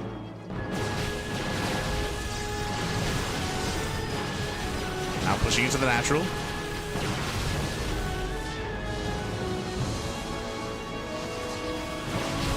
It does bait up both. Oh, okay, let's go. Baits out both stage shots. Very nice. And now he can go in. I can try to force his way in. More pros being thrown away. They're tanking a lot of shots. MaxPax is catching up. Yeah, MaxPax trying to catch up here. There's not the stage that he's falling back to. Island gets shut down. No more shield batteries. Clutch blink control. Nightmare, can he do it? He's so close. So, more boys are being pulled, getting surrounded. And Nightmare has to pull out. He has to get out of here. Ooh, bleeding out so many stalkers. Ay, ay, ay. Yeah, losing far too much. He got surrounded. And MaxPax is now down in workers, but it doesn't matter. It doesn't matter. He's on 3 bases. He's on 3 next eye. He can afford it. +1 is almost done.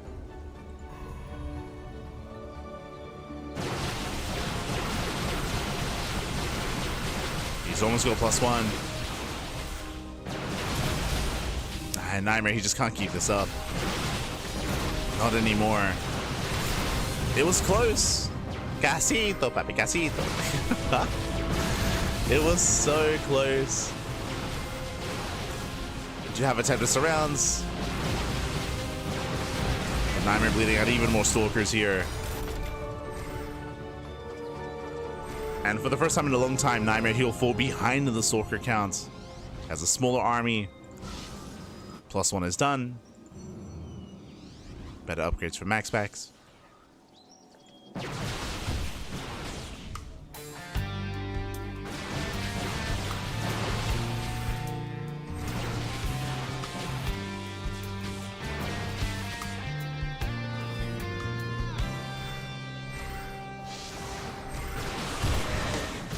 Nightmare gets into the mineral line. They're killing some probes.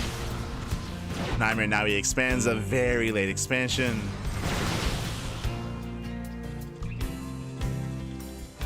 This is a little bit desperate here for Nightmare.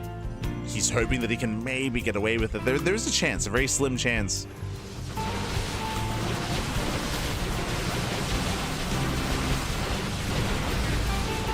But he cannot fight this. Yeah, he cannot fight head on. And Nightmare is going to be punished. He will lose every single stalker here. And he cannot get away. If he blinks, I mean, MaxPax should just chase him. And that's going to be game. That's going to be the series. GG gets called. MaxPax who will claim the series 3-2. And MaxPax is going to be this week's WardiTV Monday champion. GG. Whew, GG, well played. Again, Nightmare, he had potential when it came to the opener, potential with the Stargates, but he was unable to deal damage. He lost more workers, so he was forced into the all-in. The all-in almost worked though. To be fair, the all-in almost worked, but alas, I barely ran out of steam.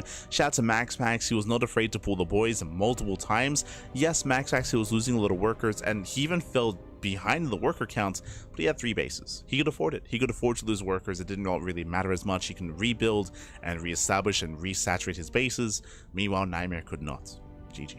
GG, well played. With that, MaxPax did outscale, and MaxPax is our champion. Congratulations. Congratulations to MaxPax. Does claim it.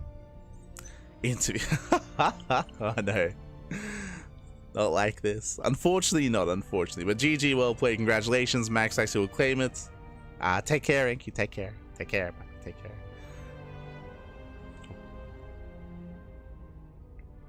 That would make sense? Yeah. Yeah, with that, GG, well played. A very intense back and forth here between our 2 players. Went all the way to the ace match. And again, Nightmare, he had a crazy performance here. It's quickly switching our scenes over towards the brackets.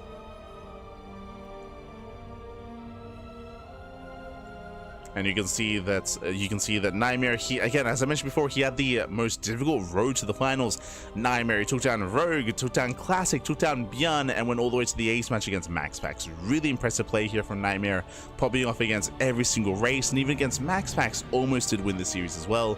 Very well done here by Nightmare. In the end, MaxPax does claim it, but Nightmare, he had a crazy run here, crazy performance. Very impressed by Nightmare. GG, GG.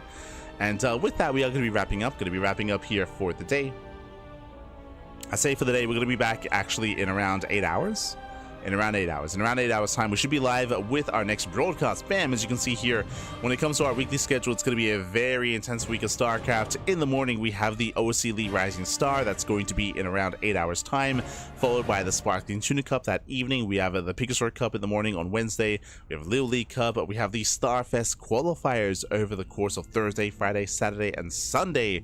And likewise, we have another WardiTV Monday as well. Remember, Wardy did skip a week of WardiTV Monday, so it looks like he wants to catch up. So we have another event on Friday. The WardiTV Monday Friday edition is going to be coming up as well. We have the Pongcast and some more Tuna Cup as well. All the StarCraft. You return to the Pixel. Yes, I know we've been busy, but we've been busy. I know. Unfortunately, we haven't had as much time to cover Picasword Cup, but we should be there on Wednesday. Should be there. Busy week. But thanks for watching. Thanks for tuning in. I'm gonna go try to get some rest and try to get some sleep. Otherwise, thanks so much. Give some love to another streamer out there, as we're gonna give someone a raid, of course. Give them a raid. See you there. Yes, see you there. When is the ZG event? The SE2 Safe House qualifier is going to be, let's have a look here, is going to be on Sunday, I believe. Yeah, on the 5th of October. The actual event itself is going to be on the 19th. On the 19th of October. 19th and 20th. So end of the month.